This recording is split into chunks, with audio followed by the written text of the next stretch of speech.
Chapter 368. Starting today, the monthly votes will be doubled. Canvas votes, canvas votes.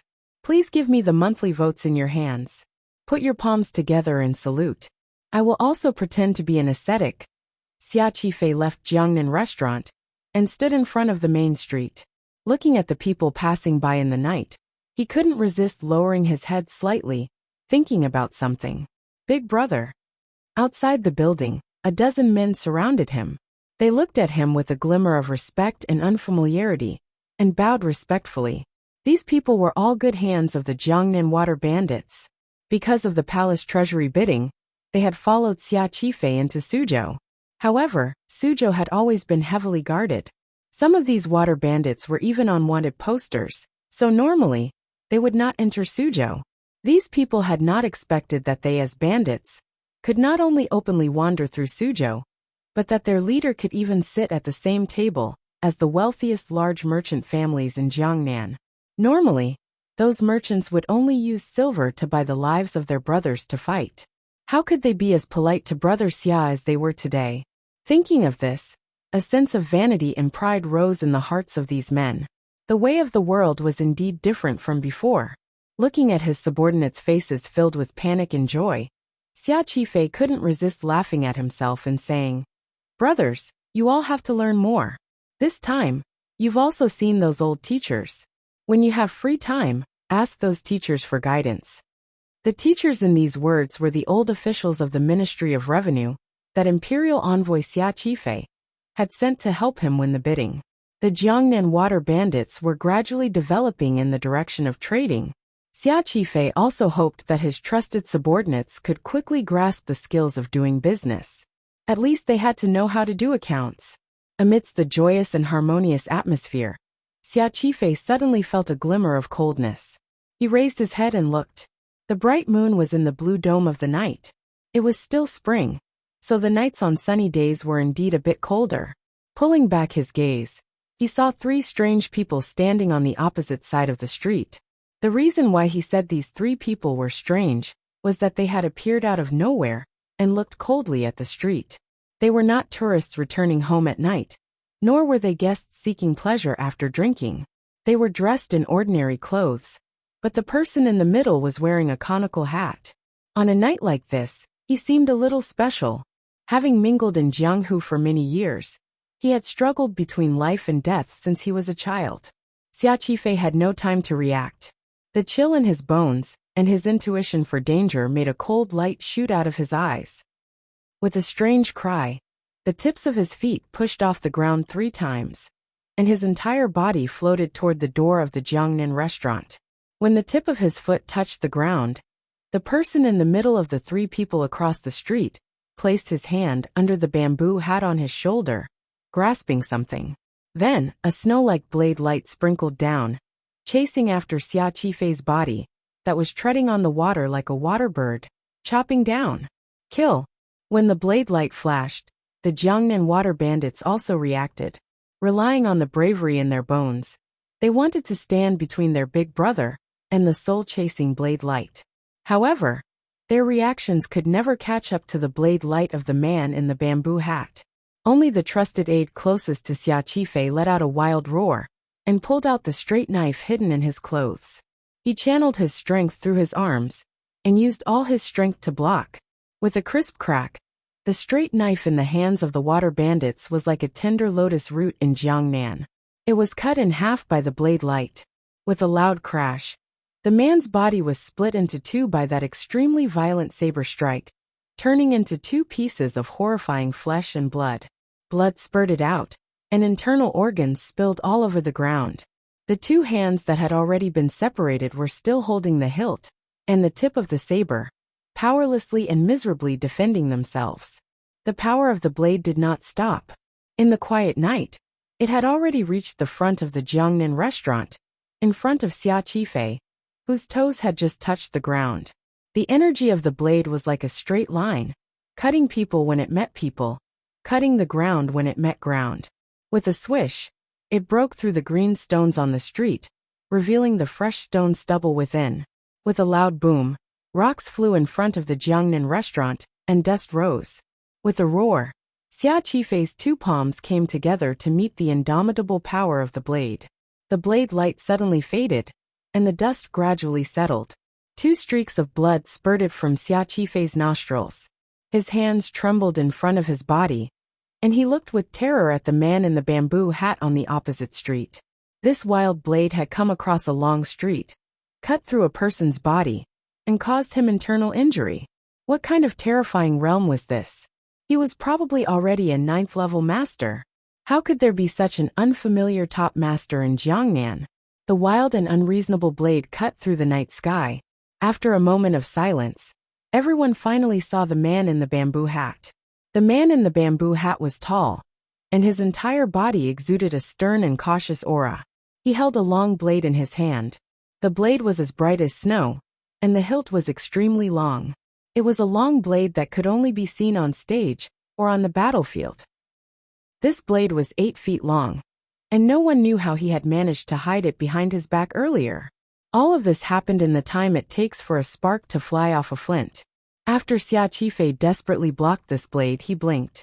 In the blink of an eye, he discovered that the situation was somewhat terrifying, because the two people beside the man in the bamboo hat had disappeared without a trace. He didn't know where they had gone. Since the opponent had come to kill him, the two of them would definitely not sit idly by.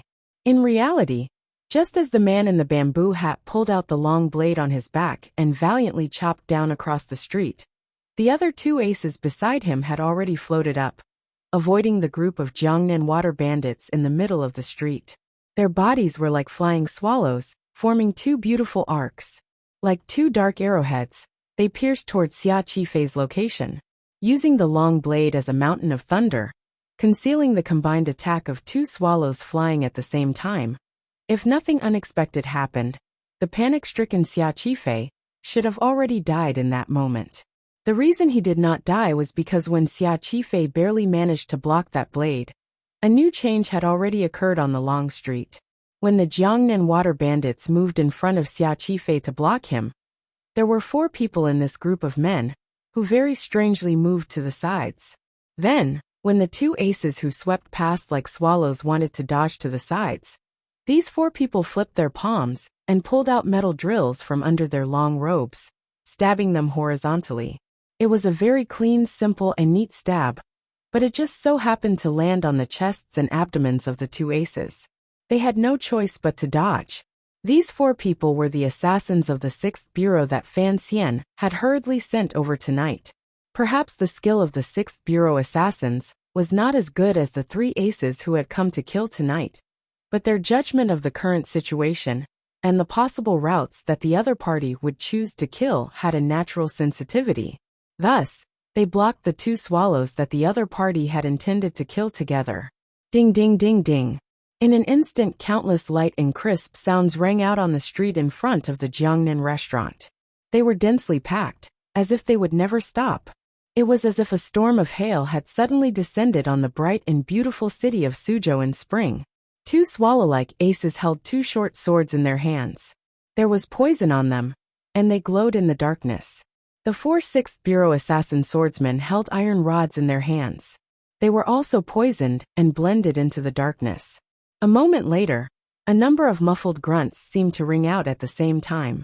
The 2 aces who had come to kill Xia Qifei dejectedly swept back across the street.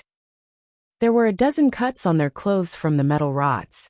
Some of the cuts were deep and seemed to have broken through their skin. On the 6th Bureau's side, they had also paid a heavy price for this. One person's left hand had been neatly sliced off, revealing the bone inside. Another person's shoulder had been stabbed with a knife.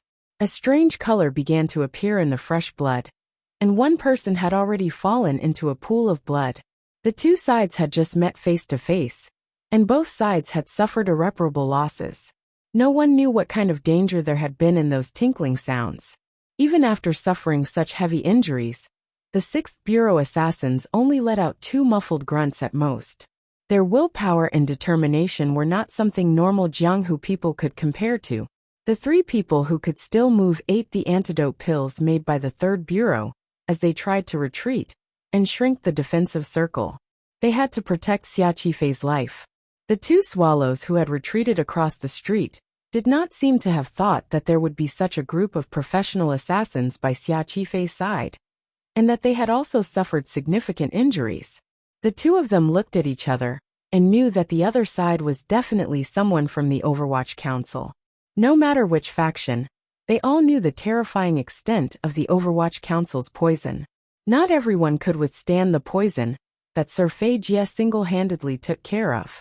Thus, the two of them cleanly turned around and rose. The tips of their feet pushed off the wall and swept into the night sky, immediately disappearing. They were all true aces and assassins of the Jiangnan martial world. Today, they had been entrusted with the task of killing Xia Qifei, but they could not bear to bury their precious lives here. In the distance, a light sound came from the dark alley. Two of the three masters on the opposite side of the street had left, but Xia Qifei felt that his situation hadn't improved at all. In fact, the pressure he was under was even greater, because that long saber, the long saber that could only be seen on the stage, had already charged at him again when the two sides were fighting intensely. Before the knife, there was not a single enemy. Under the knife, there would not be a complete corpse. Like splashing snow, the knife light dismembered, separated, and beheaded the brave and respectable water bandits, creating a path of blood. Amidst the sky full of flying limbs, it came closer and closer to Xia Qifei. Seeing his brothers die wretchedly on the long street, hearing the soul-shaking sounds of knives and wretched cries, smelling the thick scent of blood, and seeing the man in the bamboo hat step through the blood, the man walked with such determination and stubbornness, like a demon. Xia Qifei's heart went cold, but his blood heated up. His eyes were about to burst, and he was filled with the desire to charge forward, stand in front of his brothers, and engage in a vigorous battle with this expert in the bamboo hat. Even if he died under the blade, so what? However, he could not move. Instead, he retreated. Sorrowfully but determinedly, he fled toward Jiangnan Restaurant. He knew that the other party's goal was to kill him. His name, this person, was very useful. If he wanted revenge, if he wanted to make the enemy unable to eat or sleep in peace, he had to live. Even if he had to live in such humiliation. The man in the bamboo hat was only 5 steps away from Xia Qifei. The 3 injured swordsmen of the 6th Bureau finally returned to their positions, but their injured bodies could not stand against the ace in the bamboo hat's shocking knife power. The metal rod broke into several pieces, and the 3 of them were sent flying. Jiangnan Restaurant was right in front of him. Xia Qifei fled up the steps. The waiters and customers at the door screamed in panic, but it was as if they were possessed. They were shocked by this bloody and terrifying scene. Their legs weakened, and it seemed they could not move. The ace in the bamboo hat was still 5 steps away from the stone steps when his knife chopped down. The direction of the knife was aimed at the wretched-looking Xia Qifei's back. A customer who seemed to have been scared out of his wits was currently trembling against the beautiful pillars of Jiangnan Restaurant. Then, for some reason, he shook out a metal drill and viciously stabbed it at the thigh of the expert wearing the bamboo hat. The ace with the bamboo hat was tall and powerful. This hidden assassin of the 6th Bureau did not have the confidence to attack the enemy's vital point before he could cut through Xia Qifei's body. Thus, he chose to stab the base of his thigh. No one expected that the ace in the bamboo hat would act as if he did not see this stab. The knife continued to chop down. With a clang, the metal rod struck the base of the man's thigh, but it was like stabbing a metal plate. The 6th Bureau assassin's heart chilled.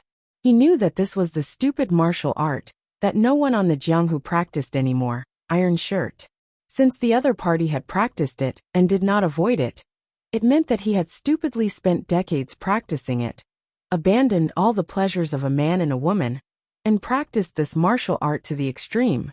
This 6th Bureau assassin knew he could not block this knife, but the commissioner had given a strict order to protect Xia Qifei's life. Thus, he flew sideways and fearlessly jumped toward the ace in the bamboo hat. In midair, he had already pulled out a small dagger from his boot and viciously stabbed it toward the eyes that were covered by the bamboo hat. At this moment, the ace's knife was less than a foot from Xia Qifei's back.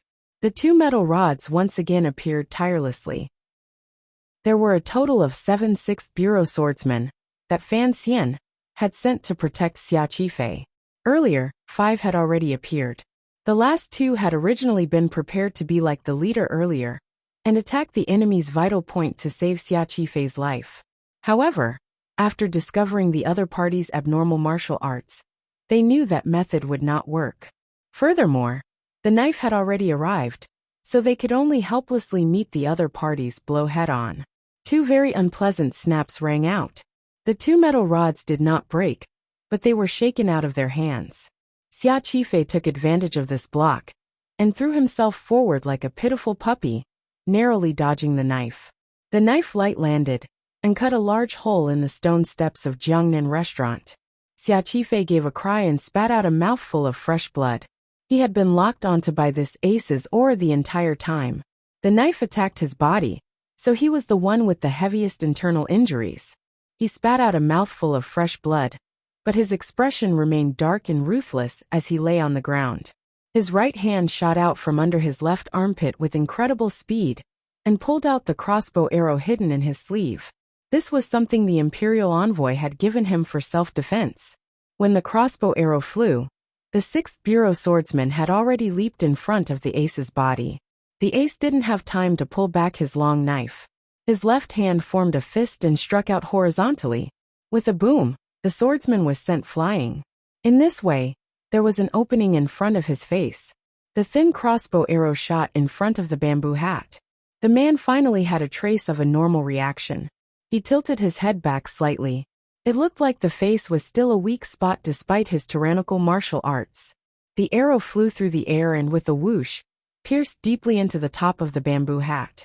There was a belt tied under the bamboo hat, so it was not taken away by the crossbow arrow. Thus, the true appearance of this mysterious 9th-level ace was still not revealed to the crowd. A light sound rang out, but it was not crisp. It was like the sound of children playing with firecrackers, or the crackling sound of wet firewood burning. The crossbow arrow embedded in the top of the bamboo hat exploded. A streak of fire flashed by. Immediately, a cloud of smoke rose from the ace's head. It looked incomparably strange. Although the modifications of the 3rd Bureau were still unable to bring out the true power of the gunpowder, and the power of the burning was not strong enough, it still burned the bamboo hat clean in an instant. The ace in the bamboo hat held a long knife in his hand. His feet were unevenly spaced as he stood silently in front of the Jiangnan restaurant. His face was pitch black with terrifying blisters in the middle. His eyes were tightly closed. It was unclear whether he was alive or dead. Suddenly, he opened his eyes, and a glimmer of anger flashed through them. This mysterious ace was still not dead. However, what caused everyone to be indescribably shocked was not the fact that this person had managed to preserve his life under such a heavy blow, because with his strength, it was not so easy to kill him.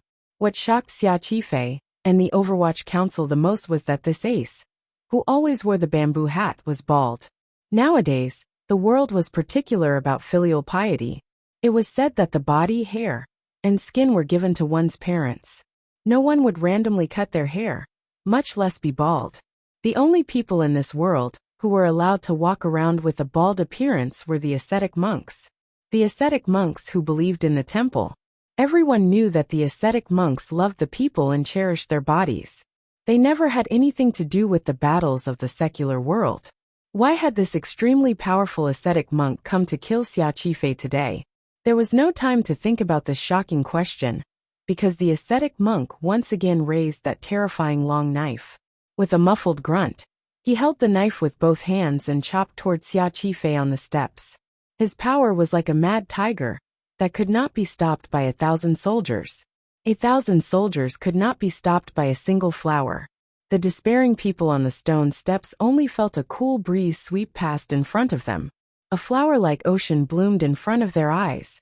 In a moment, it drove away the smell of blood on the long street in front of the restaurant. Fragrant flowers filled the air and refreshed the mind. A pair of steady and gentle hands, carrying a basket of cheap silk flowers bought from Wuxia, welcomed the sharp edge of the long knife that pressed forward with indomitable will. The knife came very quickly, but the hands were even faster. For some reason, in the next moment, the flower basket was already hanging from the long knife. The knife force was very fierce. The flower basket was very light.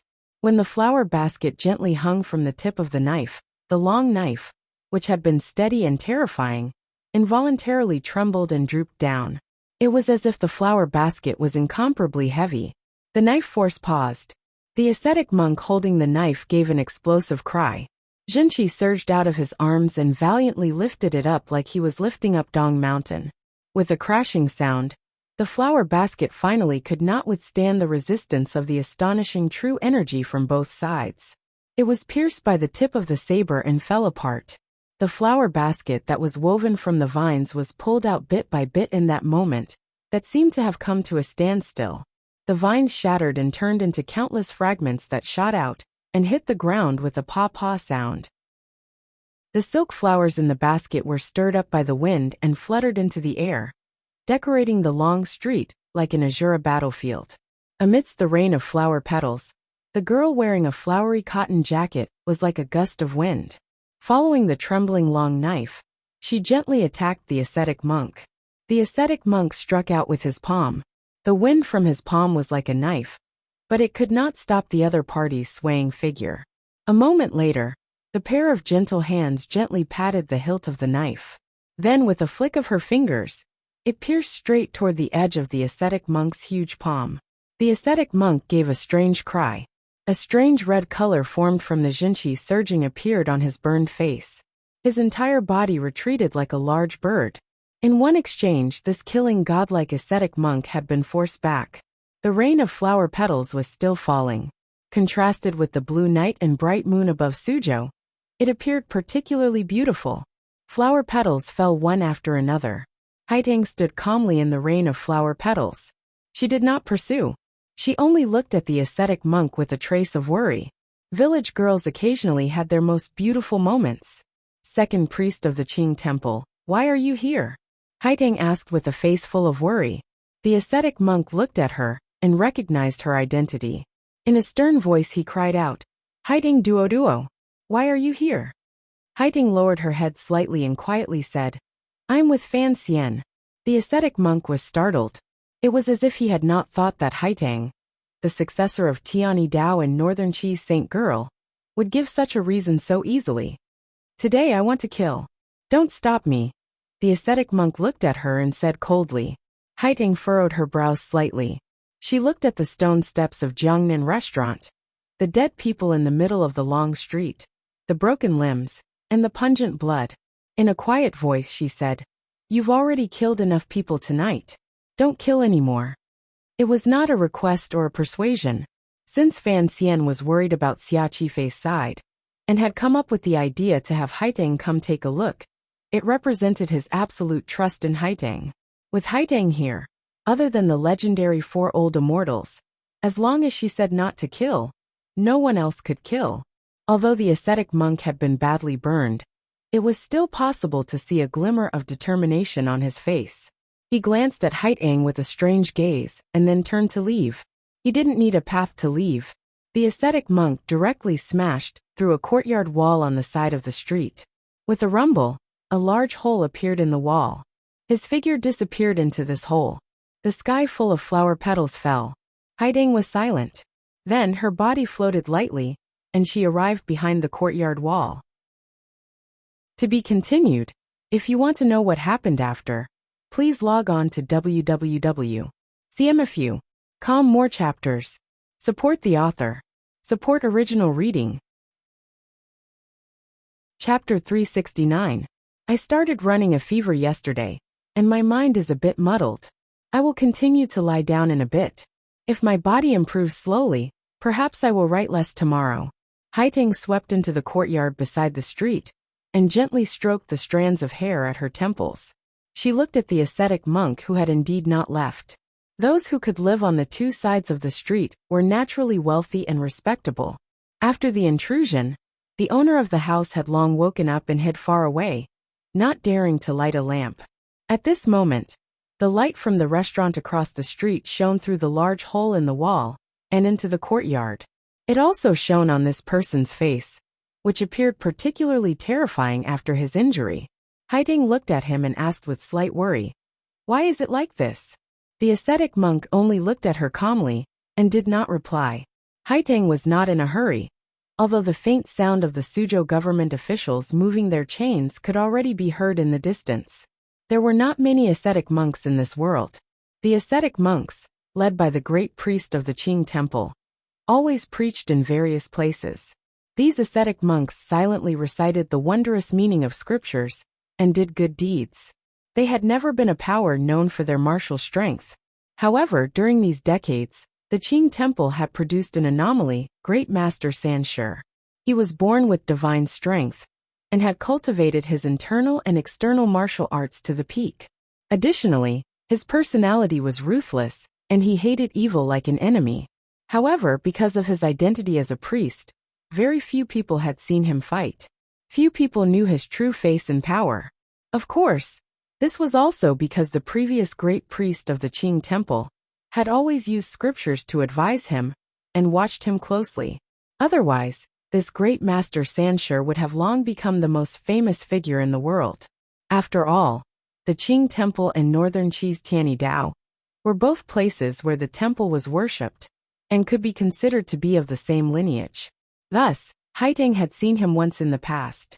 She knew that the ascetic monk in front of her, the second priest of the Qing temple, the legendary Great Master Sanshi, was a noble figure purely in terms of status. In terms of temperament and cultivation, he was not a bloodthirsty person.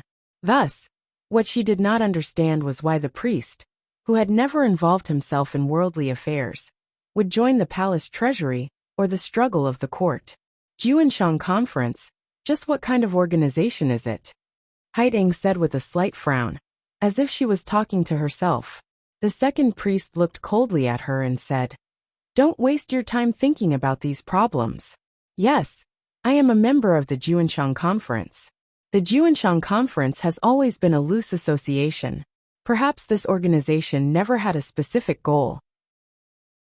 Once everyone found a certain goal, they would advance together towards that goal.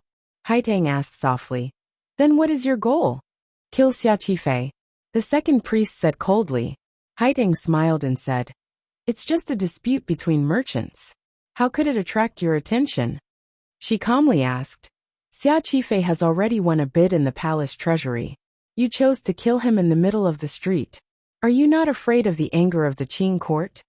The second priest said expressionlessly, "Killing Xia Qifei is only to return the palace treasury matter to the path we want." Haitang was slightly taken aback and said in great confusion, "These words are not enough to convince me. I understand you and the high priest. You are not a person who covets fame and wealth." The second priest fell silent. Haitang then said in a quiet voice, "The Ming family also does not have the right to invite you." The second priest slowly raised his head.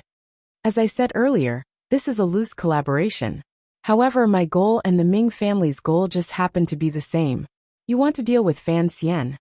Haitang's brows furrowed. The second priest shook his head coldly. Haitang sighed in her heart. She guessed the truth of the matter. The other person's identity was special, since he could not be ordered by anyone. Yet he wanted to interfere in the palace treasury bidding matter. It must be because of the problems in Jingdou. Since the second priest's goal was not Fan Xian, then the source of the matter was about to be revealed. Haitang shook her head and said, "It is truly hard to believe that a priest of the Qing temple would secretly oppose the Qing emperor." Countless blisters had appeared on the second priest's face. There were threads of blood in the black ash. It looked terrifying. The pupils of his eyes turned white. Faintly he said, "The saint girl is clever. The imperial envoy has come under the emperor's order to rectify the palace treasury.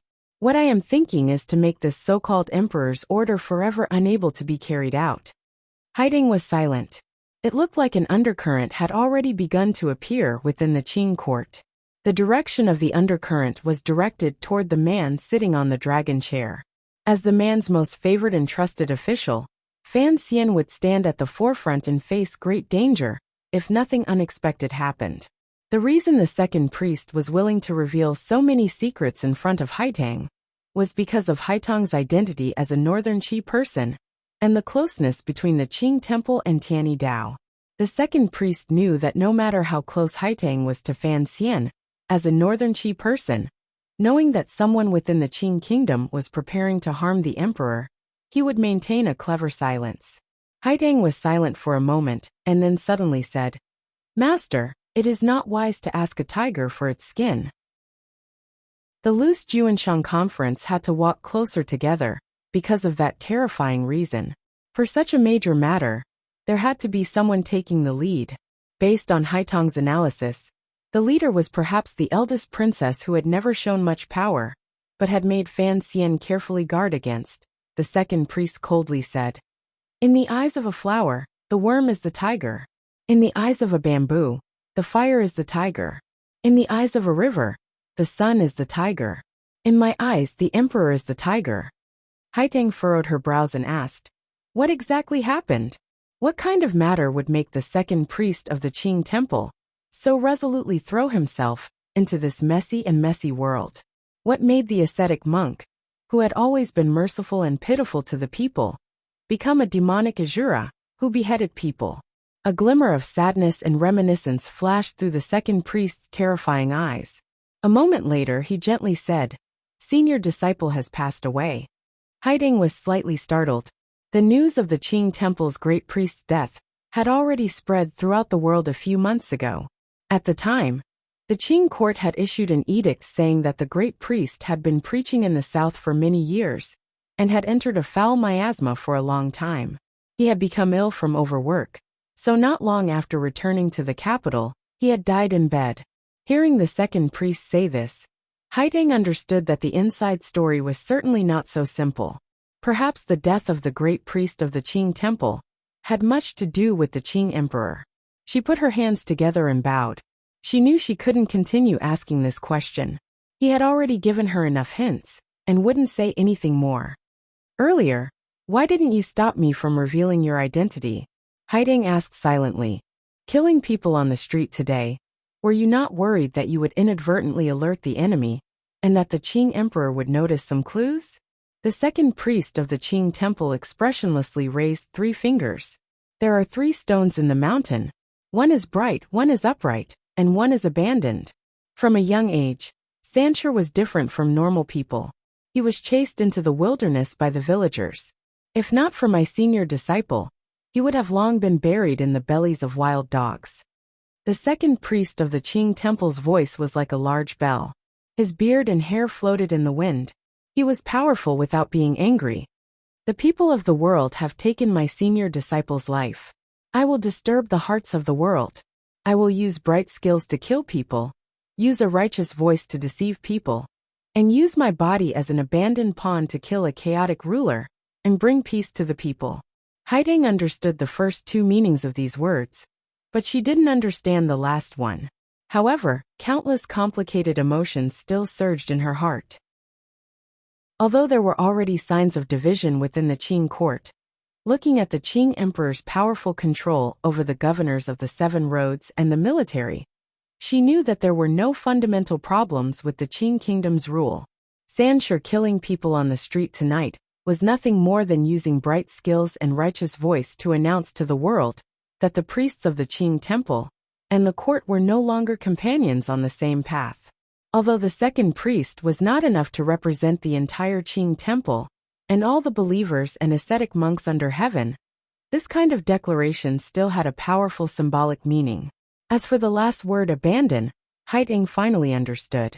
Great Master Sanshur also knew that the instigator behind the scenes of the Juanshan conference was not much better than the Qing emperor. His actions today were, for one, to kill Xia Qifei and destroy the Qing emperor's grand policy. For another, it was resolutely abandoning her. Perhaps the second priest didn't even know what he should be doing. After losing the great priest's teachings and restrictions, Sanshur had no way of killing the emperor. Furthermore, the priests of the Qing temple did not want the people of the world to suffer for the sake of revenge. For Sanshur, the people of the Jiangnan water bandits were bloodstained bandits. If they were killed, then they were killed. There was not a trace of pity in his heart. However, the powerful desire for revenge in his heart, his judgment of the situation, and his worry for the people of the world made this Sanshur sink into a mental conflict. Thus he told Haidang these things. At the same time, he told her that he was willing to be a sacrificial pawn. "I will return to Jingdo to kill people, and tell Imperial Advisor Ku he what I said today. Sanshur was silent and melancholy at odds with his magnificent figure. He turned and left the courtyard, which already had a large hole in it. Haiteng stood quietly without any movement. She thought to herself that the second priest of the Qing temple had so easily abandoned her. But the Juanshan conference would certainly have follow-up actions. She didn't know if they would target Fan Xian far away in Jiangnan, or the Qing emperor sitting peacefully in Jingdou. It looked like there were many people in this world who didn't want the Qing emperor to live comfortably. How should the Qi kingdom respond? Sanshur? A sacrificial pawn? Fan Xian looked at Haiteng with a not quite there smile, but a dark fire danced in his eyes. I don't understand the enigmatic conversation between you people. I only know that if he truly wanted to abandon himself, he should have charged directly into the front gates of the royal palace and fought a great battle with the great prince's imperial soldiers and eunuch Hong in the palace instead of running into Suzhou and ruining my plans to kill my people. The last two sentences were spoken in a higher voice. His tone was very severe. As for the word abandon, Haiteng gazed at him calmly and said, the Juanshan conference certainly doesn't want the second priest to reveal his identity so early. If I hadn't been there today, probably no one would have had the opportunity to reveal this secret. The meaning behind these words was clear. The enemy's calculations had gone wrong. The second priest had failed to kill, so he might as well give up. He laid out all the problems in front of Haiteng and used himself to attract the Qing emperor's attention while hiding the other existences of the Juanshan conference. Fan Xian smiled coldly and said, this second priest thinks too highly of himself. Perhaps the emperor has nothing, but his confidence, which I don't know where it comes from, is stronger than everyone else's. If I were you, how could I bear to let that baldy leave so peacefully? He only said a few simple words and convinced you to ignore it. It looks like this second priest truly has the ability to be a lobbyist. These words appeared normal, but they actually contained a criticism. In his anger, Fan Xian straightforwardly expressed that there was a portion of the conversation between the second priest and Haiteng that Haiteng had not directly said. After all, this was internal Qing politics. As a northern Qi person, no one could say for sure what Haiteng would do for the benefit of her own country. Haiteng was not angry. She explained in a quiet voice. The Juanshan conference will certainly protect the Ming family, and the old matriarch also fell for your provocation. She invited someone to kill Xia Qifei. Isn't this all within your expectations? Why are you still so angry? Fan Xian paused. He had not expected that Haiteng would so mercilessly reveal all of her sinister thoughts. He furrowed his brows and said, correct, I wanted to force the Ming family to act. However, I had not thought that the Ming family would be able to invite such an ace. It looks like I still underestimated the so-called Juanshan conference. Tonight, there were heavy casualties in front of Jiangnan restaurant. About 80 to 90% of the Jiangnan water bandits that Xia Qifei had brought into Suzhou had been killed by that sharp knife. In order to protect Xia Qifei's life, the Overwatch Council had paid a heavy price. One of the 7 assassins of the 6th Bureau had died. At this moment, there were still 4 people unconscious. No one knew if they would survive. Ever since Fan Xian had taken over the Overwatch Council, this was the Overwatch Council's biggest loss. He couldn't help but blame himself and be angry. Everything had clearly been within his calculations. Unfortunately, because he had underestimated the other party's strength, it had led to this situation. What made Fan Xian most angry was, in the plan, once the Ming family was forced to act, he could use the opportunity to attack. However, all of this had been destroyed by Haiteng's cry on Chang Street. The second priest? At most, the second priest of the Qing temple would have dealings with the royal family. If Fan Xian wanted to use this matter to investigate the Ming family, it was impossible. Even if he used the Overwatch Council's most sinister and dirty methods to frame them, it would be impossible to convince the court and the officials in Jingdou. No one believed that a wealthy Jiangnan Ming family could order the second priest of the Qing temple to act as an assassin. This reality made Fan Xian feel an absurd sense of defeat. In the past, when he faced enemies, Even if it was not the other party who did it, he could still frame them and make them admit it. Now it was clearly the other party who did it. If he openly investigated it, no one would believe him. He shook his head helplessly and waved his hand. Duo, go to sleep first. I was in a bad mood earlier, so my words were a bit harsh. Don't take it to heart. Haiding glanced at him with some surprise and furrowed her brows. Tonight. Fan Xian took a deep breath and forcefully suppressed the burning feeling in his heart. A warm smile rose again to his face. In a quiet voice he said, "It's very late. If there's anything else, we'll talk about it tomorrow." For tonight, Fan Xian had prepared for a long time. To suddenly give up at this moment, no one knew what he was thinking. Haiding left the study somewhat sullenly. Fan Xian sat quietly in front of the desk and thought for a bit. He then began to raise his brush and write on a piece of paper. He had to report what happened tonight to the emperor in Jingdo. In reality, he did not think that the appearance of the second priest was anything remarkable. As an official, even if he also harbored evil intentions, he had to display an attitude of concern and fear at the appropriate time. After finishing the secret letter, he couldn't resist picking up the letter beside it. The handwriting on the letter was dry and ugly. It was the handwriting of that old man called Chen Pingping. In the letter, Chen Pingping did not say anything about the court or officialdom. He only told a short story, a story about crows drinking water. He warned Fan Xian, who was not by his side, that no matter what it was, he could not be rushed. The more rushed he was, the less water he would have to drink. Throwing a stone into a bottle? This was a game where if you wanted to take, you had to first give. Fan Xian looked at this letter and furrowed his brows. Today, in the palace treasury courtyard, Ming Qingda had left a deep impression on him. The old Ming master's ability to remain calm in the face of chaos was truly worth learning from.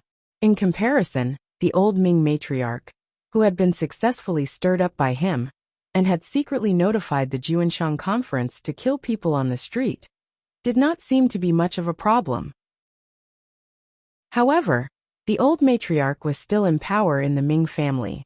This reality made Fan Xian's heart relax a little. The person who had acted was the second priest. This matter had many implications, so it was not suitable to act immediately. Fan Xian thought for a bit and decided to push the date back a few days. Xia Qifei was lucky and did not die. Tomorrow, the palace treasury bidding still had to continue. Life also had to go on, and the days also had to go on. After everything had calmed down, when the stone had reached the bottleneck, he would begin to drink water. "Going out," he said as he accepted a large cloak from Cece's hands.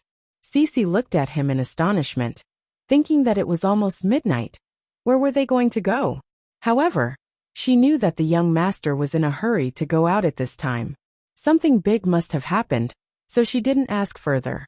Fan Xian put on the crane cloak and hurried toward the front door of Ming Garden. As he walked, he said to the subordinate beside him, "This matter has gotten out of hand. Immediately send out a first-level council order. Increase the search for the second priest's whereabouts in the southeast." The subordinate furrowed his brows and replied, "Sir, the Qing temple has always been managed by the palace. Let's also interfere." Fan Xian was slightly angry and scolded, "He's already come to kill us, why can't I kill him?" The subordinate quickly shut his mouth and gave the order. In reality, Fan Xian's words also had other intentions. Haiding had said earlier that the second priest looked like he was preparing to go to Jingdo and assassinate Jing Ke. Yet Fan Xian had the Overwatch Council search the southeast. The shadow was not in Suzhou, and the Overwatch Council's current manpower could not keep Great Master San sure. Fan Xian's actions were nothing more than a gesture. First, it prevented his subordinates from meeting this ace again and suffering heavy losses. Second, it allowed the second priest to enter the capital. Clearly, the second priest had entered the capital to play dragon slaying. Yet Fan Xian had made such arrangements. No one knew what he was thinking. Walking to the front door, Tiger Guard Gao De helped him lift the curtain. Fan Xian had one foot on the carriage and stopped. He seemed to be thinking about something. A moment later, he turned around and said, "Call back all of the people standing outside tonight." The Overwatch Council official was slightly startled. He wondered if tonight's plan had been cancelled. Given his understanding of the commissioner, if his subordinates suffered a loss, he would immediately retaliate. Had the commissioner suddenly changed his personality? Ignoring his subordinate's shock, Fan Xian crawled into the carriage. The wheels of the carriage rolled across the stone path of Suzhou and made a clattering sound. At this time, it was already late into the night. There were no pedestrians on the streets. There were only the Suzhou government bailiffs who had learned of what had happened. They glanced around with sleepy eyes. However, they were fine. At least, they were more relaxed than the brothers in front of Jiangnan restaurant. It was said that the brothers there were carrying corpses and picking up severed limbs. A few of them had already vomited in disgust. Fan Xian half leaned against the back of the chair and gently pinched between his brows with both hands. He forcefully pushed away the tiredness in his mind and the powerful urge to jump out and kill at any moment. He allowed the carriage to take him along the quiet Suzhou night streets. Beside the carriage were a few tiger guards. Xia Qifei had been attacked, so Fan Xian's security had been increased. Before long, the carriage came to the side door of the Jiangnan governor's manor. There was no time to hand over any name cards. Fan Xian straightforwardly used his face as a pass and burrowed all the way into the manor. Under the confused escort of the manor's housekeeper and servants, he came directly to the flower hall in the back garden that the manor used for receiving secret guests. He hadn't even taken 2 sips of tea when the Jiangnan governor Xueqing, who the housekeeper said had long fallen asleep, rushed over. Fan Xian raised his head and looked at Xueqing's attire. After a moment of surprise, he smiled. The governor's clothes were neat and tidy. It didn't look like he had just been woken up by him. It looked like the officials in Suzhou would not be able to sleep well tonight. Xueqing saw him smile and couldn't resist smiling as well. He waved his hand to have everyone leave. He took a sip of tea and moistened his throat. Straightforwardly, he asked, "Imperial envoy, what business do you have to come in the middle of the night?" Fan Xian's answer was even more direct. He raised a finger and said, "Tonight someone wants to kill my people, so I am preparing to kill." The Jiangnan governor was slightly startled and sank into silence. Of course, he knew what had happened in Suzhou tonight. He had also expected that Fan Xian, who had always been sinister and protective, would certainly act against the Ming family. However, he had not thought that the other party would come to inform him beforehand. This kind of attitude made Xueqing feel a glimmer of comfort. Xueqing thought for a moment and then said evenly, "I can understand the imperial envoy's current feelings." These words were as good as not saying anything. Understanding did not mean support. Fan Xian also understood this point. After all, the Ming family was a prominent family in Jiangnan. There were tens of thousands of children in the family. Their support in court was even more so. The Ming family's hands and feet had long been deeply embedded into the lives of the Jiangnan people. If Fan Xian wanted to use the martial power of the Overwatch Council to carry out simple and crude oppression of the Ming family, it would certainly cause countless reprisals. The situation in Jiangnan might become turbulent because of this. Jiangnan could not fall into chaos. Once it did, as the Jiangnan governor, Xueqing would be the first to bear the brunt. He would not be able to explain himself to the court and the emperor. Thus, in front of Fan Xian, he could only say he understood and not say anything else. For Fan Xian, the Black Knights were still in Jiangbei. Unless it was the last step, he would not risk the emperor's suspicions and the officials' uproar to move troops into Suzhou. Thus, at this moment, the power he could use was actually not much. To deal with a character like the Ming family, he needed the Jiangnan governor, Xueqing's help, or at least his tacit approval. This was why he had rushed through the night to the governor's manor. Knowing what Xueqing was worried about, Fan Xian smiled slightly and said, "Governor, don't worry. Although I am somewhat bold and unrestrained, when I do things, I will follow the rules." Xueqing's heart was slightly at ease. He was not a person on the eldest princess's side, so he was willing to stay out of the battle between the Overwatch Council and the prince. Tonight, the Ming family had sent someone to assassinate the bidding merchant in front of the Jiangnan restaurant. Although everyone knew that the merchant was actually a water bandit, This reality still made this border official feel angry. To be a merchant, one had to have their duties and boundaries. Tonight, the Ming family had crossed the line. Furthermore, the Jiangnan restaurant where the assassination took place was the governor's property. Before the palace treasury's 16 bids have all been decided, I will not act. Fan Xian gazed into Xueqing's eyes and said evenly, after the day after tomorrow, I will have the Ming family pay the price for this matter. Just let them learn a lesson. Xueqing sighed like an ascetic monk who bemoaned the state of the universe and pitied the fate of mankind. Fan Xian smiled slightly. He knew that this governor still did not want the matter to become too big. Furthermore, he did not have the extravagant hope that he would be able to knock away a large family that had lasted for hundreds of years within a few days. He said, "Don't worry, I know what I'm doing." Evidence. The most important thing is evidence. Xueqing looked at the young imperial envoy in front of him and couldn't resist opening his mouth to remind him. This matter was not a simple battle between officials and merchants. It was a battle between the powers of the court. If they could not obtain evidence and wanted to cut the Ming family's flesh and blood, it would be very easy for some people in Jingdo to grab hold of Fan Xian's weakness. In life, there is never a lack of evidence, Fan Xian said calmly. It is just a lack of eyes to discover evidence. The Overwatch Council's eyes are very bright. These two most powerful officials in Jiangnan talked in secret for a long time. When the two of them could not hide their weariness, only then did Fan Xian take his leave. The situation in Jiangnan was becoming more and more murky. It was like the darkness before dawn. At a glance, one could only see the bottom of the pitch-black abyss. Fan Xian leaned against the back of the carriage seat and fell into a deep sleep. He was completely unaware that the sky outside the carriage was gradually brightening. There were no bells or drums in the morning in Suzhou, but the dawn of spring had already arrived. To be continued. If you want to know what happened next, please log on to www.cmfu.com. More chapters. Support the author. Support original reading. Chapter 370. The second priest cannot have his hair and beard float. This is my mistake. These days, I have indeed been a bit muddle-headed. Please forgive me. P.S. I still need a monthly ticket. Please don't find it annoying. Although many people did not sleep well that night, many people were busy, and some people did not sleep at all. Furthermore, such a big thing had happened in Suzhou. However, the second day of the palace treasury's New Year bidding still arrived as scheduled. This was the rule. This was the usual rule of the court.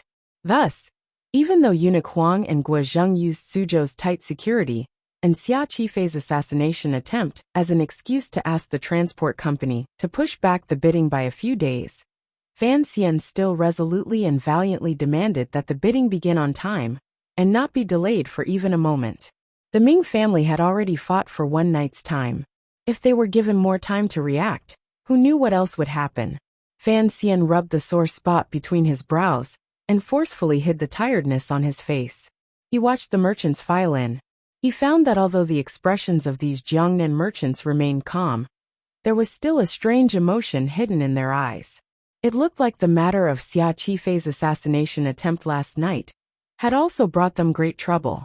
Fan Xian was temporarily unable to determine whether this change was good or bad for his plan. The Ming father and son were the second to last group of people to enter the palace treasury courtyard. Behind them were the long attendants of the clan and the accounts master. With warm expressions, they bowed in all directions. The officials and merchants only gave a perfunctory greeting before moving their gazes away. No one dared to appear too close to the Ming family in front of Fan Xian. When the Ming father and son bowed in front of the main hall, eunuch Huang and Guozheng greeted them warmly. It was clear they were expressing their support for each other. Fan Xian watched with cold eyes and nodded with a smile. He then waved his hand for them to sit. Ming Qingda's gaze was very strange. He appeared very calm. It looked like for some reason, he was not afraid of Fan Xian's revenge for the assassination attempt on Xia Qifei last night. Before the main door closed, the Jiangnan water bandits also arrived. Behind Xia Qifei, other than the few old officials of the Ministry of Revenue that Fan Xian had sent, There were only 3 personal guards left. His other brothers had already died on the long street last night. Today, Xia Qifei's face was deathly pale. It seemed that there was no way for him to recover from his serious injuries. However, today's matter was of great importance, so he forced himself to come. Compared to the bandages on his body, the white bandage on his forehead was particularly dazzling and bright. The subordinates behind him also wore white bandages on their foreheads. In this spring, they exuded an icy chill. It was the first time in decades that a mourner had entered the door of the palace treasury. Everyone in the house had their eyes on the bandits from room before, who were wearing mourning clothes and had a murderous aura around them. The merchants led by the Xiong family of Lingnan and the Sun family of Chuanzhou walked out of their rooms and greeted Xia Qifei, comforting him softly. Supported by his subordinates, Xia Qifei slowly walked to the front of the main hall. He didn't even glance at the father and son of the Ming family in the first room. In a quiet voice he said, "I still came." Eunuch Hong and Guozheng had a strange expression on their faces. The corner of Fan Xian's eye twitched and immediately returned to normal. Calmly, he spread out his right hand and said steadily and firmly, "As long as you come, there will be a place for you here." Everyone understood the meaning of Fan Xian's words. Eunuch Huang and Guozheng could not use these words to criticize Fan Xian. The Jiangnan governor Xue Qing had said he was sick and did not come. Presently, in the large house, Fan Xian's position was the highest. It was clear that Xue Qing was letting Fan Xian do as he wished. However, the Ming family's backers would not watch as the entire situation was in Fan Xian's control. Eunuch Huang paused for a moment and then said, "Sir Xia, I heard that the Jianghu fighting broke out again last night in Suzhou. Many of your subordinates have died. However, entering the courtyard in mourning is not proper. After all, Xia Qifei's birth was not honorable. That was why the old matriarch of the Ming family dared to invite the aces of the Juanshang conference to carry out the assassination. After all, if they could kill Xia Qifei, it would solve many problems. Furthermore, they could push the blame onto the Jianghu fighting." Eunuch Huang's words right now were nothing more than an attempt to make this point a reality.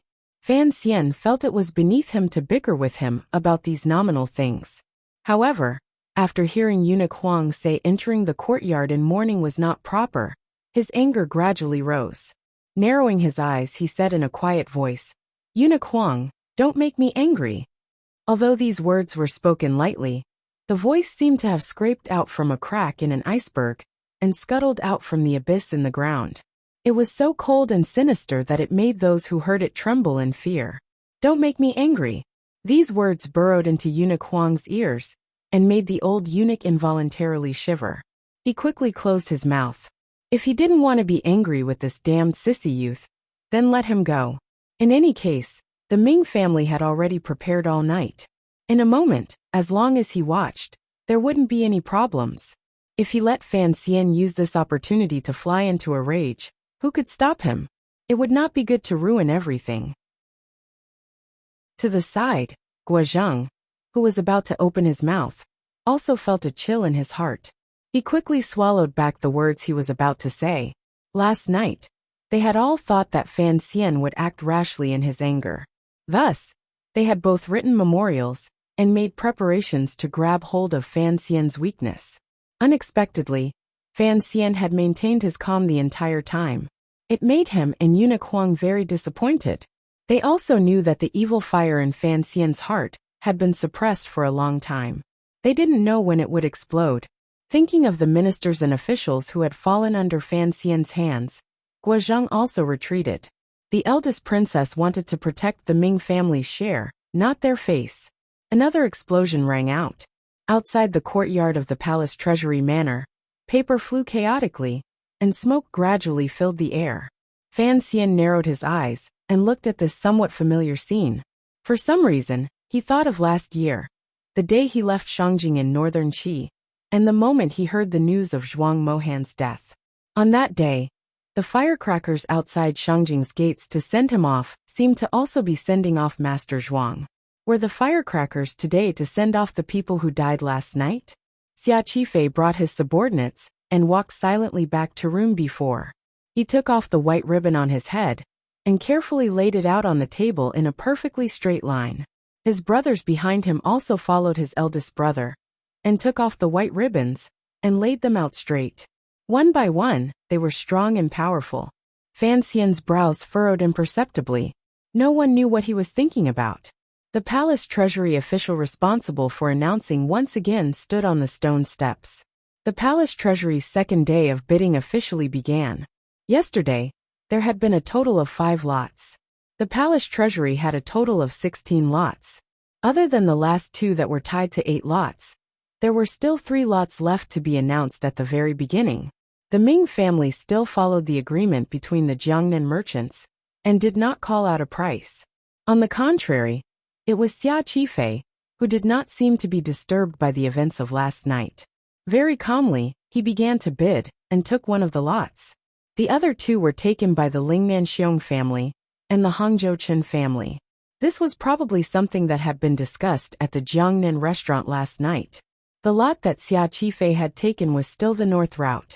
After Fan Xian received the bid from the flower hall and confirmed that Xia Qifei had taken this lot, he couldn't help but nod his head quietly.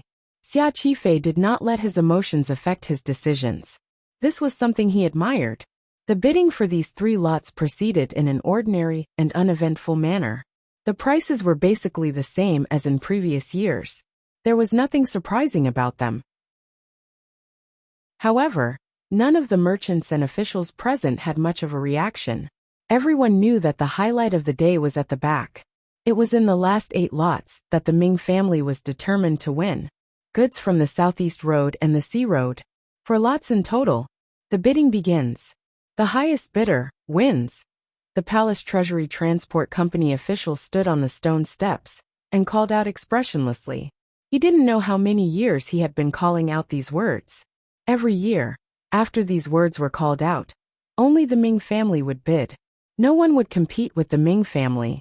Thus, when he called it out, he felt it was dull and uninteresting. But this year was different. As the call fell, the first to push open the door and hand out the leather envelope was Room B4. Countless voices of discussion rang out in the courtyard.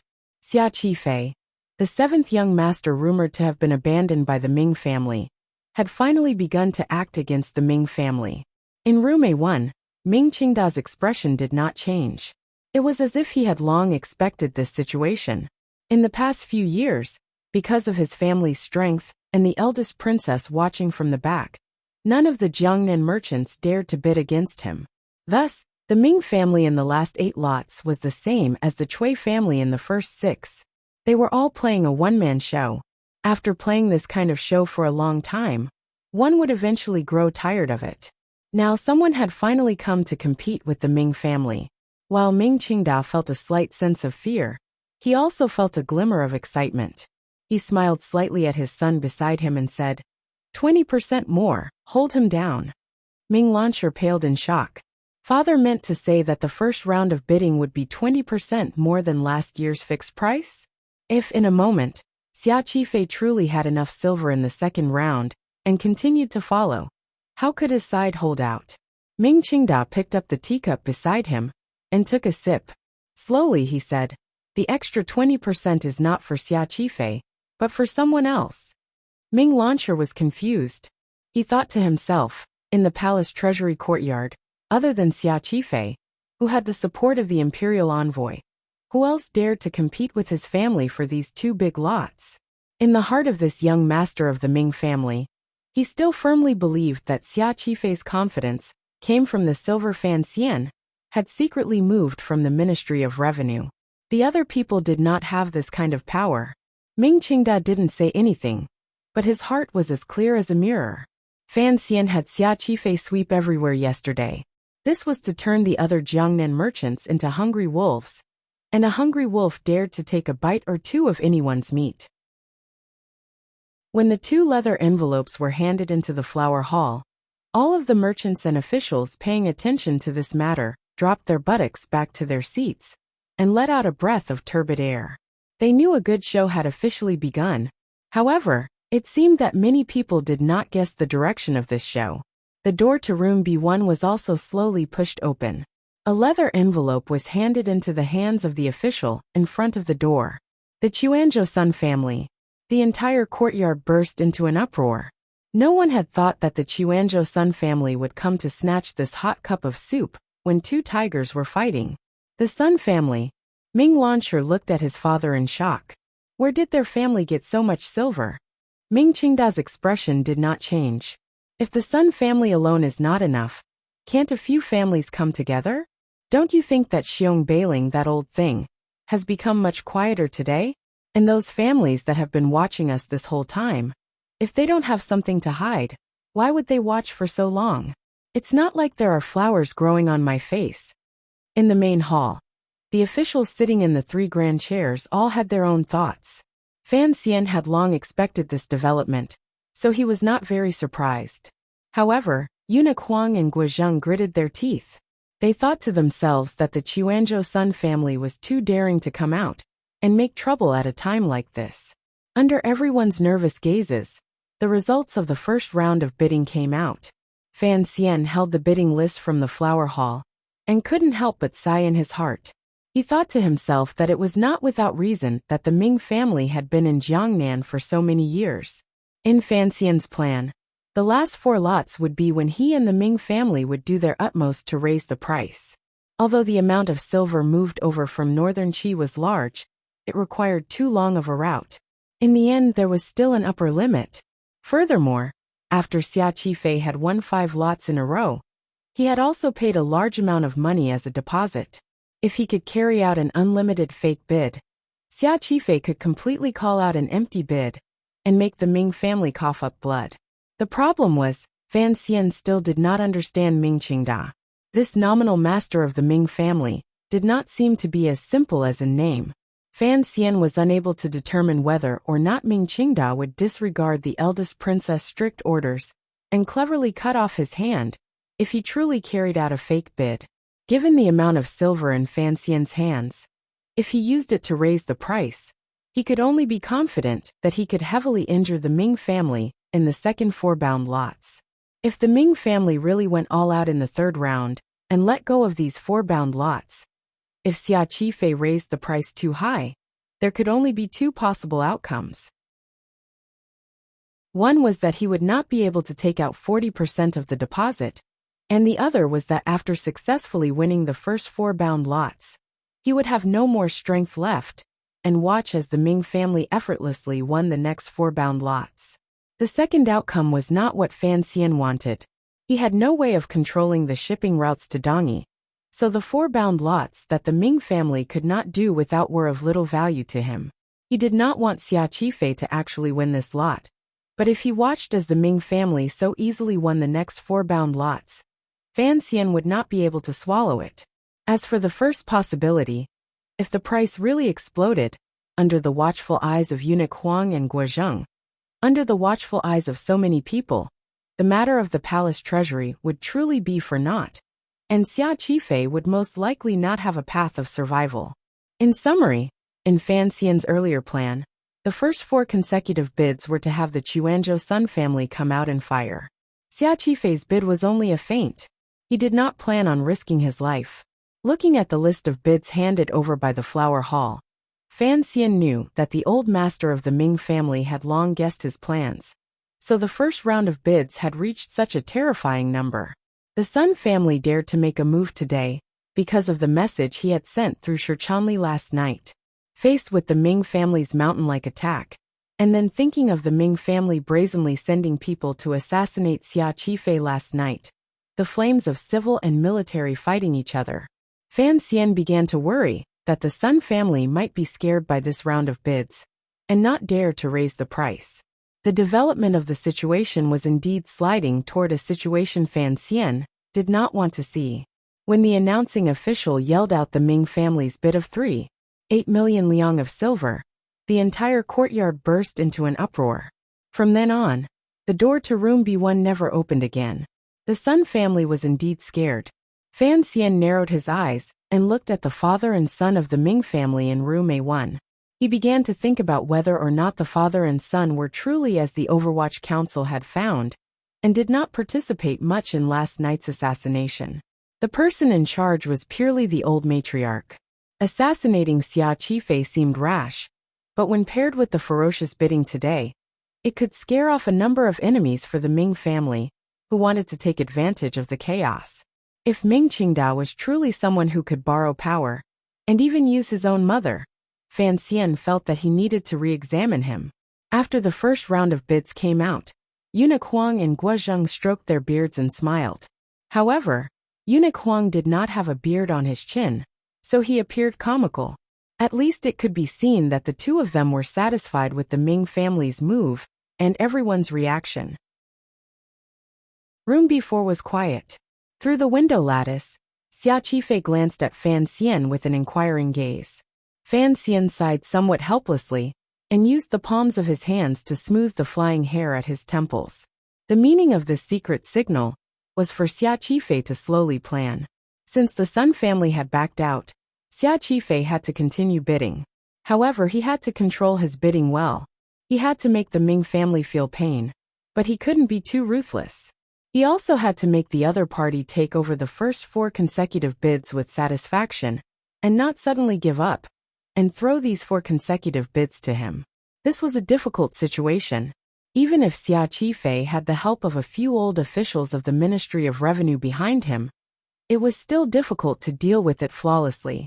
The announcing official once again stood on the stone steps. This happened twice.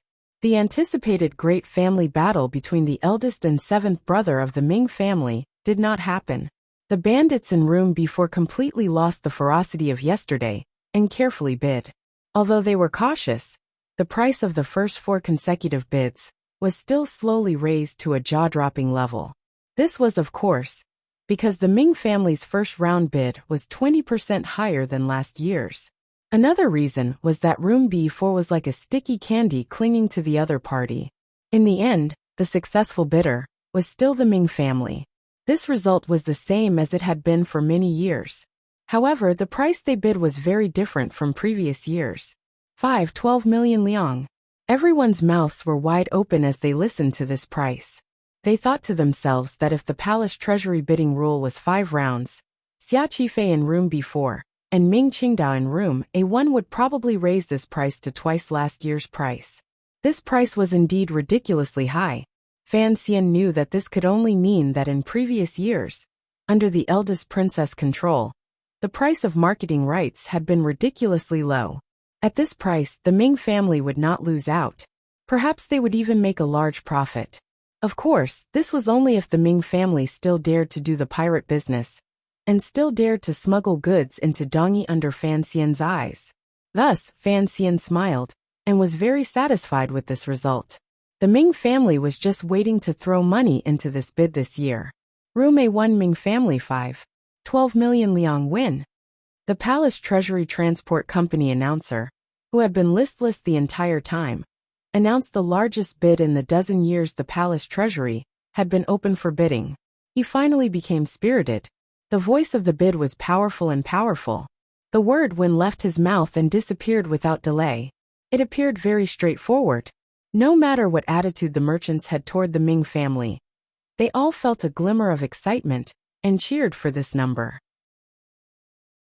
On the contrary, the father and son of the Ming family in room A1 did not have any joy on their faces, particularly Ming Qingda, who had a faint worry between his brows. What he was thinking was the same as what Fan Xian was thinking. If they didn't have some shady methods to help them, this 4 consecutive bids would definitely be lost. Most importantly, Xia Qifei seemed to have the help of an expert when he called out his bid, and he had a good grasp of the situation. This bid was 5,120,000 taels of silver, and just the deposit alone would cost him more than 2 million taels of silver. Moreover, the other party's real bid would definitely be at the end. Last night, Ming Garden had gathered silver overnight. In total, the 6 branches had only gathered 600,000 liang. It was far from the 1.35 million liang the old Ming matriarch had set. Furthermore, this 4 consecutive bids had already exceeded Ming Qingda's mental budget by too much. What should they do next? There was still half of Taiping Money House's silver tribute left, but no one knew what would happen next. Ming Qingda's hands gently pressed on the wooden box beside him, deep in thought.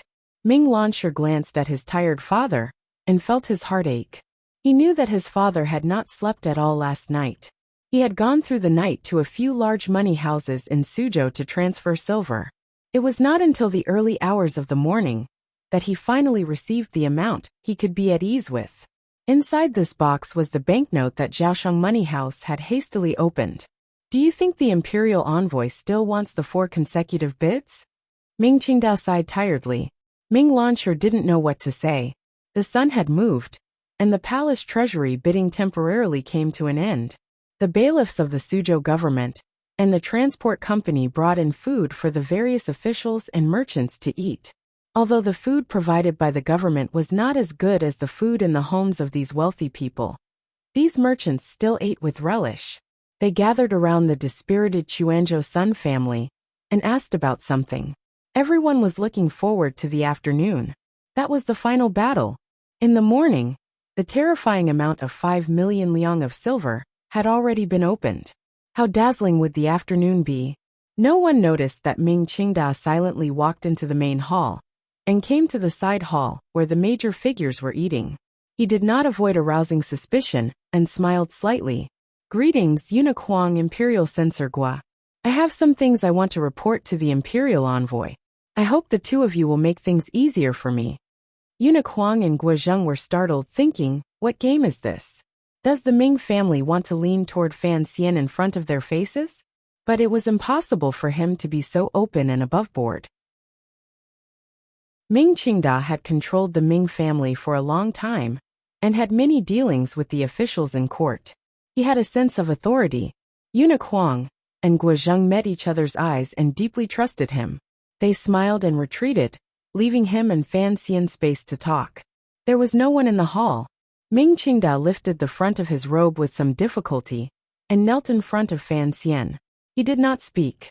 Fan Xian held a bowl in one hand and chopsticks in the other. He was searching between the dishes for something delicious to eat. His gaze did not even glance in that direction. He only said, the 4 consecutive bids at the back, I will still fight for them. If you want to know what happens next, please log on to www.cmfu.com. More chapters. Support the author. Support original reading. Chapter 371. Fan Xian's chopsticks dug around in the plate. He picked up a piece of beef soaked in sesame oil and placed it on top of the white rice. He slowly brought it to his lips and chewed carefully, savoring it. He still did not pay any attention to Ming Qingda kneeling to the side. Ming Qingda was not a simple character. The meaning this kneeling represented was also not that simple. Fan Xian needed time to think. After he finished thinking, he gently put down his bowl and chopsticks and said, Old Master Ming, you are much older than me. How can I accept this? The Imperial Envoy's hands were empty and powerless, but Ming Qingda had to stand. The conversation between officials and merchants began very calmly and steadily. Fan Xian gazed at him and said, What is the old master prepared to explain? What kind of explanation could be exchanged for the lives of Fan Xian's subordinates? What would it take for Fan Xian to let the Ming family go? Ming Qingda did not know, and did not need to know. Everything he needed was for Fan Xian to temporarily let the Ming family go, and buy the necessary buffer time for his family and Jingdou. Right now the situation was too unclear. Even if he was prepared to be a grass on the wall, he still had to know where the wind was coming from. He was only begging for his stance to be able to make the Imperial Envoy loosen his grip slightly. To make the Imperial Envoy believe him, he also had a strong desire to lean toward his side. Fan Xian did not wait for the scheming and far-sighted old master to reply and said, Your heart is not sincere, so there is no need to surrender. Ming Qingda's expression was calm, but he sighed and said, The Imperial Envoy cannot believe me. It is not that I cannot believe you. Fan Xian lowered his head and said, Even you can't trust yourself. You've been on that boat for too long. To come down is very difficult. You should know this very well. If you are still on that boat, the other people on the boat will always have to ensure your safety.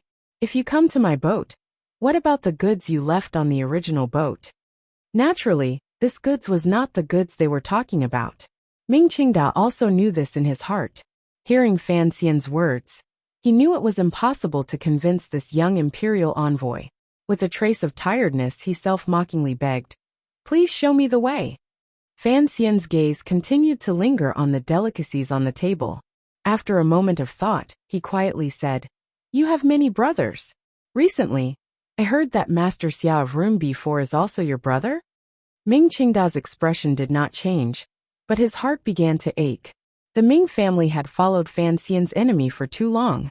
If he wanted Fan Xian to truly believe that the Ming family was willing to lean toward him, he had to be confident he could completely control the Ming family in his hands. Xia Qifei was clearly a pawn Fan Xian was using to control the Ming family. If it had been anyone else, Fan Xian would not have accepted this agreement. Fan Xian's words were, without a doubt, giving his own conditions. However, Ming Qingda could not accept these conditions no matter what. Putting aside the fact that Ming Qingda could not let go of his family business, just thinking of Xia Qifei's icy gaze and the wretched whip marks under his clothes, his heart began to twist.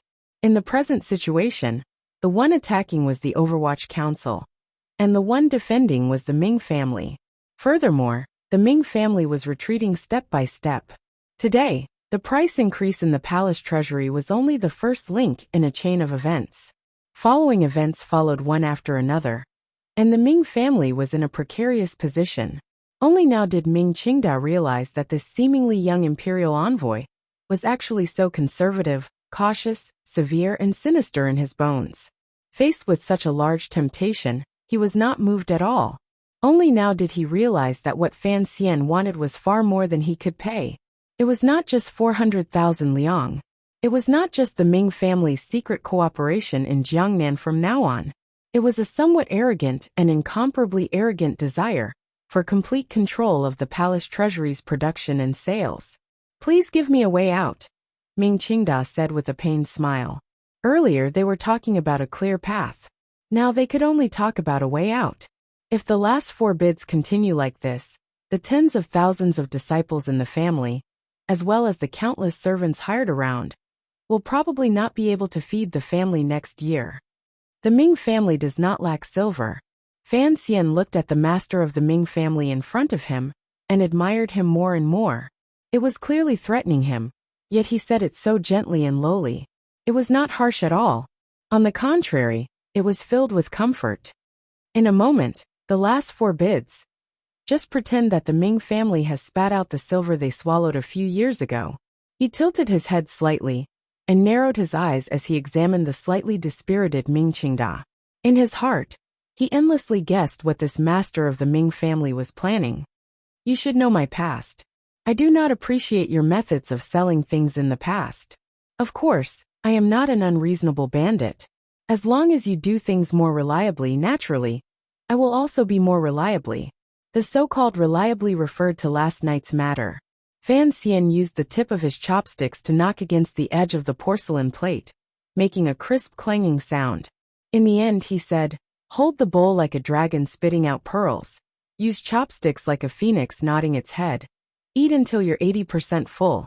If you can't finish, take it away. Being a person and doing things is the same as eating. Your posture must be beautiful, and you must know your limits. This is good." Ming Qingda knew that he would not be able to make any more progress in front of this imperial envoy. Hearing Fan Xian's last words, his heart relaxed slightly. Although he could not believe it completely, he absolutely believed that Fan Xian did not have any intention of forcing the Ming family to collapse. He still wanted to control the Ming family and not destroy it. To control the enormous Ming family. Xia Qifei could not do it, his mother could not do it, only he could. Ming Qingda had this confidence. Thus, in a moment, he would certainly vomit blood because of the last 4 bids. In his heart, he knew that in the days to come, he would still have to discuss things with the imperial envoy. Merchants were least afraid of discussing things. Haggling was their forte. Ming Qingda bowed respectfully to Fan Xian again and retreated, looking at the slightly hunched and slightly aged back of the master of the Ming family. Fan Xian once again gently placed his chopsticks on the table and narrowed his eyes slightly. Up until now, he still could not see through Ming Qingda's depths. The meaning behind that kneel earlier was too rich. Admit defeat. Ask for peace. Surrender? Make up for last night's matter? If the Ming family truly intended to lean toward him, then the palace treasury's open and aboveboard situation was, on the contrary, the best place to show their true intentions. The problem was Fan Xian did not believe that this old man would willingly surrender. He had not played all of his cards, and the Ming family was not at the end of their rope. The painful price that the big tree, which was used to standing on the other side of the river, wanted to be uprooted and moved to this side of the river. It should not be something that the Ming family was willing to pay right now. Why would the other party put on such a lowly posture? He still had the old matriarch above him. Which side the Ming family should lean toward was a major matter that concerned the future of tens of thousands of people in the clan. Ming Qingda should not have the power to make an arbitrary decision. Furthermore, this kneel was not hidden. Someone should have already seen it and would immediately spread. Fan Xian's eyes narrowed even more. Was the other party preparing to play the tragic card? In this world that had not yet produced someone like Bien, perhaps tragic was a feasible move. However, purposely kneeling in front of everyone, how tragic could that be? If it had been any other official, faced with the inclination that Ming Qingda displayed, they would certainly be secretly happy. Only Fan Xian did not think this way. Just as Ming Qingda had expected, he wanted too many things that the Ming family could not afford to give. Furthermore, he had prepared for this matter for a long time. He had the confidence to swallow the Ming family and not accept their surrender.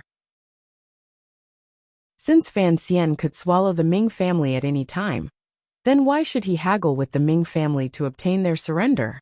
It was not that he did not want to, it was not that he could not, it was that he disdained it. The cool breeze passed through the door and blew away the remnants of the aroma of food in the courtyard of the palace treasury. It also blew away a sliver of the scent of firecrackers. Only the heavy atmosphere remained unmoved. Tension permeated the courtyard. It was like thousand-year-old ice, like a giant rock at the bottom of a river, difficult to melt in the spring wind, and difficult to move in the great river. The voice of the transport company official in charge of the ceremony had already become hoarse. It wasn't because he spoke too much, nor was it because he drank too little water, but because he was nervous. The merchants who lived along Corridor A and Corridor B could no longer sit still. Separated by the open door lattice, they stood on the high sill of the door and stared nervously outside. In the afternoon, it was the bidding of the palace treasury's last 4 lots. After 2 rounds of bidding, no one cheered. No one even wiped the cold sweat from their foreheads. The Chuanzhou Sun family, who had been scared off by the Ming family in the morning, listened to the price with a deathly pale face. Their eyes were lifeless as they looked outside. They had been scared again by the 2 madmen. All of the merchants felt that today's trip had broadened their horizons. At the same time, they had received a great shock. That was silver, that was silver. Why did the Ming family of Room A1 and the Xia family of Room B4 dare to throw it out like that? Could it be that in their eyes, those thick banknotes were no different from waste paper? Xiong Bailing of the Lingnan Xiong family looked outside with bloodshot eyes. He didn't quite believe his ears. He said to the accountant beside him, "Did the announcer make a mistake just now?" The accountant of the Xiong family wiped the cold sweat from his forehead. How could the numbers calculated by the flour hall be wrong? Dear heavens, a few of Master Xiao's brothers were killed yesterday. Today he began to go crazy. The Ming family has also gone crazy. The old Ming master is not a bandit. Xiong Bailing was so nervous that he didn't have time to swallow his saliva. He choked in the middle and almost stumbled. With a flip of his hand, he snatched the teacup from a subordinate's hand and gulped it down. Lowering his voice, he scolded, "Xia Qifei is the 7th Ming master. I think the 2 of them are fighting for real. Brothers fighting against the wall. It is really exciting. It looks like the Ming family are all crazy in their bones." Not only was the announcer's voice trembling, but the Jiangnan merchants were sweating incessantly. Even the 3 masters sitting in the main hall were beginning to become nervous. Hearing the second round of bids, Eunuch Huang and Guozheng looked at each other. Their faces became deathly white. The two of them had never thought that the last 4 consecutive bids of the palace treasury bidding would be driven up by Fan Xian and the Ming family to such a terrifying level. The Ming family was set to lose money on these 4 consecutive bids, and it would be a huge loss. For eunuch Huang and Guozheng, the Ming family's income would decrease, and the amount of money that Jiangnan would send to the capital, which could not see the light of day, would also be less too much. Thinking of this, the gazes the two of them stared at Fan Xian with a bit of hatred. Although Fan Xian used his powerful state of mind to maintain the calm expression on his face, if one was attentive, they would still be able to see that the stiff and starched cuffs of the imperial envoy's purple official robe were slightly trembling. His thin and delicate lips were pressed together tightly, and there was a slight redness under his earlobes. After all, a scene like the one today was rarely seen.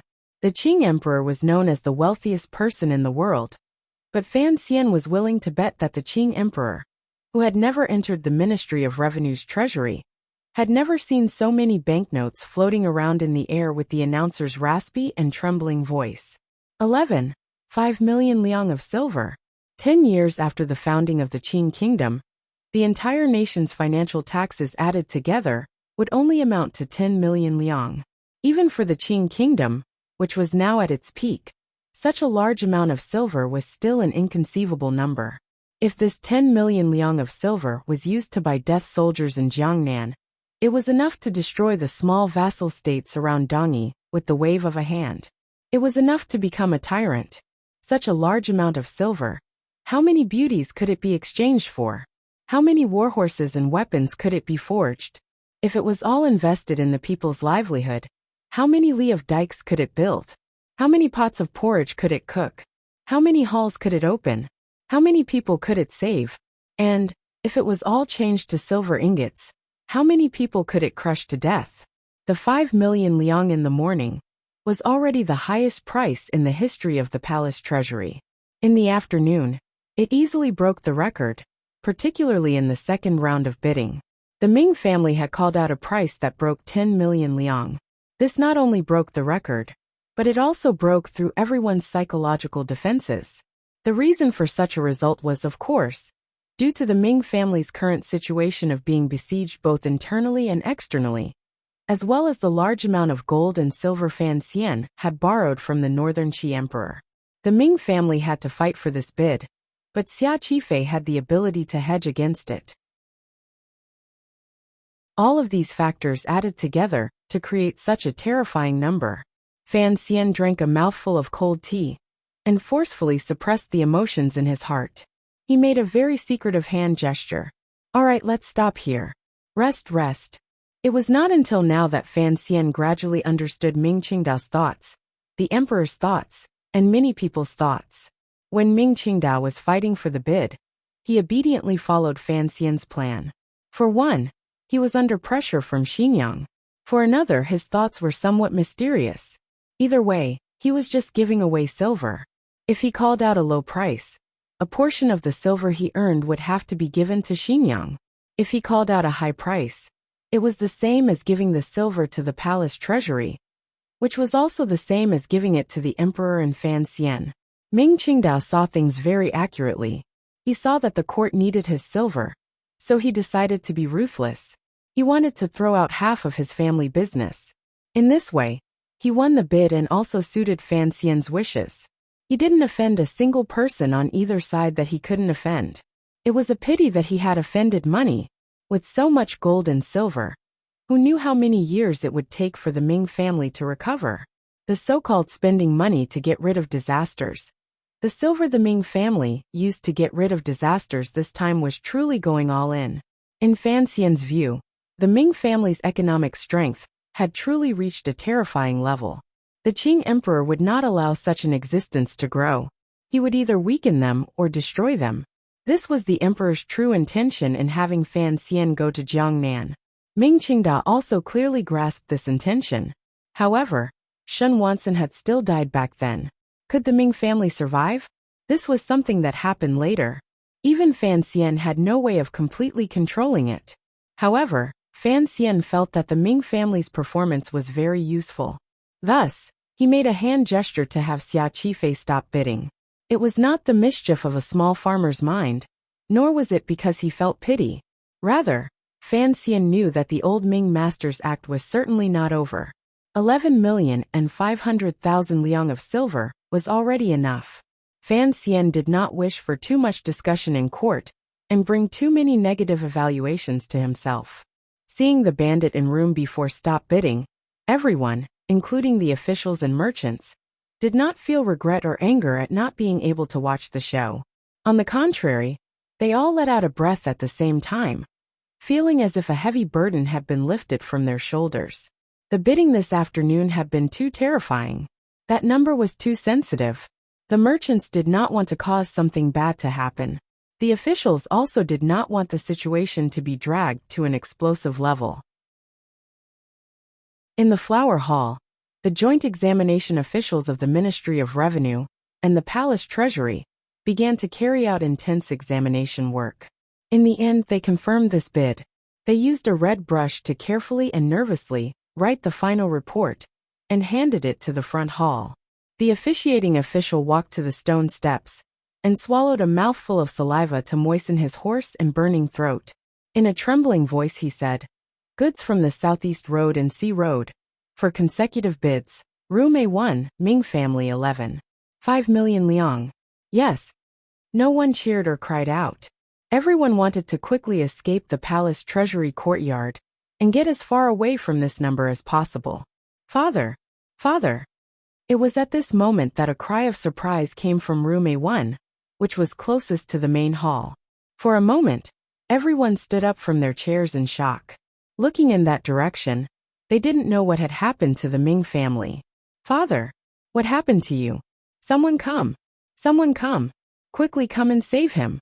From room A1, young Master Ming Launcher's panicked cry for help rang out.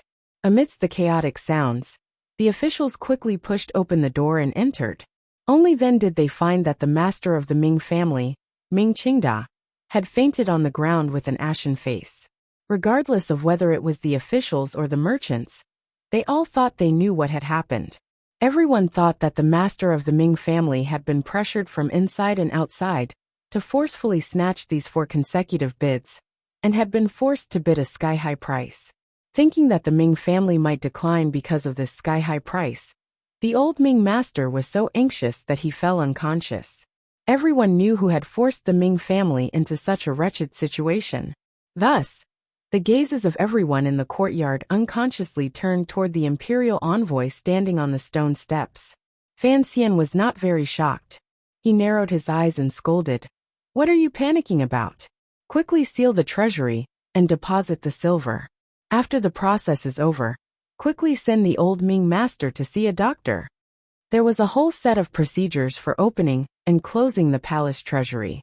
There was also a lot of banknotes in the courtyard, so it took some time before the unconscious old Ming master was carried out. He was moved into the Ming family carriage that Fan Xian had specially allowed to drive to the front door and headed straight for the doctor. No one had expected that the lively palace treasury bidding, after consecutively setting a few records and provoking countless dangers, would have such a bleak and light ending. Watching the Ming family's carriage depart into the distance, and thinking of the unknown fate of the master of the Ming family, the Jiangnan merchants couldn't help but sigh endlessly.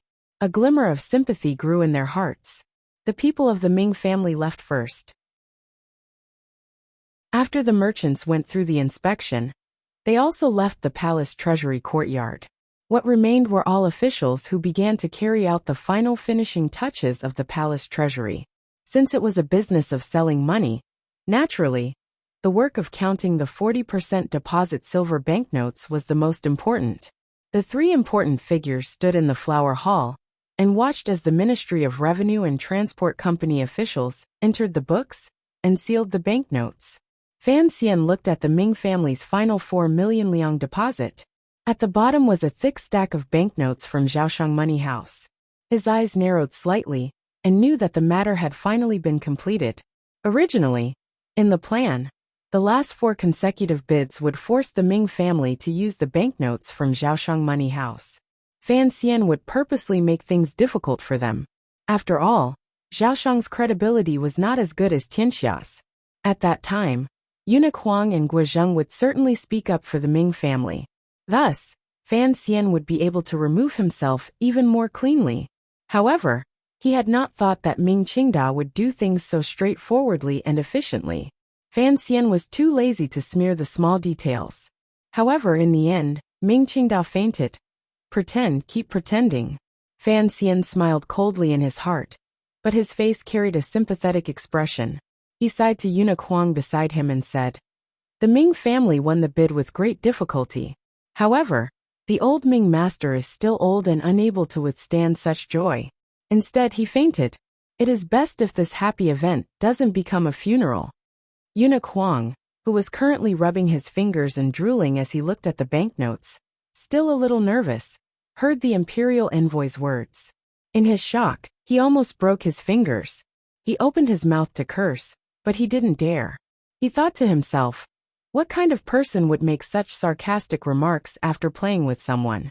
Eunuch Huang huffed angrily and didn't say anything. Guozheng smiled insincerely and said, "This year, the palace treasury's income is a full 80% higher than in previous years. When this gets back to Jingdo, the emperor will certainly reward Sir Fan Jr. greatly. In the future, becoming a king or marquis is just around the corner." Given Fan Xian's identity and the power he currently held, becoming a king or marquis in the future was a sure thing. He also didn't want to listen to Guozheng's flattery. He smiled coldly and said, "It's all thanks to all of you and the Jiangnan merchants who sympathize with the court. They would rather lose their hard-earned capital to supplement the palace treasury. As for me in this matter, I did not play much of a role." Guozheng was stifled. He thought to himself, the Ming family almost sold their pants today. Wasn't it all because of you? And you still have the face to say I didn't play much of a role? He huffed coldly and didn't say anything else. He only cursed endlessly in his heart. Pretend, keep pretending. Monthly tickets come quick. Chapter 372. Haha, I'm not pretending. And no one punished me to kneel on the CPU or hit me with a stick. Monthly votes are a bonus. If I have them, I will be happy. My attitude in this area is so good that it angers both men and gods. Really keep pulling for votes. Xia Mingji, it's so scary. Do you know how the copper wire the great prince pulled when he killed Huma was invented? Isn't that made of iron? The difference isn't that big, did you know? To be honest, Northern Qi really did not have such a thing. The Northern Qi ruler and officials were most interested in the military products of the Qing Kingdom Palace Treasury's 3 workshops. It was not easy for one side of the conversation to bring this up. The girl on the other side felt a glimmer of joy and said sincerely, "I don't know. Oh, copper wire is very difficult to pull." The warm and gentle voice sighed. The gentle voice sighed and said, "I heard that the merchants in Jiangnan were fighting for a piece of copper coin, and they pulled it out by force." The joke itself was amusing, but coming from his mouth, it seemed rather cold. So the girl only quirked her lips. He then asked, "Do you know how the tunnel from Sha Lake to the river in Shazhou was dug?" The girl shook her head. She didn't really want to play with him on these things. The person shook his head and said, "Because Jiangnan merchants dropped a copper coin into a rat hole on the dam." Haitang looked at Fan Xian, who was telling a joke. She looked at him quietly for a long time before saying, "I can understand these 2 jokes. I just don't know what you're trying to say." Fan Xian scratched at his slightly itchy and painful neck. Cece had not been in good spirits these 2 days. Every day, when she combed her hair, she used too much force and pulled too hard at the back of her head, so there were some red spots. As he scratched, he said, "These 2 jokes tell us that for merchants, being stingy is always a virtue worthy of praise, and profit is always an irresistible temptation." These were 2 jokes he had heard about Jews in his previous life. Using them on Jiangnan merchants at this time was not too strange. He turned around and pointed at his back to Haitang. Just now, he had scratched himself, but the area of the itch had quickly expanded. It had immediately run to the center of the heavenly assassin's back. Although Fan Xian's little tricks could easily dig there with his palm, it didn't feel good. So he pointed at his vest.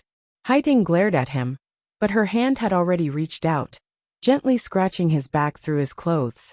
Feeling the miraculous hand that could easily defeat the second priest, using a supreme heart to scratch his itch, Fan Xian felt his entire body relax. He gave a comfortable moan and continued. Being stingy is the nature of merchants. Ming Qingda being so willing to cut his own flesh is a bit unexpected. Furthermore, this matter concerns profits. Next year, I will certainly have to appease the Sun family of Chuanzhou and the merchants who lost out this year. So I will have to trouble you to tell your emperor that at most next year, I will be able to maintain this year's share. Any more will be difficult. Haiding nodded. Immediately after, she continued to ask, how are you going to deal with the Ming family? It looks like you are very satisfied with Ming Qingda's attitude. Fan Xian shook his head and said seriously, his attitude does not completely represent the Ming family's attitude. The matter of that night has not ended, and I cannot stop. The Ming family's current injuries are all on the economy. In the next year, just by relying on the palace treasury shipping goods to block him, I can make his family continue to bleed.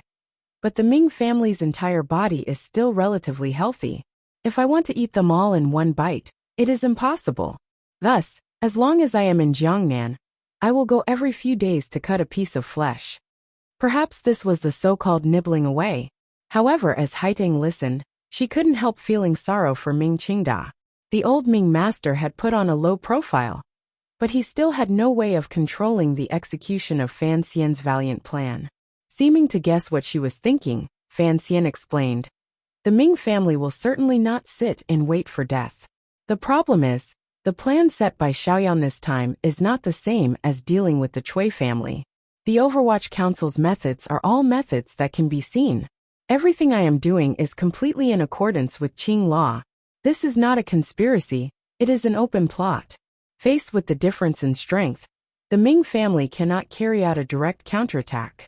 Don't think that Ming Qingda is purely trying to keep the peace. He is also wasting time and waiting for the situation in the capital to change. He emphasized his tone and said, for the Ming family, the situation in Jingdo must change.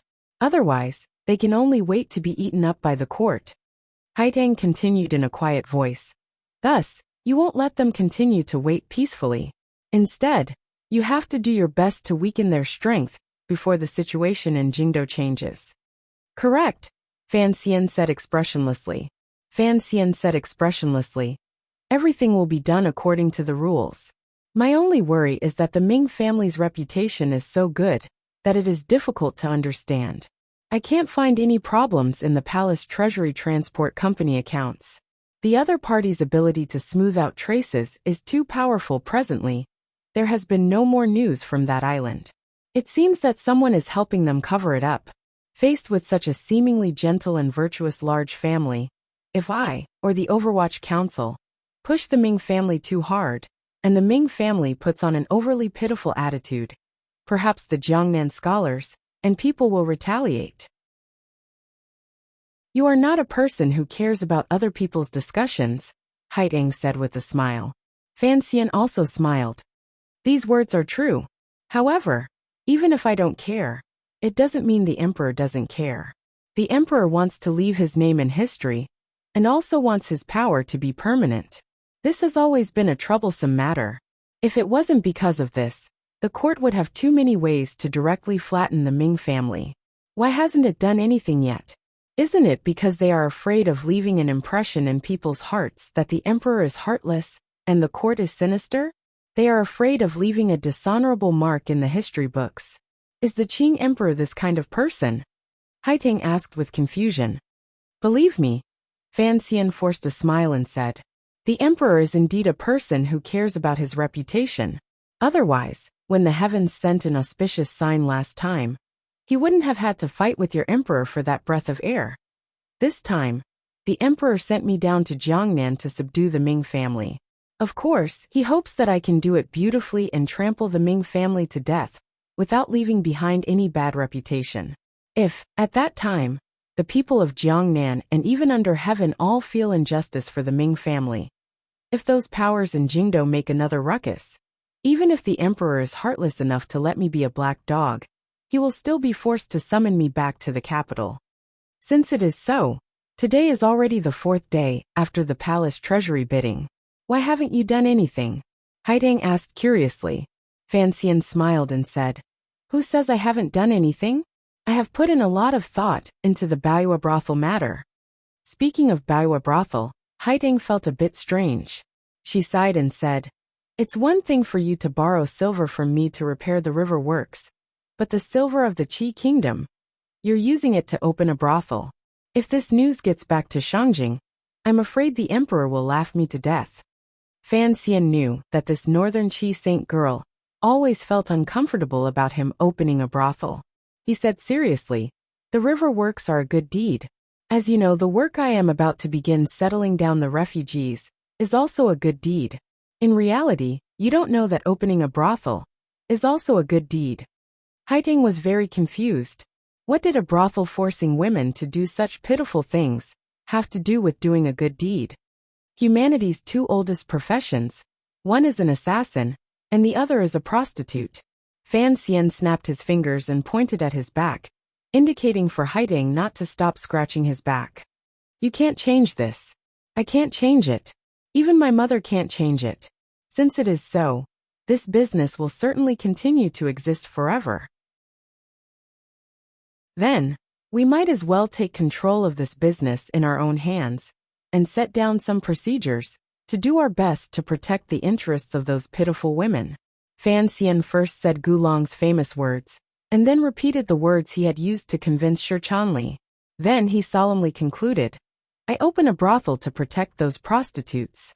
If I blindly place morality above my head and ignore it, cover my eyes and pretend there is no such thing in this world, then that is truly not having a benevolent heart, and not treating those prostitutes as people. When Fan Xian specifically talked about the various new policies of Baoyue brothel, such as doctors and monthly leave, Haitang's hand that was tickling Fan Xian had already stopped.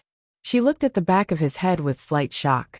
It was as if she had not thought that what Fan Xian said was not empty lies, and that he was actually doing these things. When she heard the last sentence, the admiration on Haitang's face was immediately hidden. In a quiet voice she said, Anji's words make sense. Fan Xian turned his head in surprise. He had not expected her to reply so seriously. This was not a good feeling. It was as if Su Jiling was persuading a nun. He shook his head and chased this sad and sorrowful association out of his mind. Without rhyme or reason he said, Duo, I'm sorry. This time, it was Haitang's turn to make a sound of surprise and agreement. Fan Xian said, A few days ago, you and I separated a bit. After the matter I thought about it. This is mainly my problem. Of course, there is also your problem. But in the end it is my problem.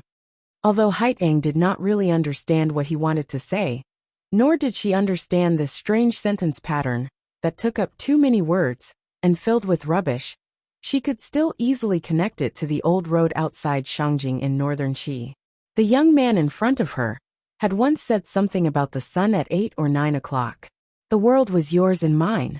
A faint smile rose to the corners of her lips. Fan Xian clapped his hands and stared into her eyes. I crave honesty between friends, but I am not honest enough with you. So this is my problem. Ever since you left northern Qi and came to Jiangnan, you have to stare at so much silver every day and worry about how I will be. The pressure on you is too great, making it hard for your state of mind to calm. You are not as good as you were in the beginning, and cannot successfully resolve this pressure. This is your problem. But you have pressure, I have pressure. In the end, this pressure is caused by me, so this problem is also mine. Haitang smiled and covered her mouth, only revealing a pair of eyes as bright as a clear lake. Fan Xian was slightly startled and unconsciously said, Your eyes are pretty.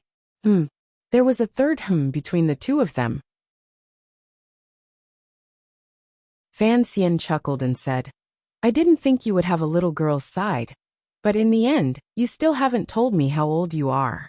Seeing Haitang's slightly angry expression, he noncommittally waved his hand and said, Change the topic. Didn't you just ask why you haven't made a move against the Ming family these 2 days? You said you were busy with the brothel's renovation work. Haitang also knew how to joke, but it was a bit shaky. Fan Xian nodded and smiled. That is one thing. Of course, the most important problem is, I am waiting for Xia Qifei to recover. On the evening of March 26th, in the area west of Suzhou where salt merchants and royal merchants gathered, red lanterns hung high and firecrackers rang out. It was a joyous atmosphere. The Jiangnan water bandits commander Xia Qifei, who had been in the limelight during the palace treasury matter, had officially bought a courtyard in Suzhou. Today was the first time he had opened his doors to welcome guests. In reality, the true wealthy of Jiangnan all had their own large courtyards outside of Suzhou, in the Jiangnan water villages. They usually lived in their own manors, and rarely stayed in the city. However, each of their families had a luxurious residence in the western part of Suzhou, because this was a symbol of status, and a display of the family's power. The land in the west of the city was very expensive. Furthermore, no one was willing to sell property, so not everyone had the right to live there. Xia Qifei was able to successfully open his own courtyard. This meant that after the palace treasury matter, Jiangnan had already recognized his right. Of course, Xia Qifei, who had moved into Suzhou, had to wash himself clean and not leave a trace of evil on his face. Thus, he could not move in as the commander of the Jiangnan water bandits. His current identity had already changed. He had become the owner of Xiaomingji. Xiaomingji was also a newly opened business. The meaning hidden in the name was clear to the merchants who had come to congratulate them. The Ming family was very eye-catching. However, they didn't know whether or not the Ming family would send someone today. They heard that after the master of the Ming family, Ming Qingda, fainted that day, it took him a whole 2 days to wake up. His body was very weak. A carriage stopped in front of the Xia manor. The carriage was completely black and did not have any emblems. However, the guards staring at it like tigers watching their prey, as well as the sudden increase of strangers on the street, all made clear the identity of this carriage. The merchants surrounding the door of the Xia manor quickly walked over and bowed toward the carriage. They then eagerly prepared to welcome the person in the carriage. Inside the carriage, Fan Xian said to the third prince in an even voice, "Your Highness, do you really want to join in on the excitement? It doesn't seem very appropriate." The third prince smiled sweetly and said, "I know what teacher is worried about. However, since teacher is not avoiding suspicion today to help Xia Qifei, adding one more student is nothing." Fan Xian smiled. He knew that this little guy had not forgotten Yi Guiping's teachings at all times. Regardless of life or death, he would be tied to him, not only psychologically, but also in public opinion. One big and one small. The two nobles of Suzhou reservedly got off the carriage. It drew a clamor and rising of cheers from outside the carriage. Fan Xian stood in the room and used his hand to touch the clearly newly made study table. Smelling the faint scent of clear wood, he thought to himself that this world was nothing special, but the newly renovated house did not have the smell of methane. This benefit was enough. Suddenly his heart jumped. He realized that it had been a long time since he had thought of the things of his original world. He didn't know what this meant. Perhaps he was getting more and more used to this world. But why was there an unknown desire in his heart that kept scratching and making his heart itch? He didn't know what exactly he was longing for. It wasn't tobacco, it wasn't porn. He didn't know what it was. He shook off his daze and found that Xia Qifei and the third prince were both staring at him in a daze. He couldn't help smiling self-mockingly and saying, "Ching Ching, you're injured. Sit by yourself and don't mind me. I often zone out." Knowing that the imperial envoy and the third prince had arrived together, the Jiangnan merchants who had come to the front yard to offer their congratulations were all secretly envious of Xia Qifei's luck, and shocked at the imperial envoy and the third prince's actions of not avoiding others. They also didn't dare make too much noise, so the sounds of drinking and merrymaking in the front yard did not disturb the conversation in the study in the back garden. Xia Qifei was actually very shocked at Fan Xian's arrival. Furthermore, he had come with the third prince. Fan Xian shook his head and said, "Nowadays, everyone in Jiangnan knows of our relationship. I think Jingdo should also know. If that's the case, why are you still trying to hide it?" Xia Qifei glanced at the third prince. Thinking of the rumors on the streets, he didn't avoid them and said straightforwardly, Commissioner, I'm afraid I've brought you trouble. What trouble? Fan Xian gazed at him warmly. You work for the court. It looks like you're doing well recently, but in reality, you've suffered quite a bit. Xia Qifei thought of the brothers who had died that night, and his expression darkened slightly. Are your injuries better? Fan Xian asked. Xia Qifei respectfully replied, much better. Fan Xian thought for a moment, and then slowly said, you don't have to worry too much. Concerning the Ming family, my attitude is very firm. Perhaps the progress will be a bit slower, but don't think that I have been fooled by someone's attitude. The news of the current master of the Ming family, Ming Qingda, kneeling in the courtyard of the palace treasury manor, and fainting after winning the bid, had long spread throughout Suzhou and beyond. Thus, as the knife in Fan Xian's hand, what Xia Qifei was most worried about was whether the hand holding the knife would suddenly change its mind. Hearing Fan Xian make a promise, Xia Qifei's spirit rose involuntarily despite his injured body. Revenge and taking back the Ming family was his greatest wish. If he didn't have Fan Xian's help, he would never have been able to do it. Fan Xian looked at his expression and said in a low voice, you work for the court, so the court will support you. To put it more bluntly, since you are my person, I must openly announce this to the world. There is no need to remove this relationship or hide it. In the future, when you work in Jiangnan and send goods to the north, with this layer of influence, it will all be much easier. Xia Qifei's expression appeared to be moved, but he felt a bit terrified in his heart. He didn't know why the commissioner was in such a rush to bring this matter to light. Xia Qifei still thought he was working for the court. He didn't understand that just because Fan Xian used him did not mean that the court used him. To have Xia Qifei send goods to the north, and use the Cui family's old route to connect with Fan Xizha in the north, under the protection of Fan Xian in the south, and the emperor in the north, he would reopen that smuggling route. This was Fan Xian's true goal. Presently, the south had the Overwatch Council secretly managing it, and the north had the provost of the Discipline Commission Wei Hua. He was both an old acquaintance of Fan Xian, and someone the Northern Qi Emperor trusted. This route was already flawless. The only thing that needed to be hammered a few more times was Xia Qifei himself at the beginning. Fan Xian had come under the guise of discussion. He wanted to use the words of the people to firmly bind Xia Qifei to his side. After today, no matter who it was, no one would believe that Xia Qifei was not Fan Xian's trusted aide. In the future, when the smuggling began, even if Xia Qifei wanted to betray Fan Xian, probably no one would believe him. Furthermore, Fan Xian's enemies would also target Xia Qifei. The Jiangnan restaurant was already a good start. This could only force Xia Qifei to hold Fan Xian even tighter. Using external aggression to lock one's heart and tie people onto the boat, the third prince was pestering to get on the boat, but it was impossible for Xia Qifei not to go. The day after tomorrow. Before Fan Xian left the Xia Manor, he gave one last order to Xia Qifei. The required procedures should be complete. When the time comes, it will be your turn. Xia Qifei felt slightly excited.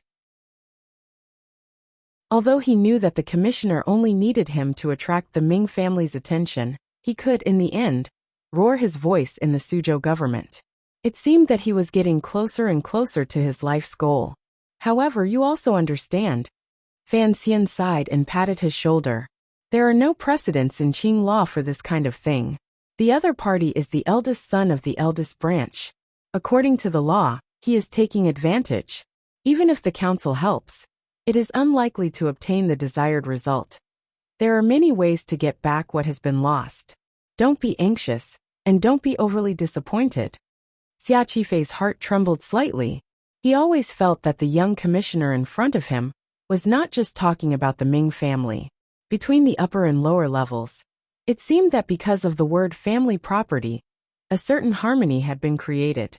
He raised his hands in a salute and said, moved, I do not deserve to trouble you because of my matters. You deserve it, Fan Xian said sympathetically.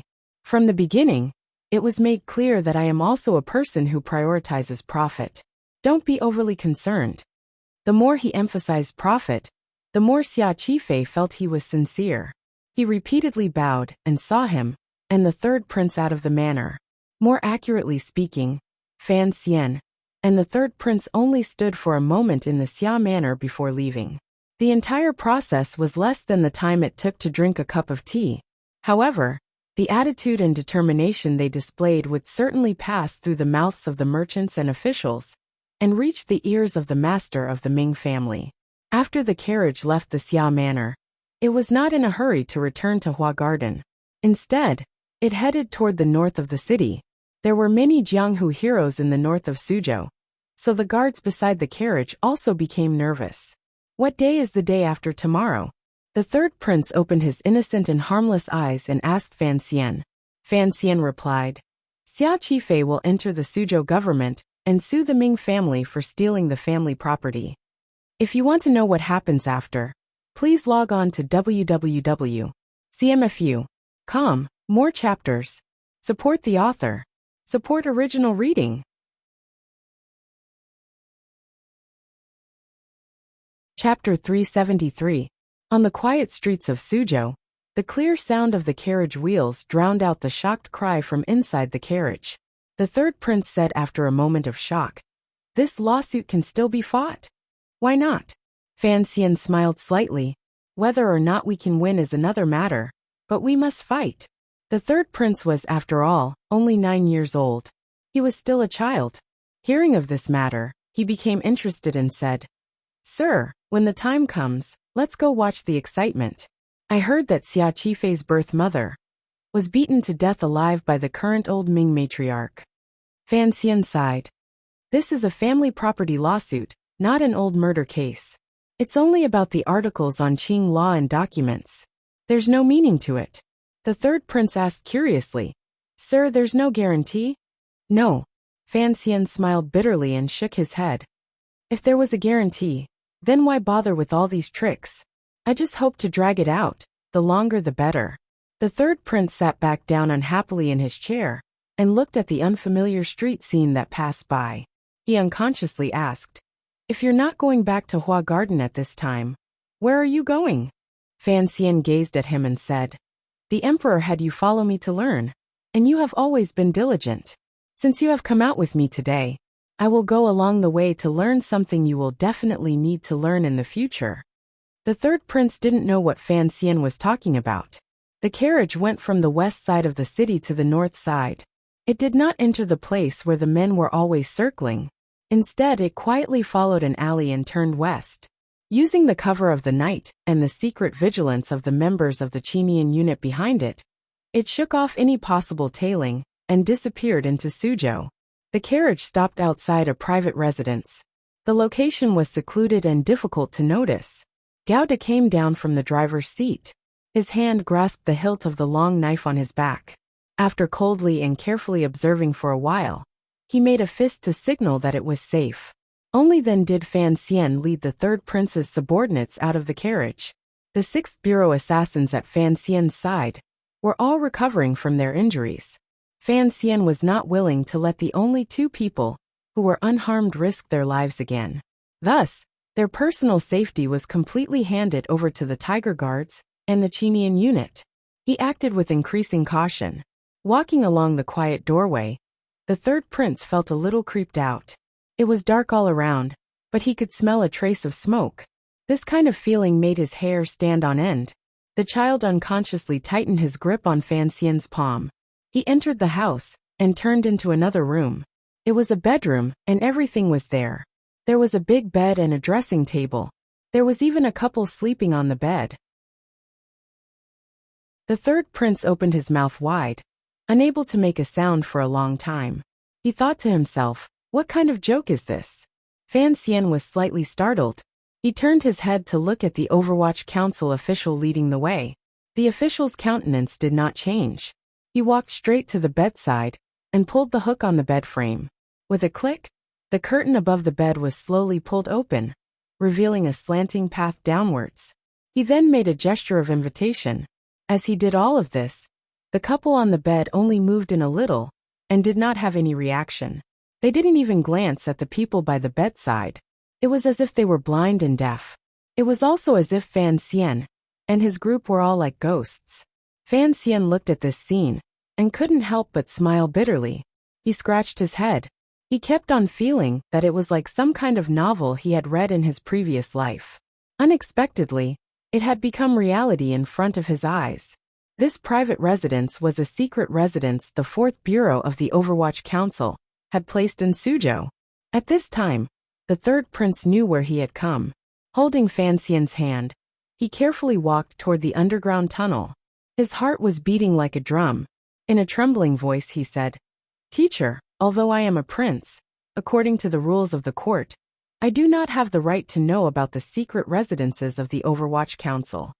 Fan Xian smiled and said, "Every city has 3 to 5 secret residences. It's not like it's something strange. As for the rules with me here, no one can say anything."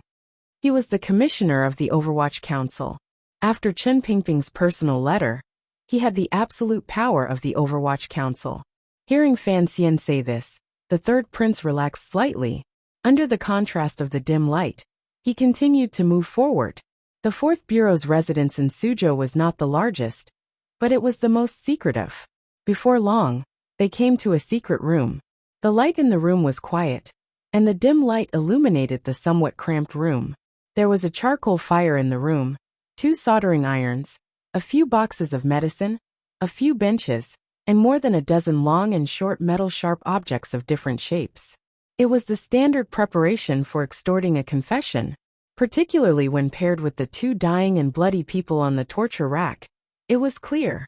Fan Xian sniffed this familiar and intimate scent, and couldn't help but sniff. He felt the 3rd prince's hand tighten. He couldn't help but smile in his heart. This child did sinister things in the palace in Jingdo, but he was still a child. He had never seen such a slaughterhouse-like scene. The 4th Bureau officials who were extorting confessions had already taken off their clothes because of the heat. They were working with their upper bodies bare. Seeing their superiors suddenly come to the secret residence, they jumped in fright and hurriedly looked around for clothes to wear. Fan Xian waved his hand to stop their movements and said, "Continue working. How are the interrogations coming along?" An official was wearing only one sleeve and wretchedly walked to the table in the corner of the room. He carefully took out a few pieces of paper.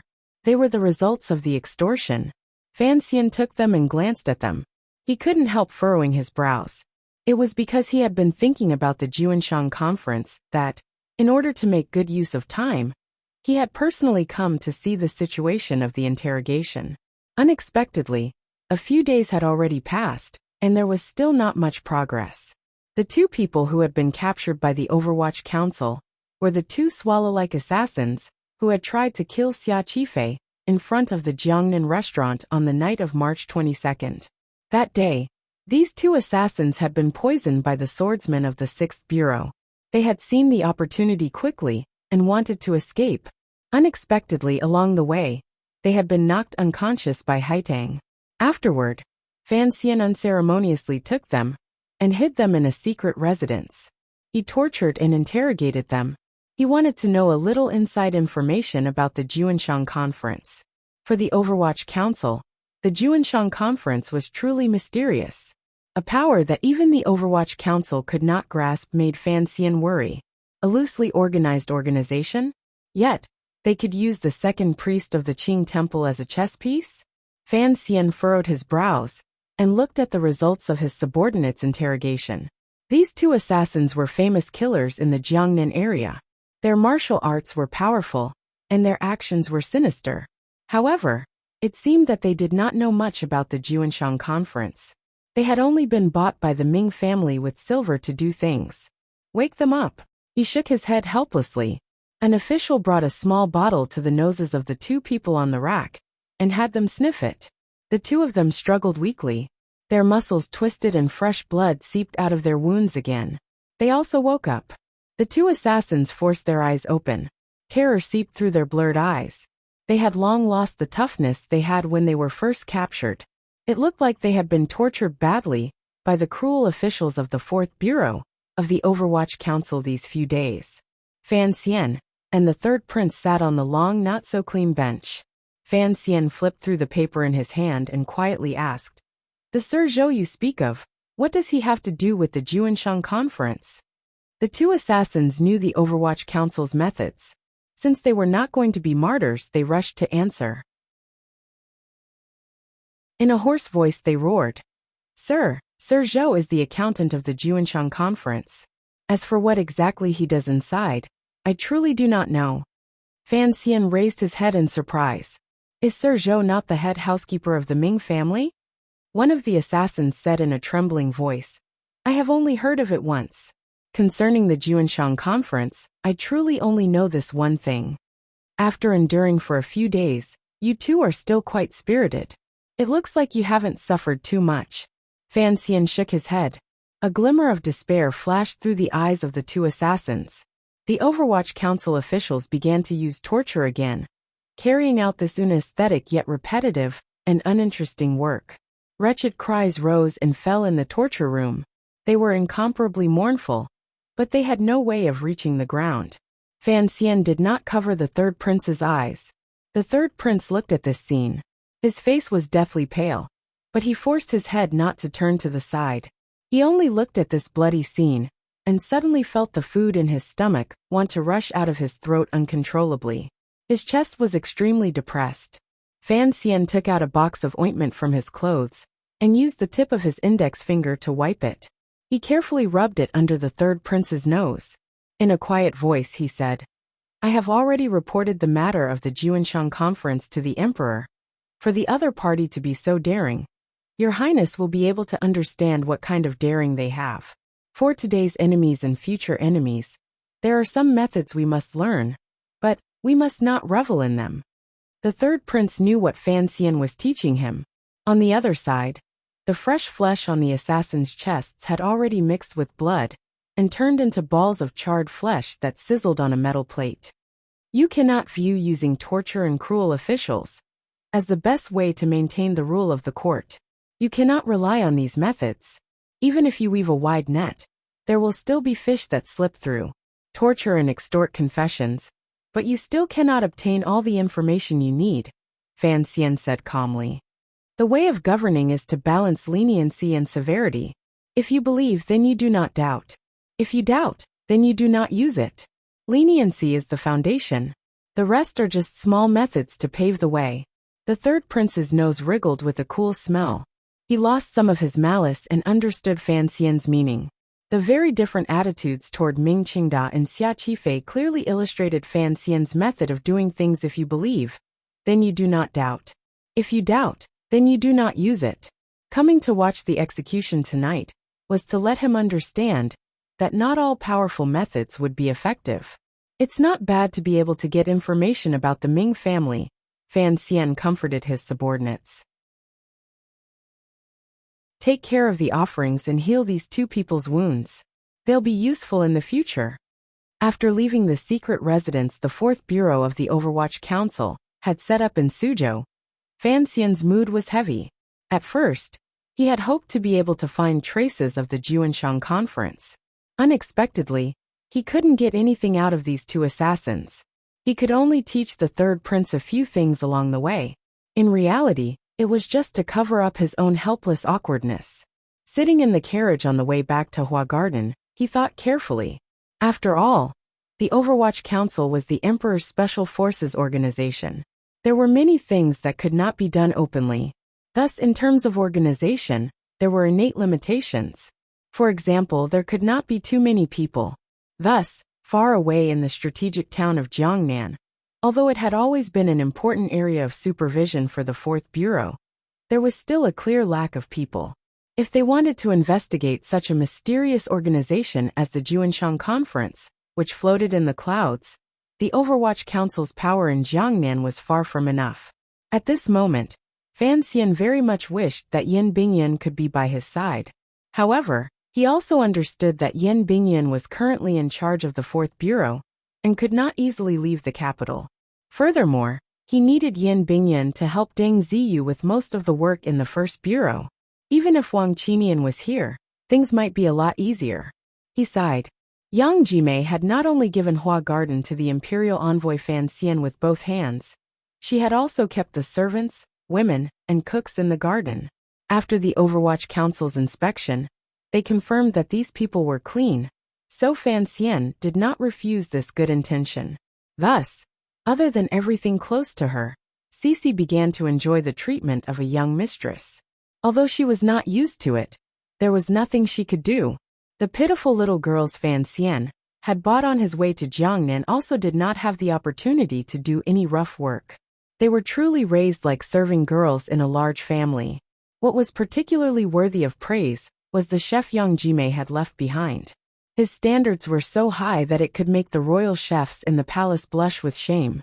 Every day, his 3 meals were cooked in a variety of ways. It made Fan Xian reluctant to go out to taste the delicacies of Jiangnan. He was willing to stay in the garden. Cici liked this chef the most, and the third prince hated him the most. That morning, Fan Xian, Haitang, and the third prince were sitting around a small table eating porridge made with old corn, diced ham, and western vegetables. The color of the porridge was not very pretty, but the completely mismatched flavors mixed together made it very delicious and strange. Fan Xian drank 3 bowls in a row. Cici, who was standing to the side, scooped out the porridge in time. At this moment, a few people walked in from outside the yard, accompanied by a tiger guard. They came to the courtyard and looked at Fan Xian and the third prince sitting around the table. They then glanced at Haitang and couldn't help but be shocked. Fan Xian looked at the people who had stepped over the threshold and was even more shocked. The people who had come were Sang Wen and Deng Ziyu. Sang Wen had already come down to Jiangnan to help him. However, what was Deng Ziyu doing in Jiangnan instead of staying together in the capital? When Fan Xian saw clearly the person standing between the two of them, he unconsciously stood up in shock and cried out, "De Bao, why are you here?" Indeed, the fat man standing carelessly between Sang Wen and Deng Ziyu with a dazed expression, looking around fearfully. If it wasn't De Bao, who else could it be? Fan Xian quickly walked forward in fear.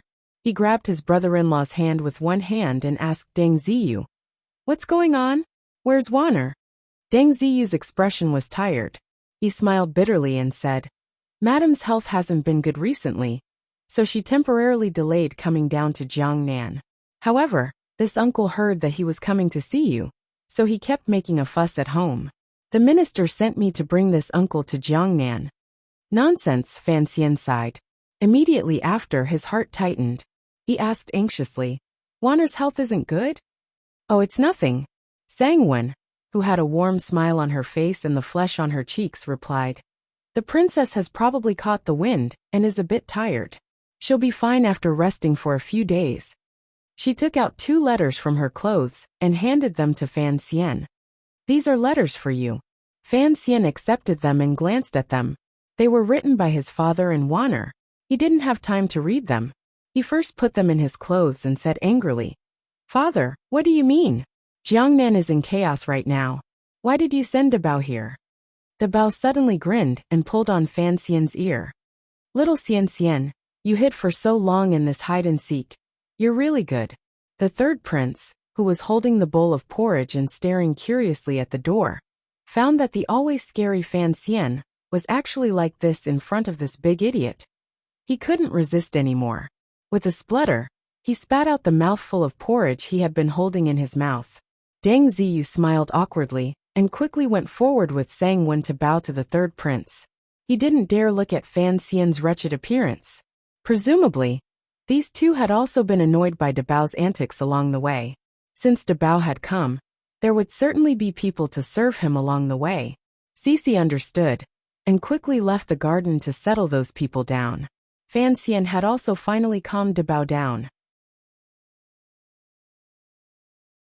He first settled him in the back garden and had the little serving girls, who had nothing to do all day, go and eat melon seeds with him. Only now did the front hall quiet down. Haitang rose and bowed slightly. She then left the front hall. She knew that Fan Xian must have a lot to talk about with Deng Ziyu. After Deng Ziyu entered the hall, it was as if he hadn't seen this country girl. Since she had taken the initiative to bow to him, he still had to quickly return the bow. Sitting at the table, Fan Xian furrowed his brows and said, "Last night, I was thinking that there are indeed few people by my side. It's good that you came, But what about the capital? Sir Yin Jr. is watching over the capital. After receiving the council report you sent back to the capital, the director sent me to bring some people over to help. Deng Ziyu explained. Also, the thing you wanted to prepare took the second and third corps a few months to complete, so I might as well deliver it to you on my way. Fan Xian shook his head and said, I thought someone else would deliver it. I didn't think it would be you. He glanced at the third prince beside him, who was eating porridge and eavesdropping. He coughed and asked the young master to leave. After the third prince left gloomily, Fan Xian furrowed his brows and said, When you came in earlier, why was your expression so strange? Deng Ziyu glanced around and smiled bitterly. When I left the capital, the rumors in Jingdo were too fierce. They all said that you and the northern Qi Saint girl, Haitang, would travel together, sit together, and sleep together. The court couldn't stop discussing it. Furthermore, you are now fixated on the palace treasury, so you have to avoid suspicion. The officials in court were preparing to use this matter to attack you. I didn't think that when I entered Hua Garden today, I would see that girl. Only then did I know that the rumors were true. I couldn't help but worry. Sleep together? Fan Xian smiled coldly. Only those people could think of that. Let's not talk about it. Let me see what you brought. Deng Ziyu carefully took out a flat box from his clothes and handed it to Fan Xian's hand. Fan Xian lifted the lid and carefully examined the piece of paper lying quietly in the middle of the box. The paper was slightly yellowish white. The edges were slightly curled, and it could be seen that it was quite old. The handwriting on the paper was slightly crooked. It looked like the person who wrote it was near the end of his life. Not bad. Fan Xian furrowed his brows. Although this will still not be of much use, if this family property lawsuit is to be dragged on, we will have to rely on this.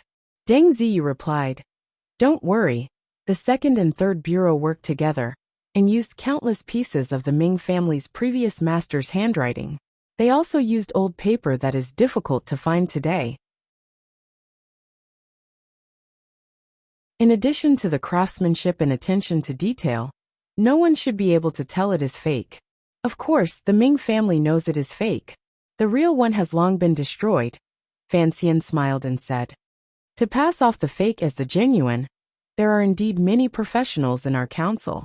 In the future, if we go into the fake antique business, I think we can make a lot of money. Send it to Xia Qifei in a moment.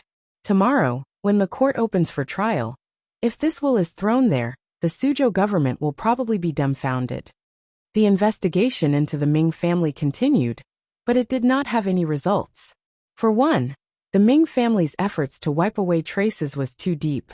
For another, there were countless connections in the Jiangnan officialdom that protected them. Naturally, the Suzhou government was one of the links. Although Fan Xian could not directly tear down the Suzhou government, using a secret Chen Pai's will to make the Jiangnan road officials feel fear and trepidation was still a very easy thing to do. When he was the only one left in the flower hall, Fan Xian took out the 2 letters from his clothes. First, he roughly scanned them, and then read them carefully. Wanner's letter basically talked about Jingdo matters. Occasionally, it would mention the situation in the palace. However, the language was a bit cryptic. One of the greatest benefits of having a wife in Jingdo was that she could help Fan Xian immediately understand which way the wind in the palace would blow. The eldest princess returned to Guangxin Palace. The second prince quietly returned to the stage. The crown prince's movements were the most secretive. The old Empress Dowager seemed to be dissatisfied with Fan Xian's arrogance in Jiangnan. The strangest thing was that the emperor was still calm. This goddamned emperor. What good was it for him to make the world so chaotic? Where did his confidence come from? Fan Xian sighed. His fingers gently rubbed the fragrant letter. Suddenly, his longing for Wanner surged up. After not seeing her for a number of months, he knew that his wife was in Jingdo, worried about him and making plans. After he finished reading his father's letter, Fan Xian finally understood Dabao's purpose in coming to Jiangnan. In the letter, Minister Fan urged Fan Xian to find a time to send Dabao to Wuzhou. After resigning, the Prime Minister, Lin Ruofu, lived in seclusion in Wuzhou. It had been a long time since he had seen his son. If Fan Xian sent Debao to Wuzhou, he could take the opportunity to visit his scheming father-in-law. This excuse was very good. Even the emperor could not oppose it. Wan Li, brother Xiaojin, the wind blows through the sky, burying love and blood. I'm very happy. Thank you, everyone. I don't know what to say. It seems a little pretentious to ask everyone to spend less money. I can only say, I will still write novels next year. I will still write novels the year after that. I will still write novels the year after that. I will still write novels the year after that. I will also write novels the year after that. The more I write, the better it will be. To be continued. If you want to know what happens next, please log on to www.cmfu.com. More chapters. Support the author. Support original reading.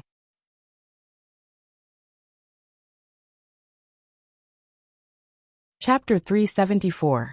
A big piece of gossip had happened in the Suzhou government. The Suzhou people, who loved excitement and did not fear the government, had long received the news. Early in the morning, they swarmed to the door of the yamen, discussing as they waited. What everyone was discussing was the matter that had caused an uproar in Suzhou, and had gradually attracted the gazes of all of Jiangnan.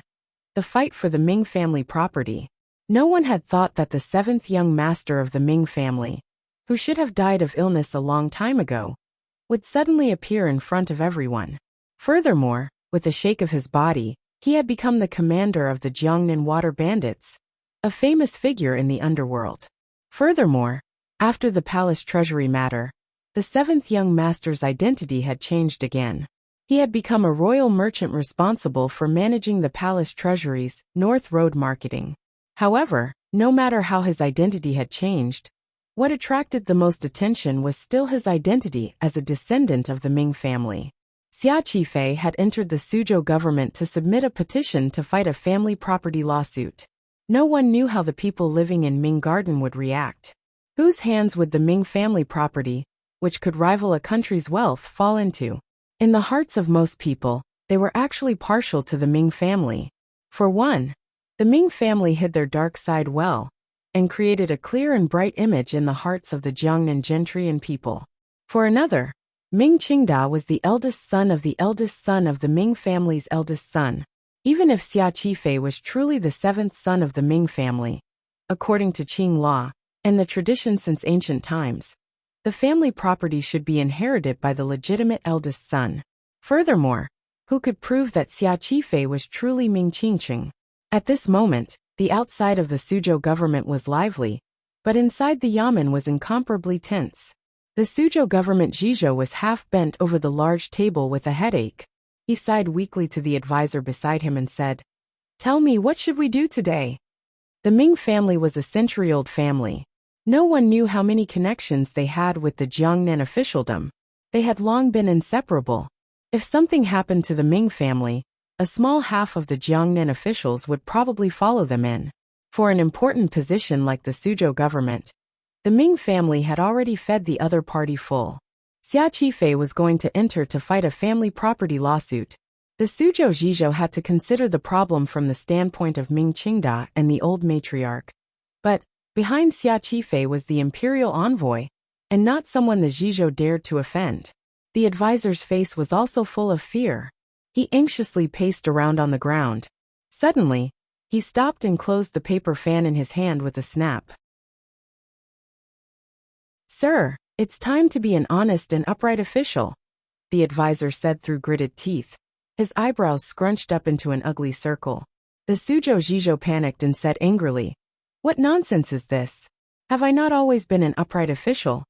After saying this, he thought of something. The Zhizhou suddenly became discouraged and said, "This is the Ming family's business. It is not good for me to stay out of it. After all, in the past, it was because of the old matriarch that I was able to sit in this position." The advisor knew that the old master had misunderstood his meaning, and quickly went forward to say a few words. He lowered his voice and explained, "Old master, have you seen anyone from the Ming family say anything these 2 days?" The Suzhou Zhizhou paused. He thought for a moment and then said strangely, "Yes, the Ming family has never sent anyone to communicate with me." The advisor smiled sinisterly and said, It looks like the Ming family has a card up their sleeve. They know that no matter how this case is fought, and what Xia Qifei has in his hands, the Ming family's enormous family property will still only belong to the old Ming master. Since the Ming family is not worried, naturally they have the confidence to win. Why worry for them? The Suzhou Zhizhou lowered his head slightly and asked in a very low voice. Then according to you, what should I do? This advisor specialized in criminal names and was extremely familiar with Qing law. With a swish, he opened his fan and proudly said, regardless of whether or not Xia Qifei can find the old man from back then and prove his past, even if he is truly the seventh son of the Ming family, according to Qing law, he will not have a share in this family property. Since you don't want to offend either side, and the Ming family is currently protected by Qing law, then what are you worried about? Today, you only need to report it to the public and judge the case according to Qing law. Presumably, the imperial envoy will not be able to blame you. Who knew how many pairs of eyes were watching this case that had shocked Jiangnan? The Suzhou Zhizhou furrowed his brows and thought for a long time. He felt that this was the only way. Reporting the case to the public and deciding according to the law, he could not offend Fan Xian, and he could silently watch the Ming family succeed. He could also erect an official's reputation. It seemed to be a three-way win situation. Thinking of this, the Zhizhou finally relaxed and let out a long breath. So it is like this. Not moving is moving. At this moment, the broken drum outside the yamen began to beat. The Zhizhou furrowed his brows and cursed. This Xia water bandit is truly impatient. Although he said this, he did not dare slight it. He tidied up his official robes, piled on a kind smile within his dignity, and walked out of the study toward the court. Arriving at the court, one could only hear a clamor outside the manor. A wave of murderous roars rose up and finally suppressed the clamor of the Suzhou people outside. The Zhizhou narrowed his eyes and looked down the hall. With some surprise, he found that Xia Qifei had come to the hall alone. He had not brought anyone else with him. It looked like the imperial envoy had not sent anyone to help Xia Qifei. Who is below? Commoner Xia Qifei? What matter do you have to report? Xia Qifei was silent for a moment. His mind wandered and for a moment forgot to reply. He was wearing a pure green cotton robe. The beard on his chin had been shaved cleanly, revealing his green skin. He looked full of valiance and full of vigor. The hands that were exposed outside his sleeves were trembling slightly. It looked like the matter today was indeed of great significance to the seventh young master of the Ming dynasty. The Zhizhou glanced at him with some disgust.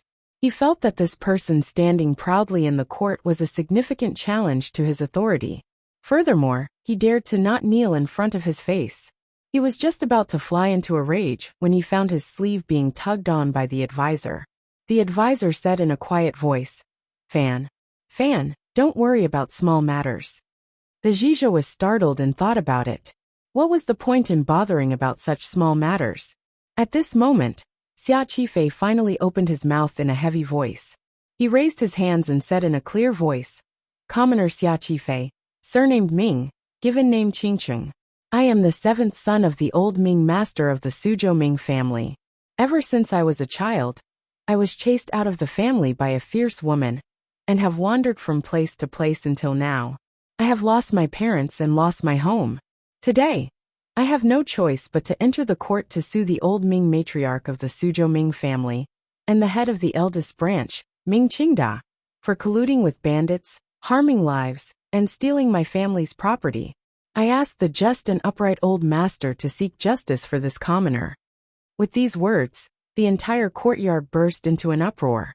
Everyone knew that Xia Qifei had come to steal the family property, but no one had thought that the moment he opened his mouth, he would directly point out that the old Ming matriarch and Ming Qingda had once tried to harm people's lives. Each word struck the heart. Furthermore, in his words, he used fierce women and bandits without leaving any leeway.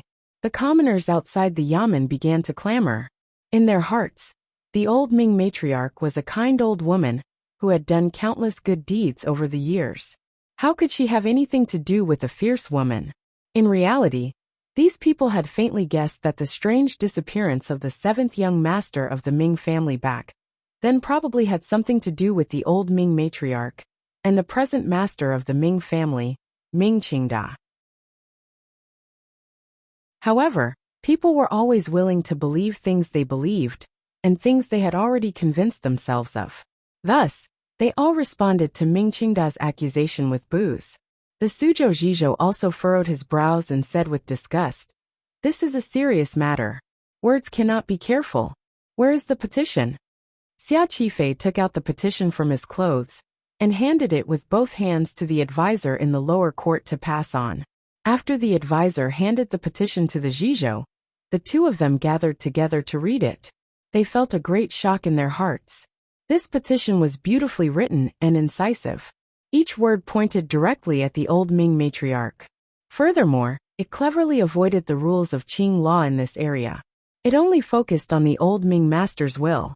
As for Xia Qifei's pitiful wandering life these years, it did not spare the pen and ink. It moved everyone who saw it. The Zhizhou was moved, but he was laughing coldly in his heart. He narrowed his eyes and thought that this kind of writing was good for a story, but it was useless for a lawsuit. He slammed down on the gavel and shouted in a stern voice, "Xia Qifei, do you have proof to present?" Xia Qifei said with a calm expression, "The Ming family has not arrived. Why are you so anxious?" Looking at Xia Qifei's calm and confident expression, the Zhizhou furrowed his brows and thought to himself, did the other party actually have some fatal weapon in his hands? He thought for a moment, and discussed it with the advisor. He then sent someone to invite the Ming family to come forward to answer the lawsuit. According to the notes on the side of the Qing law, such a civil lawsuit did not require the defendant to come forward to answer. However, the matter being fought today was too big. The powers behind both sides were too powerful, and the influence in the Jiangnan area was too great. The Suzhou Zhizhou did not dare to be too careless. In any case, he knew the Ming family would not stay out of it, so he sent someone to invite them. As expected, the moment the bailiffs left, the Ming family followed in. It looked like the Ming family had long prepared someone to answer the lawsuit, and were just waiting for this sure-win battle. Seeing the newcomer, the Suzhou Zhizhou furrowed his brows and said in a cold voice, "Who are you?" The elegant young master smiled slightly and bowed. "I, Ming Launcher, pay my respects to you, sir." This young master of the Ming family knew that the Suzhou Zhizhou was acting right now. He wanted to play the role of an upright and plain-spoken person in front of the people, which was why his words were so cold. Usually, this Zhizhou was much more friendly in front of him. However, after the Ming family's analysis these few days, they had determined that this property lawsuit was a sure-win situation. Thus, Ming Launcher understood the Suzhou Zhizhou's thoughts, and did not mind. The Suzhou Zhizhou said, "The old Ming master has been unwell recently. As the eldest grandson of the eldest branch, it is reasonable for you to answer this matter. Someone, bring the complaint paper to Ming Launcher to take a look." The advisor took the complaint paper away. Unexpectedly, Ming Launcher did not accept it. On the contrary, he smiled slightly and bowed. "Sir, the Ming family is not an evil person who likes litigation, so we do not understand the entanglement in this matter. Thus, we have invited a litigation master to help us." After he said this, he glanced to the side. The so-called evil person who likes litigation was naturally directed at Xia Qifei, who was standing to the side. Xia Qifei did not have any reaction. He also did not glance at his nephew. Following Ming Launcher's words, a person flashed in from behind and accepted the complaint paper the advisor handed over with both hands. He smiled ingratiatingly. When the Suzhou Zhizhou and advisor saw this person, their slightly worried hearts immediately relaxed. This litigation master was Chun Buchang. He was the most famous litigation master in the Jiangnan area, or perhaps the most infamous litigation master. He was on good terms with the provincial government. When he fought a lawsuit, he could always turn black into white, the dead into alive, and a man into a woman. He had a glib tongue, and walked the world with Qing law in his hands. He had never lost. The Ming family had brought out this Chun Buchang. They also had the protection of the Qing law regarding the inheritance of the eldest son. There was no way they would lose this property lawsuit. Chun Buchang held Xia Qifei's complaint paper and looked at it closely.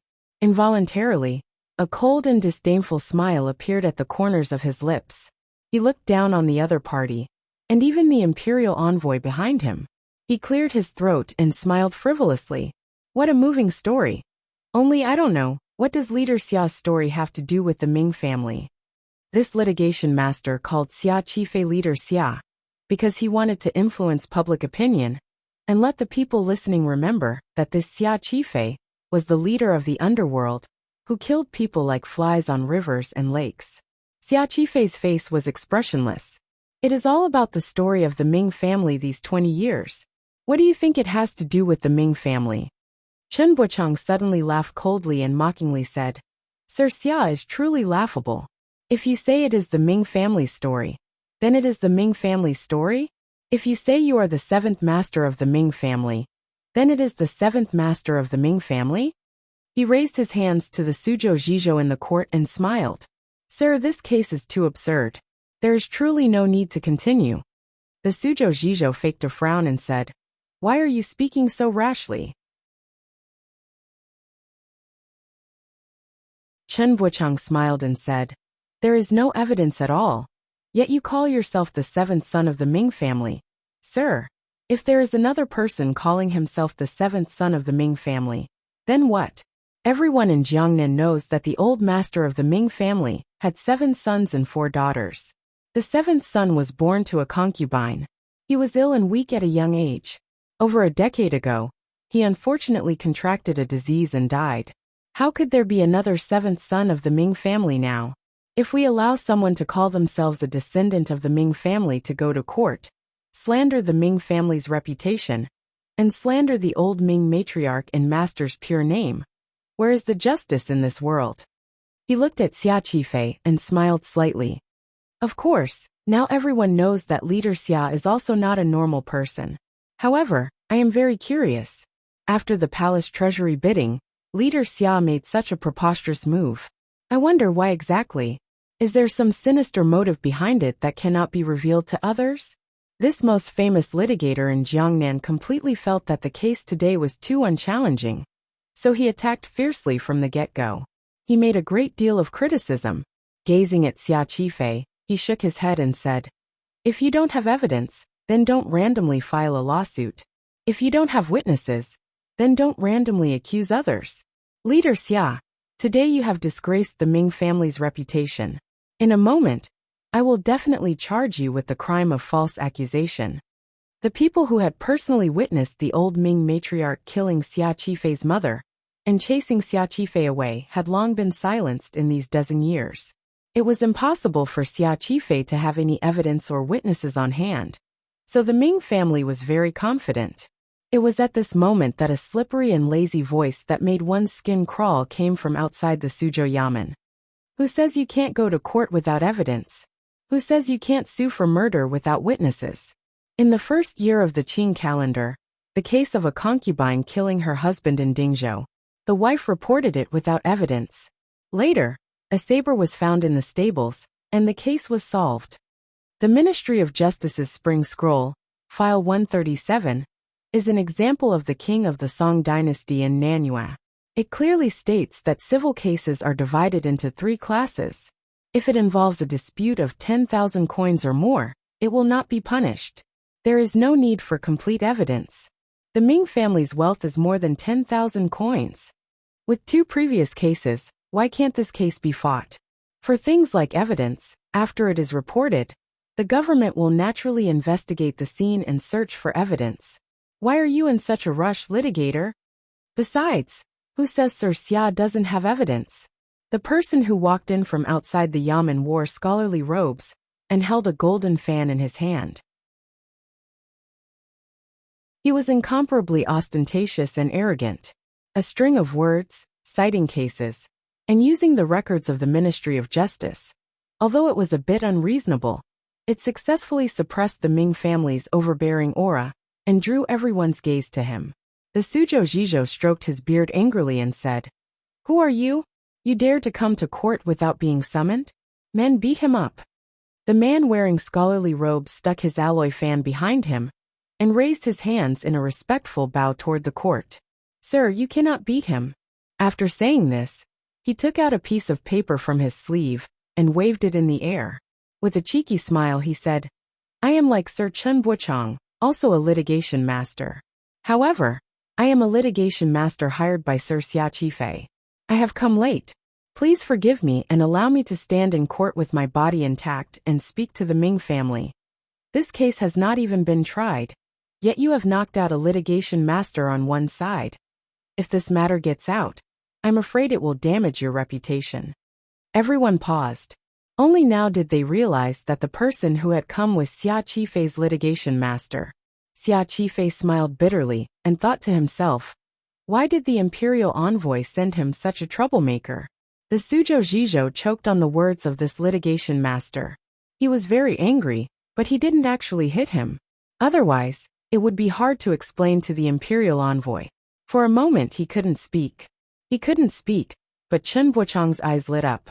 Staring at the litigation master with the golden fan on his back, he felt that he had finally met an opponent with a sharp tongue. Feeling slightly excited, he also stuck his fan behind him and opened his mouth to say, "The two cases you mentioned earlier are special cases, particularly the spring file of the Ministry of Justice. It is only for the reference of the Supreme Court and the Ministry of Justice in the capital. It has never involved the judgment of a local case." The person shook his head and said, "Not so. In the 4th year of Daxing, the previous Prime Minister Lin Ruofu, who was then the judge in Suzhou, used the spring file to judge a property case. How can it not be involved?" Chen Buchang's heart tightened. He had no impression of the case the other person was talking about. Either the other person was talking nonsense, or the other person's familiarity with Qing law and precedent was far above his own. He only heard the person continue to smile slightly and say, "Brother Buchang, don't say things like Qing law does not follow precedent. Whether or not precedent is used is not restricted by the Qing law. It is all up to the thoughts of the chief official." He raised his hand in an ingratiating bow toward the Suzhou Zhizhou, but the Suzhou Zhizhou was cursing in his heart. He knew that the words "up to the thoughts of the chief official" had forced him to Dong Mountain. He had no choice but to make this property case. Who exactly was this litigation master? Chen Buchang and Ming Lansher met each other's eyes. They both felt it was strange. Where did such a shameless litigation master come from in Jiangnan? The Suzhou Zhizhou finally couldn't resist asking, "Dare I ask, what exactly is this sir's name?" Xia Qifei also looked at his litigation master. He raised his hands and smiled. "I am Song Shuren. I am a member of the Jingdou Litigation Masters Guild.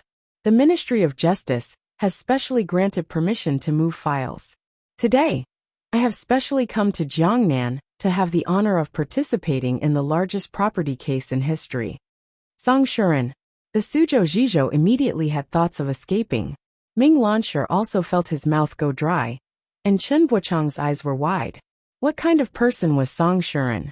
He was the most famous litigation master in Jingdou, or perhaps the most famous litigation master in the entire Qing kingdom. Chen Buchang's reputation was only in Jiangnan, but this Song Shuren was famous throughout the world for being clever, crafty, and difficult to provoke.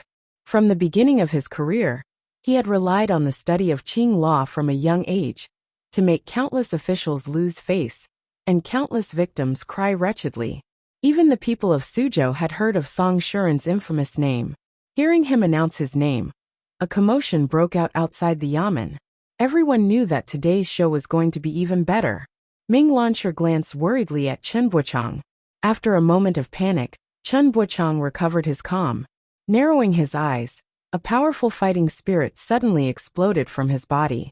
With a cold smile he said, "Young master, don't worry. I have never lost a lawsuit, but Song Shuren has lost before." However, Chen Buchang seemed to have forgotten an important point.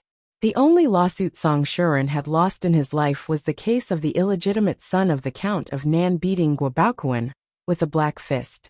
Song Shuren had only lost to Fan Xian once. Since they were going to fight a family property lawsuit, the first thing they had to confirm was Xia Qifei's true identity, and whether or not he was the 7th son of the old Ming master. Regarding this point, Chen Buchang's position was very stable. If the other party could not prove this matter, he would not bother to argue about anything else. Only in this way could they not give the infamous Song Shuren an opportunity to seize a loophole on their side. The Suzhou Jizhou also furrowed his brows and asked Xia Qifei's side to provide concrete evidence to prove his identity. Song Shuren was no longer as relaxed as before. Shaking his head at Xia Qifei, he called out the first witness on his side. This witness was a midwife. She was already very old and even walked shakily. She walked to the front of the court and gasped for breath as she confirmed that she had helped the old Ming master's concubine give birth. The newborn baby had a green birthmark on the back of his waist. Xia Qifei took off his clothes in court. There was indeed a green mark on the back of his waist. Chen Buchang furrowed his brows and gritted his teeth. In a low voice he said to Ming Lansher, "Why didn't you say this yesterday?" Ming Lansher's teeth made a crunching sound, and he said in a low voice with great anger, "This midwife is fake. The one from back then died of illness 2 years ago." Chen Buchang sighed sorrowfully. Even if they knew the midwife was fake, how could they prove it? The midwife looked confused, but in the questions and answers earlier, she had clearly remembered the location of the Ming garden. The old Ming master's appearance, the concubine's clothing, and the rooms were all correct. In the eyes of a bystander, this midwife could not be any more real. Damn! The Overwatch Council was indeed skilled at falsifying. On the last day of 2007, I am slightly moved but mostly happy. I hope everyone can sweep away the bad things of the past, such as me often making mistakes and writing methane as a disgraceful thing. Believe me, it is a typo. Please remember those beautiful and happy memories, such as how I am bright and pure. Tomorrow is a new year. I wish everyone good health, good luck in everything, and a long life for the elders in your families.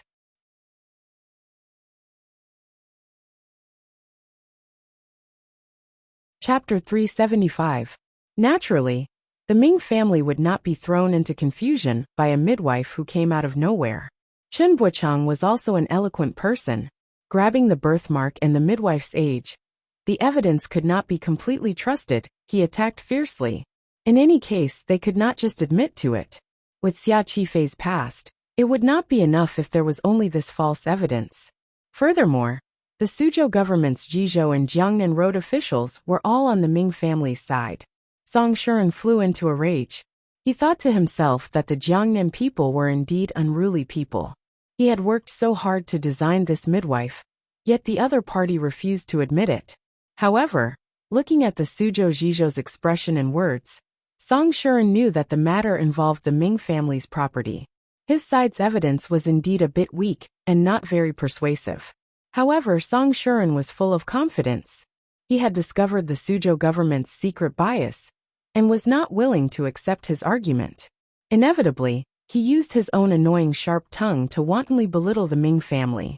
He also secretly stabbed the Suzhou government a few times. His words were filled with mockery and sarcasm. In any case, he was a famous person in Jingdou and didn't care about the methods of the Jiangnan nobles. Relying on Sir Fan Jr.'s support, he was very daring. The Suzhou Jizhou sitting with Ming Lansher and Chen Buchang was not in a rush. He watched with a smile as this world-famous litigator performed, and listened to the saliva flying around the court. Although he hated this bastard in his heart, he forcefully suppressed it. "Sir Song, if you want to prove that Xia Qifei was the 7th son of the old Ming master, do you have any other evidence?" The Suzhou Jizhou clenched his fist in his sleeve and asked with furrowed brows. "Sir, the midwife earlier clearly remembered it clearly. Why can it not be used as evidence?" Song Shuren's feet were uncrossed, and he stood in the court like an ace. Brother Song's words are not appropriate." Chen Buchang bowed to the side. "That old woman's movements are already difficult, and her cheeks are weak. She is already a person about to die. This old and muddle-headed person, how can her words be accurate? Furthermore, she does remember the Ming family's layout clearly. But who knows if someone with ulterior motives told her what happened back then, and then had her remember and come to frame us?" Song Shuren narrowed his eyes and said, "What a shameless frame." Chen Buchang was slightly angered. He thought to himself, "You guys can even do such a shameless thing, but can't I even say it?" Song Shuren couldn't be bothered to deal with him anymore. He directly asked the people in the hall, "Sir, do you also say the same thing?" The commoners outside the hall had already mostly believed in Xia Qifei's past. After all, the midwife's acting skills were truly exquisite. The surrounding crowd could see that the Suzhou Zhizhou and the Ming family were probably going to deny it to the death. Some of the more lively ones began to cheer. However, most people were still silent. After all, in their hearts, they were still partial to the Ming family. In particular, Xia Qifei seemed to have a power from Jingdou behind him. The Jiangnan people were very opposed to this kind of situation. The Suzhou Zhizhou's old face blushed slightly. He knew that it was not appropriate to deny the midwife's confession to the death. Looking at Ming Launcher's gaze, he knew he could only continue like this. He cleared his throat and said, "That midwife is indeed old and muddle-headed. The right to accept the truth is still in my hands. If it was a common case, then it would not be inappropriate for Sir Song to say it. However, Sir mentioned earlier that the Ministry of Justice is classified as third class. This matter of the Ming family property is, without question, a first-class case. If there is no more detailed and reliable evidence, I truly cannot judge the case." Song Shuren had been waiting for these words. He furrowed his brows slightly and pretended to be disappointed. In a sharp voice he said, "Sir, this won't do. The matter has been so long ago. Where can we find other evidence? I have already found a witness. If you say it won't do, then what kind of evidence do you need?" The Suzhou Zhizhou's heart was slightly happy. No matter how arrogant and famous Song Shuren was in court, he would still be needed like Dou by us officials. No matter what kind of witness he brought up, I would always find a way to not accept it. Hearing Song Shuren's panicked question, he unconsciously said, "Witness and material evidence are both present before the case can be decided." Song Shuren did not wait for him to continue. His lips parted and words shot out like a cannon. "Sir?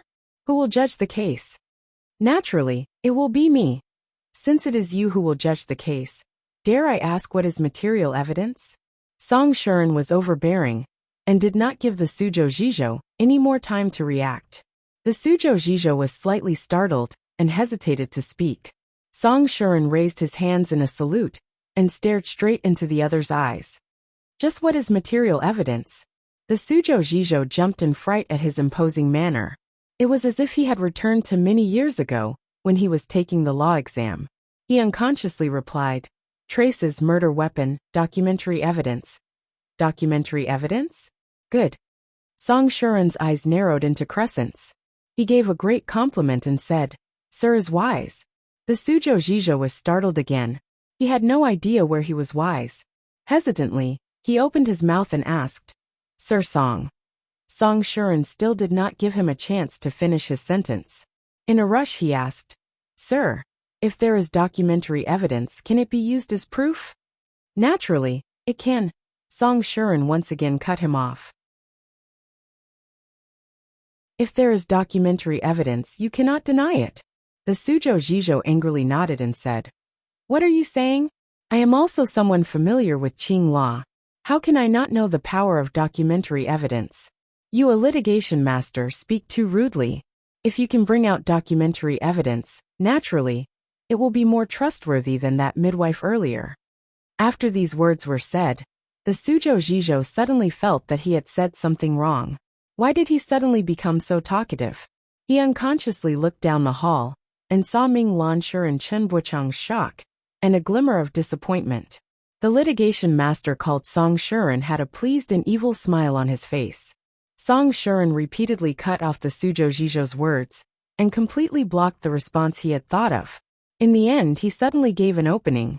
After a few provocations, he had the Zhizhou follow his intentions and confirm the importance of documentary evidence in front of everyone before he presented his evidence. This was to prevent the shameless scene of him not admitting it again later. In fact, this was just a very superficial psychological and verbal skill in debating. It was like dangling a sausage in front of a dog, but refusing to let it take a bite. In the end, when you stuffed a banana in front of it, the dog would be overjoyed and eat it all, forgetting that it originally wanted to eat the sausage and not the banana. Chen Buchang found that the Zhizhou had fallen for Song Shuren's trick and sighed to himself. Earlier, he didn't have a chance to interrupt because Song Shuren spoke too quickly. Furthermore, his arrogant and shameless tone was indeed easy to anger. He and Ming Lansher met each other's eyes and shook their heads helplessly. They felt a glimmer of confusion in their hearts. Just what kind of documentary evidence did he have in his hands that could prove Xia Qifei's past? The Suzhou Zhizhou knew he had been played by Song Shuren. Looking at that person's hateful smiling face, he wanted to order someone to beat him up. However, he could not do so now. He could only ask in a heavy voice, "Since you have documentary evidence, why didn't you present it earlier?" Song Shuren bowed respectfully and said, "I will present it now."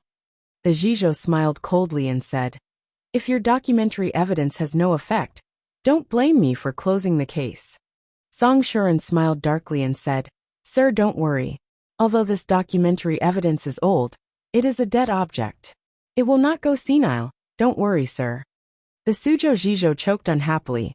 Song Shuren moved closer to Xia Qifei's ear and said something.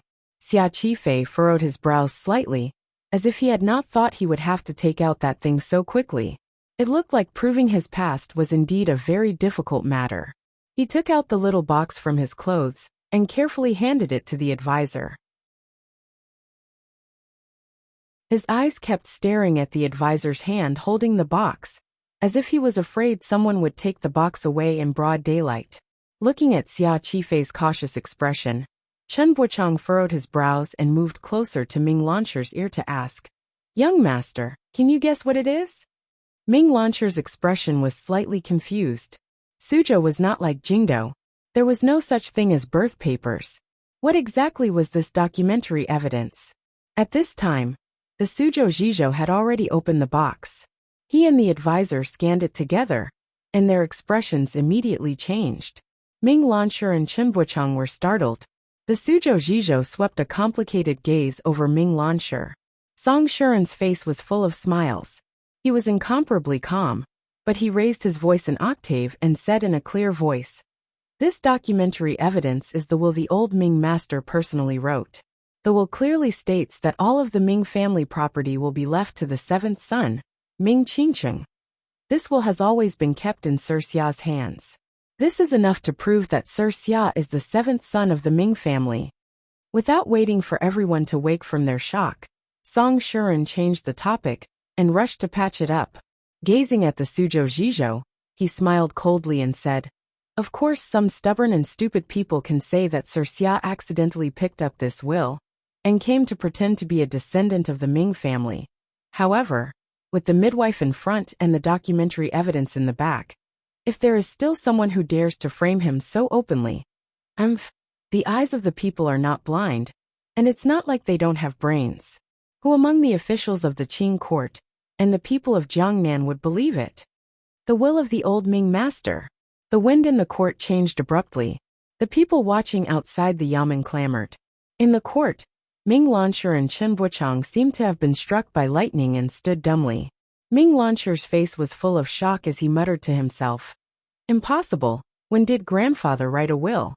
This must be fake." Song Shuren looked at the young master of the Ming family from the side and smiled insincerely. As expected, someone didn't even look at it and already said it was fake. Is young master Ming an immortal? Ming Lansher was still in a state of shock.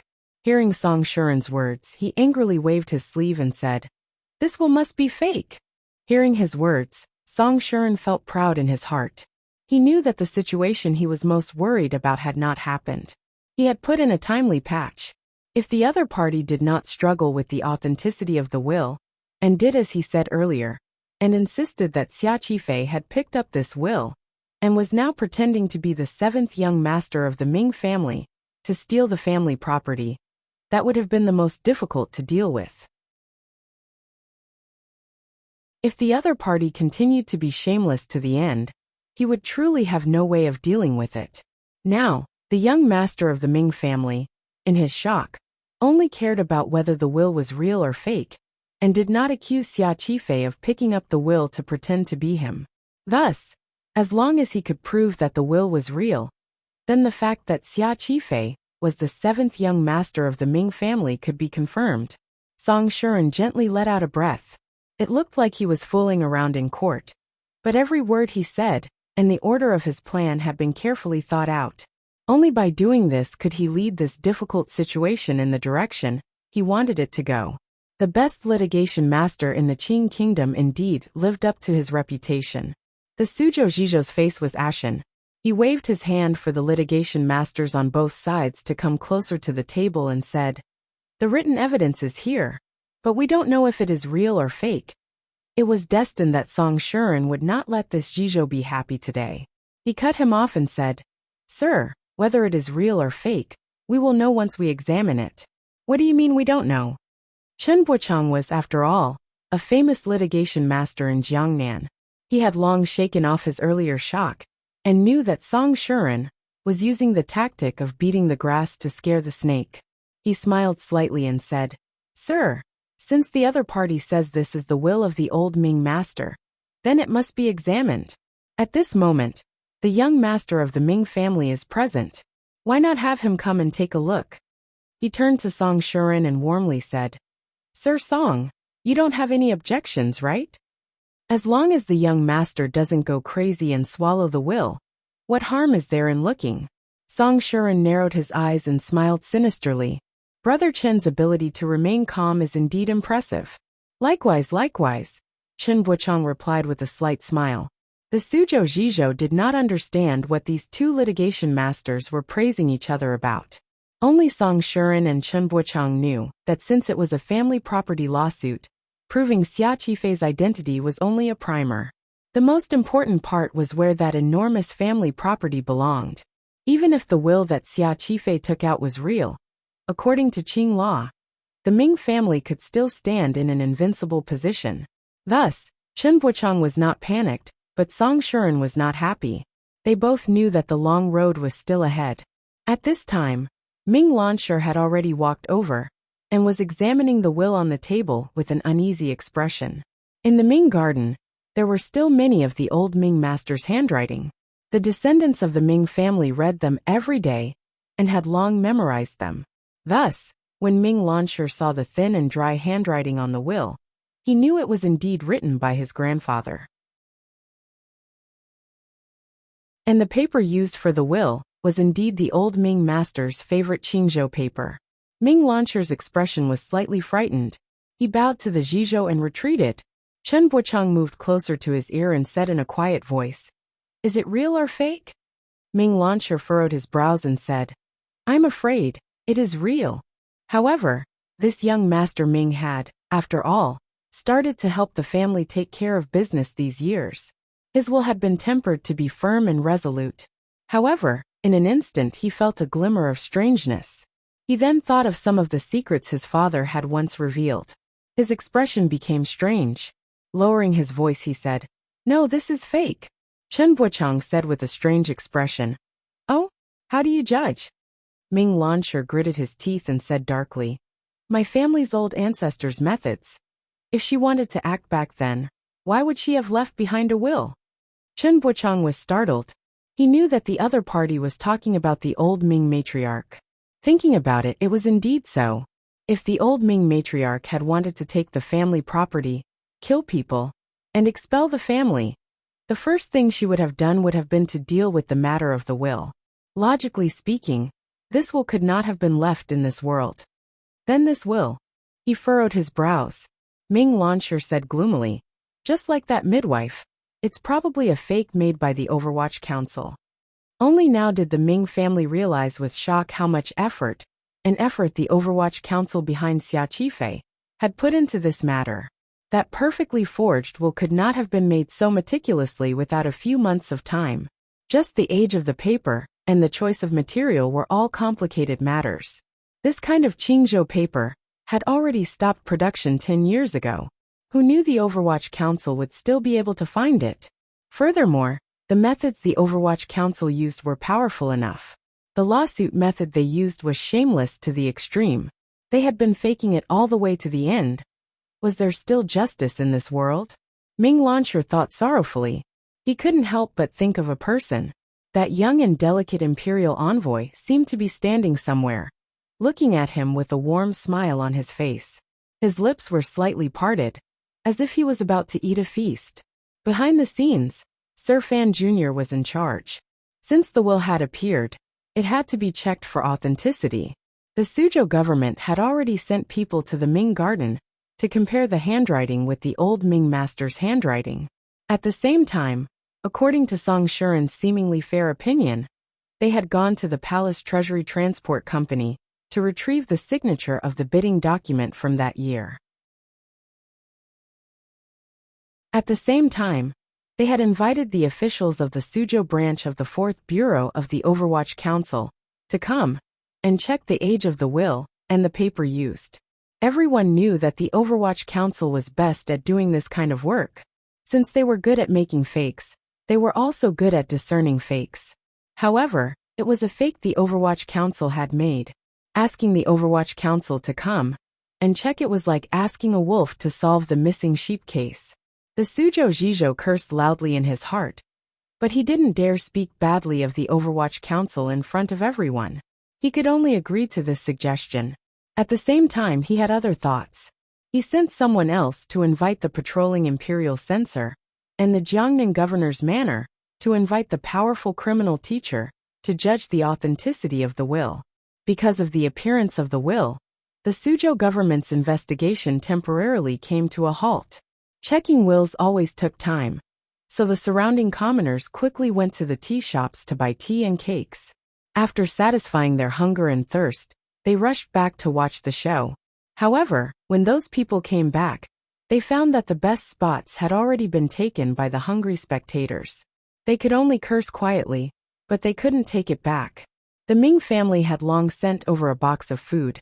Ming Lansher ate without tasting it. Chen Buochang said something by his ear, and only then did Ming Lansher's spirits improve. On the other side, Hua Garden did not hide anything, and brought over a box of food for Xia Qifei. There were very few people there. Only Song Shuren and Xia Qifei were eating. Song Shuren glanced at the Ming family and quietly said to Xia Qifei, "Once the will appears, Master Xiao's past will be made clear." The excitement in Xia Qifei's eyes was immediately hidden. He gratefully said, "Thank you for your trouble, sir." However, Song Shuren said seriously, "Confirming Master Xiao's past as a descendant of the Ming family does not mean you can take back what belongs to you." Xia Qifei understood what he meant. Song Shuren sighed and said, "The Qing laws are strict and follow scriptures. In the Qing laws, the rules regarding inheritance of family property are too rigid. The other party is the eldest son of the eldest branch and has an absolute advantage. Even if you have the will of the old Ming master in your hands, it is impossible for the government to award the Ming family property to you. Furthermore, these Jiangnan road officials, looking at it, they all listened to the Ming family." Xia Qifei nodded slightly and said with a determined expression, "If I can clear my name today, it will be an unexpected joy. As for the matter of the family property, everything will be as you say. Sir has also said that this matter cannot be rushed. As long as the will is confirmed, it is fine not to fight this case." Song Shuren smiled slightly and shook his head. "We have to continue fighting. Even if we know we cannot win in the end, we still have to continue fighting. We have to beat the Ming family until they are badly battered and powerless to respond. We have to drag out the Ming family and embarrass them. I have this ability." This litigation master spoke easily and confidently, but in reality, he had a bellyful of complaints. He had been summoned all the way to Jiangnan by that Sir Fan Jr., who knew that he was going to fight a case that he was certain to lose. Furthermore, Fan Xian had ordered him to drag out the process of this lawsuit as long as possible. In this life, Song Shuren had only lost to Fan Xian once in court.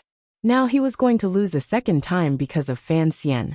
When he thought of it, he was full of resentment. But there was nothing he could do. Who asked him to vote for Sir Fan Jr.? Who asked him to be generous? In the afternoon, a joint inspection team consisting of officials from the Overwatch Council, Suzhou government, Imperial Censorate, and the Jiangnan Governor's Manor's Criminal Division studied the yellowed paper for a long time. First, it was to compare the handwriting and signature. The old Ming master's thin and withered handwriting was extremely difficult to imitate. Furthermore, his personal writing habits, such as the fact that he would drag at the end of his writing, all of this was fully displayed in this will. Furthermore, the paper used was indeed Qingzhou paper that had long stopped production. The advisor of the Ministry of Justice determined from the degree of yellowing and the degree of dampness that the time the will was written was very close to the year Xia Qifei claimed. The tone and use of words in the will were also completely in harmony with when the old Ming master was alive. Most importantly, after the seal was compared to the old Ming master's seal that Ming Garden had brought, it was not the slightest bit different. However, it was this lack of difference that made the experienced old official in the Jiangnan governor's manor feel a glimmer of strangeness. A will had been stored for a dozen years. The color of the seal was indeed old and faint, but the fine threads were still not the slightest bit different from the current seal. This was too strange. However, this old official also understood that this matter was very complicated. Furthermore, this point could not be considered suspicious, so he did not pay too much attention to it. As for the officials of the Suzhou government and imperial censorate, they wholeheartedly wanted to prove that this will was fake. In the end, they even used a large piece of glass that was a specialty of the palace treasury, but still could not find a single flaw. After the officials discussed it for a while, they came to a consensus. The Suzhou Zhizhou had no choice but to announce in the court that the will was real. Naturally, Xia Qifei was also the seventh young master of the Ming family, who should have died a long time ago, Ming Qingcheng. On the first day of 2008, I was going to write something but decided against it after thinking about it. I won't say too much nonsense. I just wish everyone a happy new year, and live happily. Casting more monthly votes is good for the body and mind. Haha, last month, I was fourth in the monthly votes. It has nothing to do with my ability to pull votes. Everyone knows that my ability in this area is very poor. It was all because everyone gave me face and gave me an extra 3,000 yuan as a bonus to buy a new mobile phone, a Nokia 6300, a subpar product. I also had to buy a Sony Ericsson 608C for my mother, because it has handwriting, so she can learn to send text messages. Oh, the happy 3,000 yuan is all from everyone, my sincere thanks. Last night, I drank 3 bottles of beer and fainted for a long time. Today, I woke up late. This shows that I'm already old. During the spring festival in February, I might have to ask everyone for some time off, because I have to go back to my hometown to warm my uncle's grave. I also have to go back to the village. The mountain roads are difficult, so I'm afraid I won't be able to work during those days. I'll say this in advance. Asking for leave awaits approval. Happy New Year, enough nonsense. I said less nonsense but still so much nonsense. Of course this paragraph doesn't count. I wish everyone a happy new year. Sincerely. To be continued. If you want to know what happened after, please go to www.cmfu.com. There are more chapters. Support the author. Support the original reading.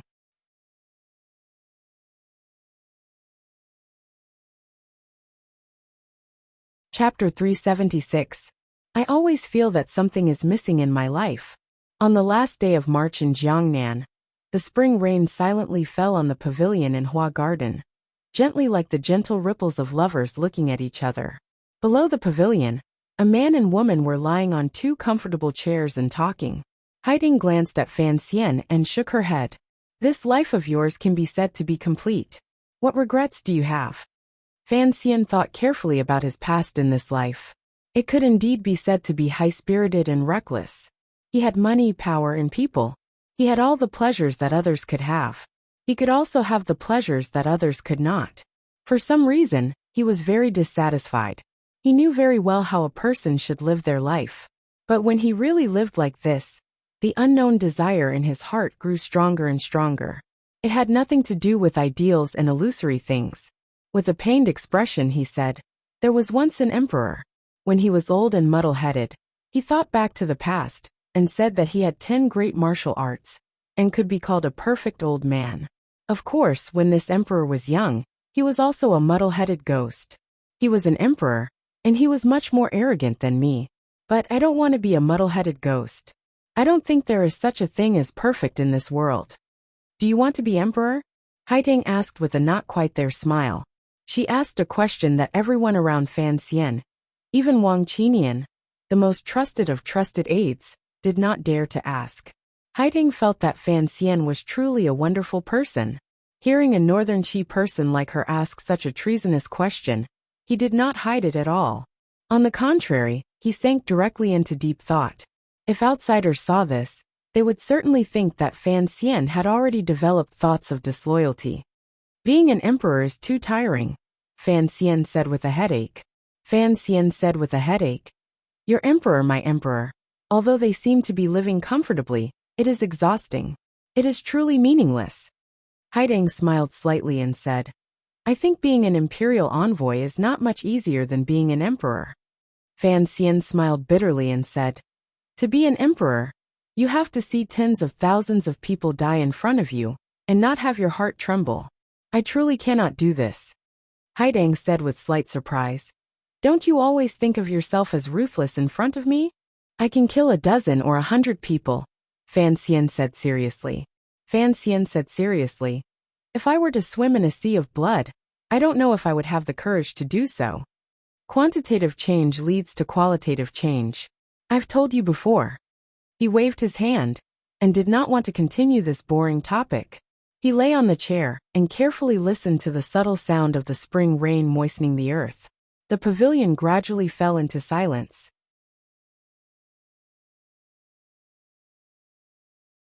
In a moment, an official of the Overwatch Council, wearing a robe, silently appeared at the entrance to the back of Hua Garden.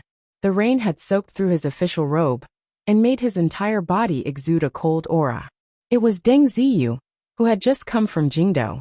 Haitang smiled and said, It seems like you will continue to be busy and continue your plan to kill fewer people. After saying this, the girl did not wait for Fan Xian's reply. Very naturally, she put her hands into her large pockets. Dragging her feet and swaying her waist, she used the country girl's walk to leave the little pavilion. Fan Xian smiled slightly as he watched Haitang's departing figure. He only saw her gently swaying away in the light rain. The raindrops wet the hair at her temples. It looked like this girl had not used the Jinqi of Tianyi Dao. It was said to be close to nature, so naturally it was so. However, her feet, which were wearing cloth shoes, were not stained by the puddles on the ground. It looked like she had done something. Deng Ziyu saw Haitang leave, and then silently entered the pavilion. He opened his mouth and said, Just like yesterday, the court is still tangling with the articles of the Qing law.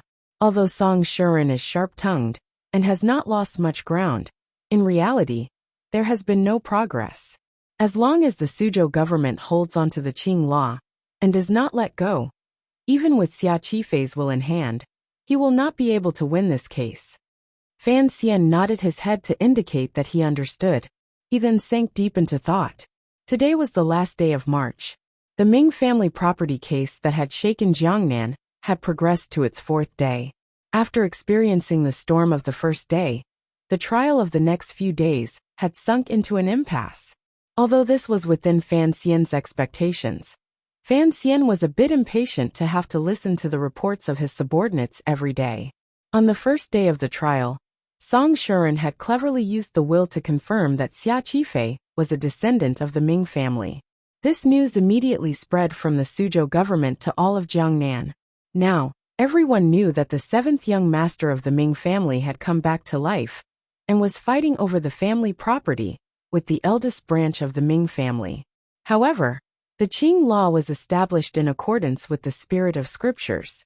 The natural right of inheritance of the eldest legitimate son had long been deeply rooted in the hearts of the people, and was written clearly in the law. The will seemed to have already played its historical role. It was difficult for it to be of much help to Xia Qifei's wishes. If Xia Qifei wanted to take back the Ming family's enormous property, it was the same as overturning a rule that people had followed for thousands of years. This rule was so powerful that it could not be overturned by one person. Not only could Fan Xian not do it, even the Qing emperor was afraid. If he used this case to break the natural right of inheritance of the eldest legitimate son, the effects would be too great. Fan Xian furrowed his brows and suddenly thought of a strange matter.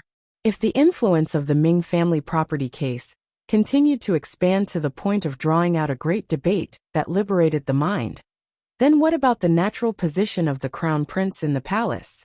He sucked in a breath of cold air. This plan had been drawn up by Yin Bingyin, and had also been approved by Chen Pingping.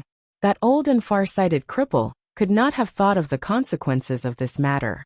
Could it be that the old cripple had received the emperor's secret instructions to begin to shake the atmosphere of public opinion on the crown prince's natural inheritance?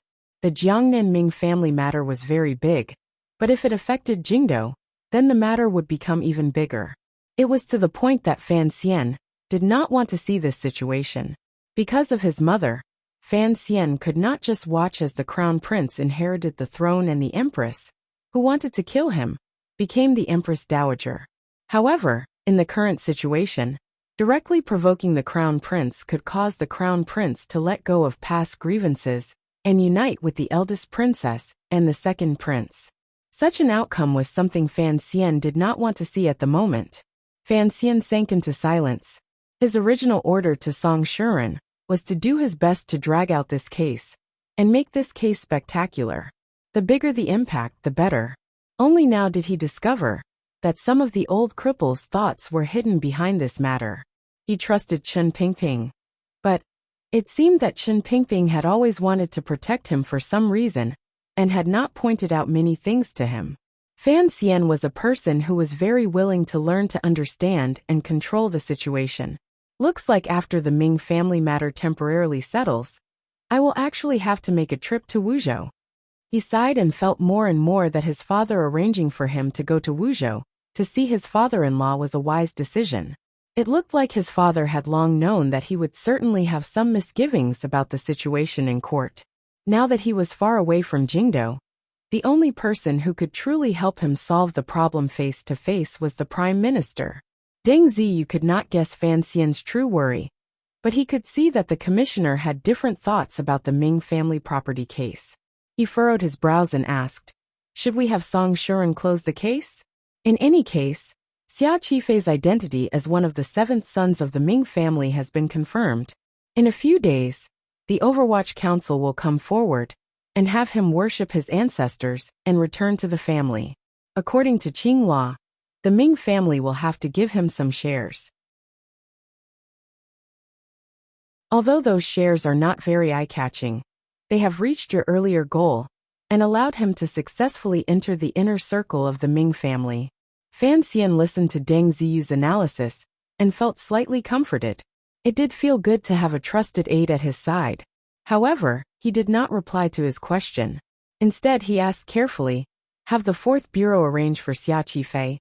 "Oh, he should be called Ming Qingqing now. Have Ming Qingqing meet with the fourth of the Ming family. How is this going?" Since Xia Qifei was going to be like a thorn in the Ming family's throat, he would have to collude with some of the dissidents within the Ming family. Fan Xian did not have a detailed understanding of the dark and dirty dealings of the rich and powerful families. But in his previous life, he had watched the Hong Kong TVB dramas countless times. Deng Ziyu reported, "It has already been arranged. Have Xia Qifei meet with the fourth of the Ming family at the beginning of next month." Fan Xian nodded, and only then did he begin to talk about the earlier question. Gently biting his itchy inner lip, he calmly said, "Still have Song Shuren continue to fight. Keep this case going. The bigger the momentum, the better. Even if we can't win, we can't lose. Put pressure on the Suzhou government, and don't let them forcefully close the case. Keep fighting until all the gentry and people under heaven are thinking about that problem." Deng Ziyu raised his head and said with slight astonishment, "Sir, what problem?" Only now did Fan Xian realize that he had let it slip. He smiled and thought for a while. He didn't plan on hiding it from this trusted aide in front of him and said, "I want everyone under heaven to start thinking about whether or not the eldest legitimate son should naturally inherit the family property." As the chief of the Qinian unit, Deng Ziyu understood everything about Fan Xian very clearly. Hearing the commissioner's words, he pondered it for a moment and understood the meaning behind it. His face paled in shock and he raised his hands in a salute to dissuade him. Sir, you can't. If the court and palace suspect your intentions, it will not be easy to clean up. Fan Xian lowered his eyelids slightly and said, Ziyu, you seem to have forgotten my identity. My surname is Fan. Don't worry too much. As for suspecting my intentions, I'm afraid the nobles in the palace will suspect that I have overstepped my duty as a teacher. He had already thought it through. In any case, he would have to face the Eastern Palace sooner or later. At this time, he would follow Chen Pingping's intentions and stab the other party. In any case, given his present power and position, as long as it wasn't a rebellion, no one could do anything to him.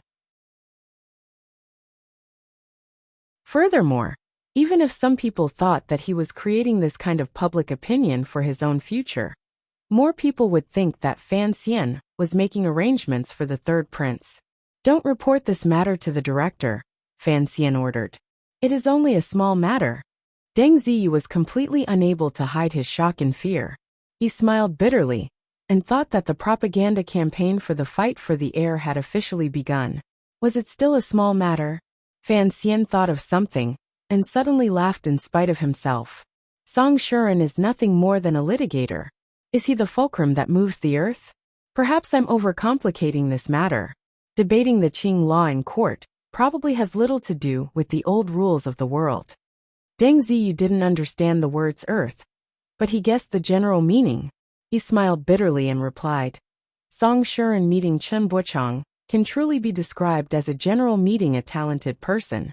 The two sides fight with sparks flying everywhere. It's not just about Qing law. If the contents of their debate in court were to spread, it would probably make people think more about that problem. Fan Xian's interest was piqued. Oh, then I have to go take a look. Go call the third prince and Dabao. In a bit, the whole family will go to the Suzhou government to watch the show. Deng Ziyu smiled bitterly and accepted the order. Under the cover of the fine rain, 3 completely black carriages left Hua Garden and slowly drove to the street closest to the Suzhou government office. The people in Hua Garden were going to eat lunch. At this time, the Suzhou government was also temporarily resting, so no one was in a hurry. Although it was the food street closest to the Suzhou government, it was still quite far away. Sitting on the 3rd floor of the Suzhou branch of Xinfeng restaurant, Fan Xian leaned against the railing and looked in the direction of the Suzhou government through the layers of rain. Angrily he said, I'm not a clairvoyant, how am I supposed to watch the show? Deng Ziyu had sent people to book the restaurant earlier, and was now setting up defenses. Hearing the commissioner's scolding, he couldn't help but smile bitterly and say, Commissioner, this is already the closest. Although the whole family is going out to watch the show, it's not good to drive 3 large carriages to the Suzhou government and alarm the government. It will also make the common people's eyes open. It really won't do. Fan Xian sighed and said, If I had known it would be like this, I would have just eaten Yang Jimei's cook at home. Why would I come out in the rain? As he spoke, someone pulled on the corner of his clothes from behind. He turned his head to look and saw it was the charmingly naive Dabao. He couldn't help asking in surprise, Dabao, what is it? Dabao grinned and said, Xiao Xian, this home also has a receiving bun. Dabao used his thick finger to point at the table. In a single steamer, there was a single large white steamed bun. It was bustling with activity, and the fragrance inside gradually overflowed. Fan Xian sighed and sat by Dabao's side. As he used his chopsticks to separate the steamed bun, he took out a spoon and ladled the oil from the bun into Dabao's bowl. With a smile he said, This is also Xinfeng Restaurant, except it's a branch in Suzhou. The shopkeeper of Xinfeng Restaurant, who had been carefully waiting on him to the side, quickly and attentively said, Yes, young Master Lin. Although Jiangnan is far away, the taste is not much different from Jingdou. Try it. Dabao mumbled a few inarticulate words, and then began to attack the bun in front of him, leaving the shopkeeper cold to the side. It was Fan Xian who was a bit curious and asked, Shopkeeper, how can you say the words young Master Lin? The shopkeeper laughed dryly and said fawningly, What are you saying, Commissioner? In the old branch in Jingdou, You often take young Master Lin to Xinfeng restaurant to eat. This is a great honor for our little restaurant. Every time the old shopkeeper brings this up, he is incomparably proud and indescribably grateful.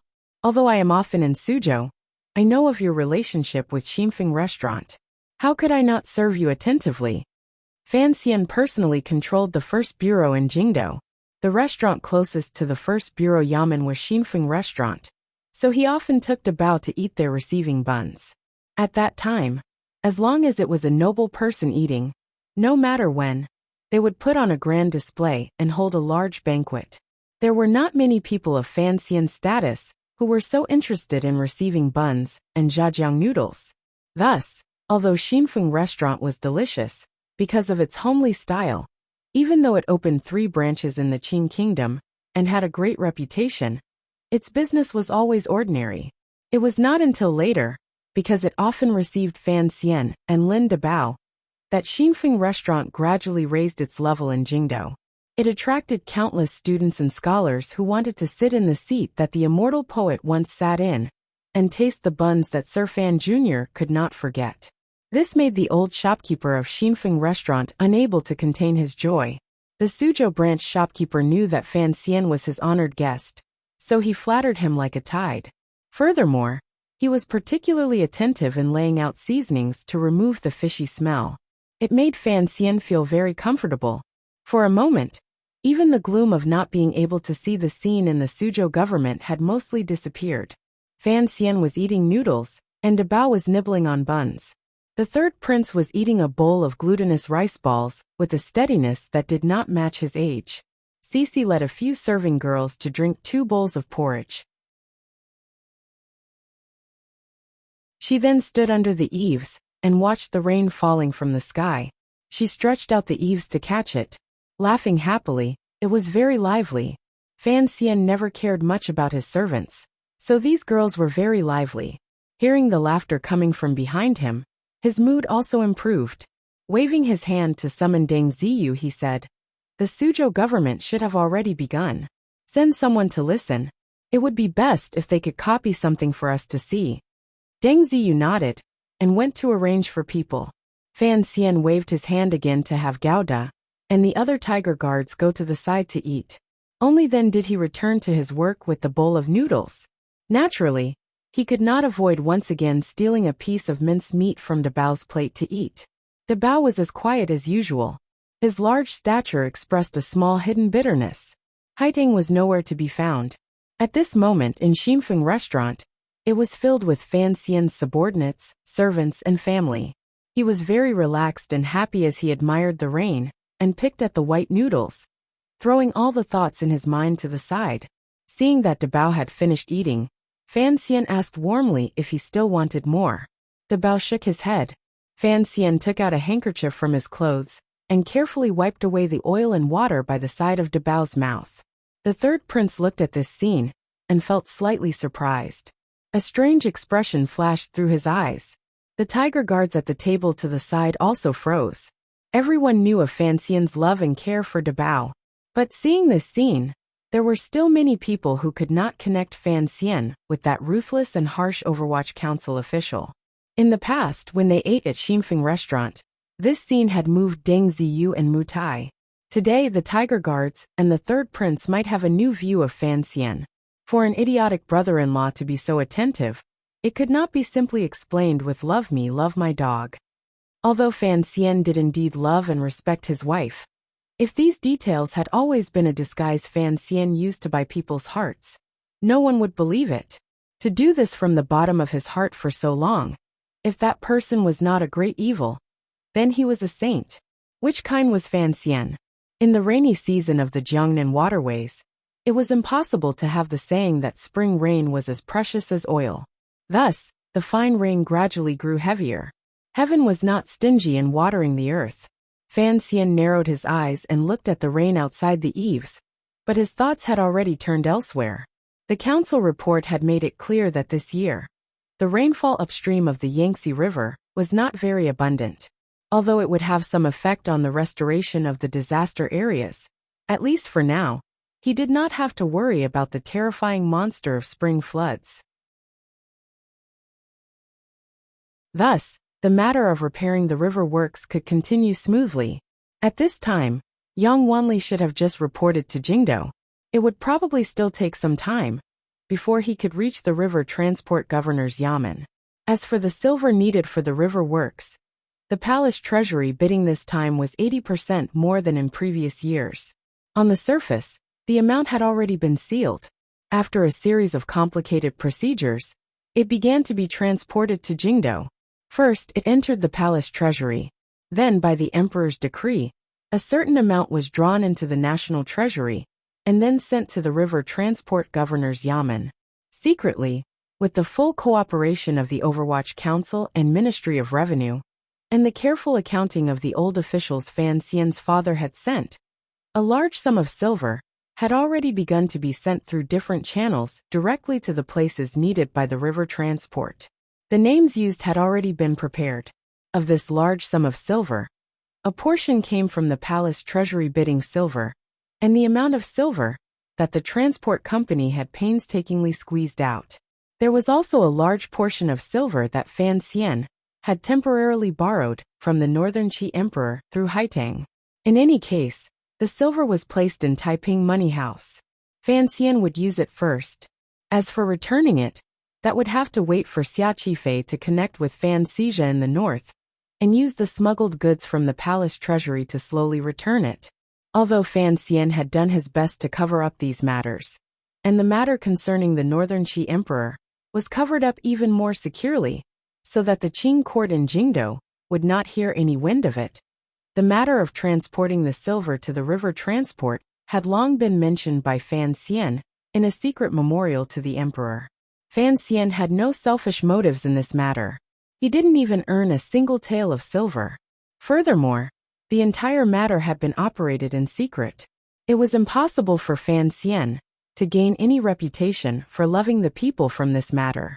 All of the benefits that had been created belonged to the people of the Qing kingdom. In the end, it was also the emperor who had benefited. Naturally, the emperor had tacitly agreed to this matter.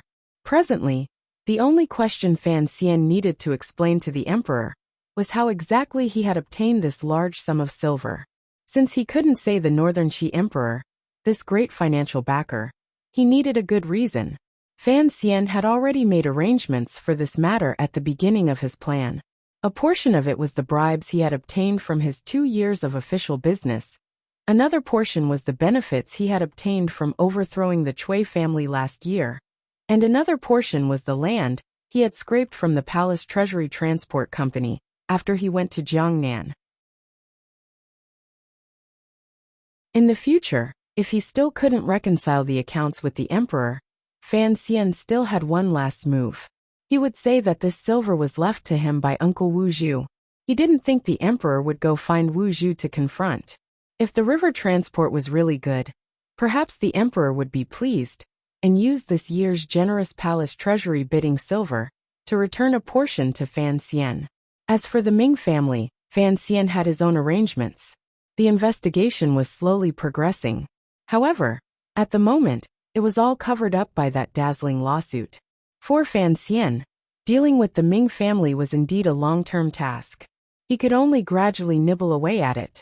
If his methods were too fierce, and he suppressed the Ming family too much, it would affect the stability of Jiangnan. The Jiangnan governor, Xue Qing, would probably be the first person to stand up and oppose it. For the rule of a dynasty, stability had always been an overwhelming requirement. The survival of the Ming family was not actually on the Jiangnan lawsuit. Rather, it was on the struggle in the Jingdo palace. If the master of the Ming family, the eldest princess and the princes, fell in the struggle for power, the Ming family would find it difficult to protect their basket of eggs. If Fan Xian lost, the Ming family would be able to raise their eyebrows again, and Xia Qifei would have to flee in all directions like a stray dog. If Fan Xian and the eldest princess continued to maintain their current situation of neither rising nor falling, then the Ming family would only be like it was now, suppressed by Fan Xian to the point of struggling at death's door, but it would never collapse. It would stubbornly and humbly live on, struggling and waiting. Sir. A light call pulled Fan Xian out of his thoughts. He shook his head dizzily. Only now did he realize that the light outside was much dimmer than before. It was not only because the rain was getting heavier, but it was also because it was getting late. Only now did he realize that his thoughts had taken up so much time. Thinking of this, he couldn't help but sigh. It looked like Haiteng was right. His days were not much easier than the emperor's.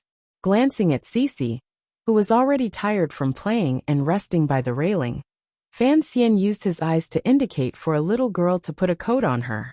He then glanced at Dabao, who was speaking uneasily with the third prince. Only then did he pull himself together and take out his addictions to watching the show. He said to Deng Ziyu, "How is it over there?" Deng Ziyu smiled and handed over the paper in his hand. He moved closer to Fan Xian's ear and said, "These are the arguments recorded in court.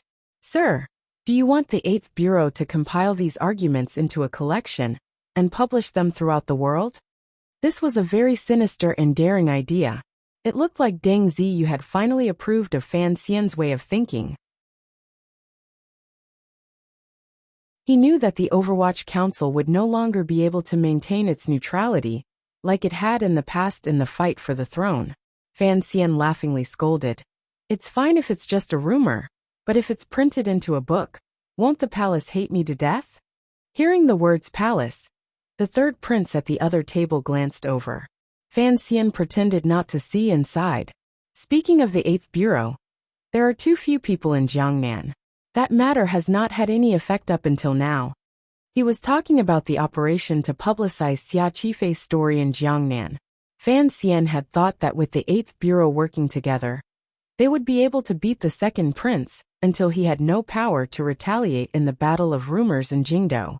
Now, with the tragic story of Xia Qifei losing his mother and being banished as a script, and with the verdict of the Suzhou government as evidence, they could have caused a stir in Jiangnan and completely destroyed the good image the Ming family had built these years. Unexpectedly, the Ming family's power in Jiangnan was so deep. There were too few people in Jiangnan from the 8th Bureau. The Ming family had also sent many storytellers to make noise outside. In any case, they were connecting this family property lawsuit to Xia Qifei's underworld background and the Jingdou officials' conspiracy. Comparing the two, Fan Xian's reputation was much worse. Although the Jiangnan people believed that Xia Qifei was the 7th son of the Ming family, they all thought that the reason Xia Qifei had suddenly jumped out this year was because the Jingdou officials represented by Fan Xian wanted to bully the good people of Jiangnan. Fan Xian thought of this and felt it was funny. It looked like the master of the Ming family, Ming Qingda, who had been pretending to be sick in bed, indeed had a very detailed understanding of his way of doing things. His methods of responding and speed were also incomparably accurate and fast. Ming Qingda was indeed not a simple person. The power was in his hands and not in Jiangnan, so Fan Xian could easily see the dispute with the Ming family as a game. He did not have much enmity toward Ming Qingda. On the contrary, he had a faint admiration. After he read through the paper Deng Ziyu presented, he couldn't resist laughing out loud. There were many wonderful people in Jiangnan, and Song Shuren from Jingdou was not bad either. The lawsuit in the Suzhou government had already gradually left the boundaries of Qing law and was beginning to develop in the direction Shen Pingping hoped for. Both sides quoted classics and discussed classics. Every word they said was the former way. They raised their hands and bowed to Master Zhuang. It did not look like they were fighting a lawsuit. For the sake of the eldest son's right to inheritance, which was deeply rooted in people's hearts, it was like the two sides were holding a lecture before an exhibition. Fan Xian smiled and shook his head. The tense and somewhat absurd scene of the Suzhou government trial seemed to rise before his eyes. In the court of the Suzhou government, the debate was still going on. It was already the 4th day. The main generals of both sides were a bit tired after repeatedly using their brains. Thus, the time between the opening of the court was much longer than the first day. Before much could be said, someone would rush to ask for arrest. The Suzhou Zhizhou also understood that Xia Qifei wanted to drag it out, but he had no choice. He had long received the imperial envoy's verbal order for him to judge the case impartially and not carelessly close it. Since he could not carelessly close it, he had to let both sides argue. However, Song Shuren and Chen Buochang were both famous and talkative characters. If he let them argue, they could probably talk for an entire year.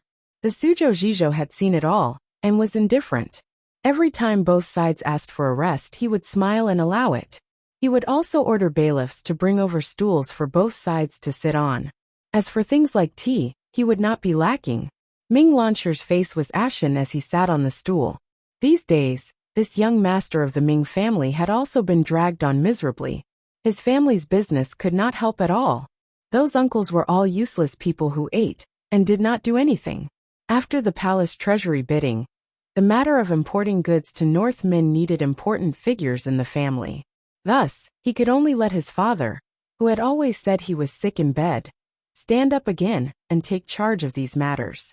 The Ming family knew that the imperial envoy wanted to use this case to throw their family into disarray, and thus make their family unable to split themselves in the palace treasury business.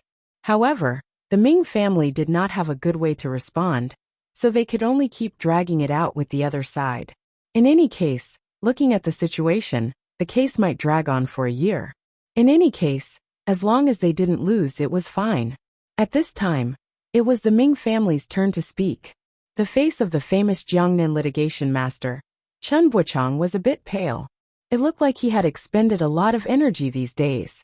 He took a hot towel from the hands of a student beside him, and wiped his face vigorously. Pulling himself together, he walked into the hall and said seriously, "The ancient sages have spoken of the so-called 5 human relations. Father and son are related, ruler and minister are righteous, husband and wife are different, elders and children are orderly, and friends are trustworthy. Sir, since Sir Xia has been determined to be the 7th young master of the Ming family, the relationship between father and son is not different from the eldest branch of the Ming family." Before he finished speaking, Song Shuren had already cut him off in a strange tone. "Not Sir Xia, Sir Ming. Don't say anything wrong. Otherwise, after the case is over, Ming Qingcheng, the 7th Ming master, can continue to sue you." Song Shuren's expression was also not very good. His eyes were sunken. This time, he had come to Jiangnan alone, and hadn't had time to bring any servants or students. Although he had the help of the Overwatch Council scribes, it was not easy to find evidence in piles of old papers, and find scriptures beneficial to one side. Furthermore, the other party was a local litigation master, with countless people helping him from behind. After fighting for 4 days, even the best litigation master in the world could not keep his spirit up. Hearing Song Shuren's words, Chen Buochang was not anxious. He smiled merrily, and bowed in apology to Xia Qifei. He then continued, "However, the words elders and children are orderly have to be careful. Since Ming Qingda is the legitimate son of the eldest branch, of course, he has the right to dispose of the Ming family property." He continued to speak in a loud voice. "There is a saying in the 4 rules of mourning. The sky cannot have 2 suns, the earth cannot have 2 masters, the country cannot have 2 monarchs, and the family cannot have 2 nobles." The more Chen Buochang spoke, the more impassioned his voice became. "This has been the case since ancient times. How can it be changed? The Qing law has long been set. Xia, why must Sir Ming continue to be entangled in this? Sir, please settle the case as soon as possible." Song Shuren stood up with some difficulty, and smiled under Xia Qifei's concerned gaze. He walked to the front of the hall and proudly said, "The so-called family property is just inheriting the title, and dividing the property. What Sir Chen said earlier, I do not have any different meaning. However, inheriting the title is one thing, dividing the property is another. The old Ming master once had a title, and it has now been inherited by Ming Qingda. Sir Ming Qingcheng does not doubt this. However, inheriting the title is only in terms of the number of legitimate sons and concubines. Dividing the property is another matter." Chen Buochang said slightly angrily, "Inheriting the title is the guarantee of dividing the property. Since the title is clear, the right to divide the property is naturally ready to come out. Inheriting the title and dividing the property were the 2 most important parts of inheritance." Song Shuren smiled coldly and said, "But dividing the property is the foundation of inheriting the title. Earlier you spoke of the Qing law. Now I will speak of the Qing law. He slapped the golden fan in his hand and said in a loud voice, "The 34th rule of the Qing law. Household management is controlled by the elders, and family property is public property. My master has no opinion on household management, but this family property is public property. Of course, it has to be carefully divided."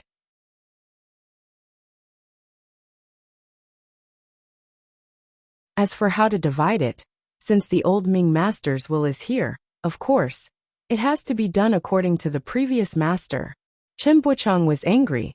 How could there be such a stiff argument to separate inheriting the title and dividing the property? The Qing law also says, if one lives with an elder and does not divide the family property evenly, the crime will be judged as a lowly child using the family property for personal gain. 20 strokes of the cane. Song Shuren looked coldly at Ming Lansher and said each word clearly and clearly. My master was exiled from the family when he was young. Does this count as purposely dividing the family property? If 20 strokes of the cane, would the Ming family only have 200,000 strings of coins? I want to see just how many butts the Ming family has to be spanked. Ming Lansher stood up angrily. Song Shuren changed his direction and smiled slightly at the Zhizhou in the hall. He then said, "This is the Qing law. The Ministry of Justice, the lowly child using the family property for personal gain. Back then, you also studied law, so you should know that what I say is not wrong." Not waiting for the Ming family to respond, Song Shuren once again proudly said, "Speaking of laws, I still have one more.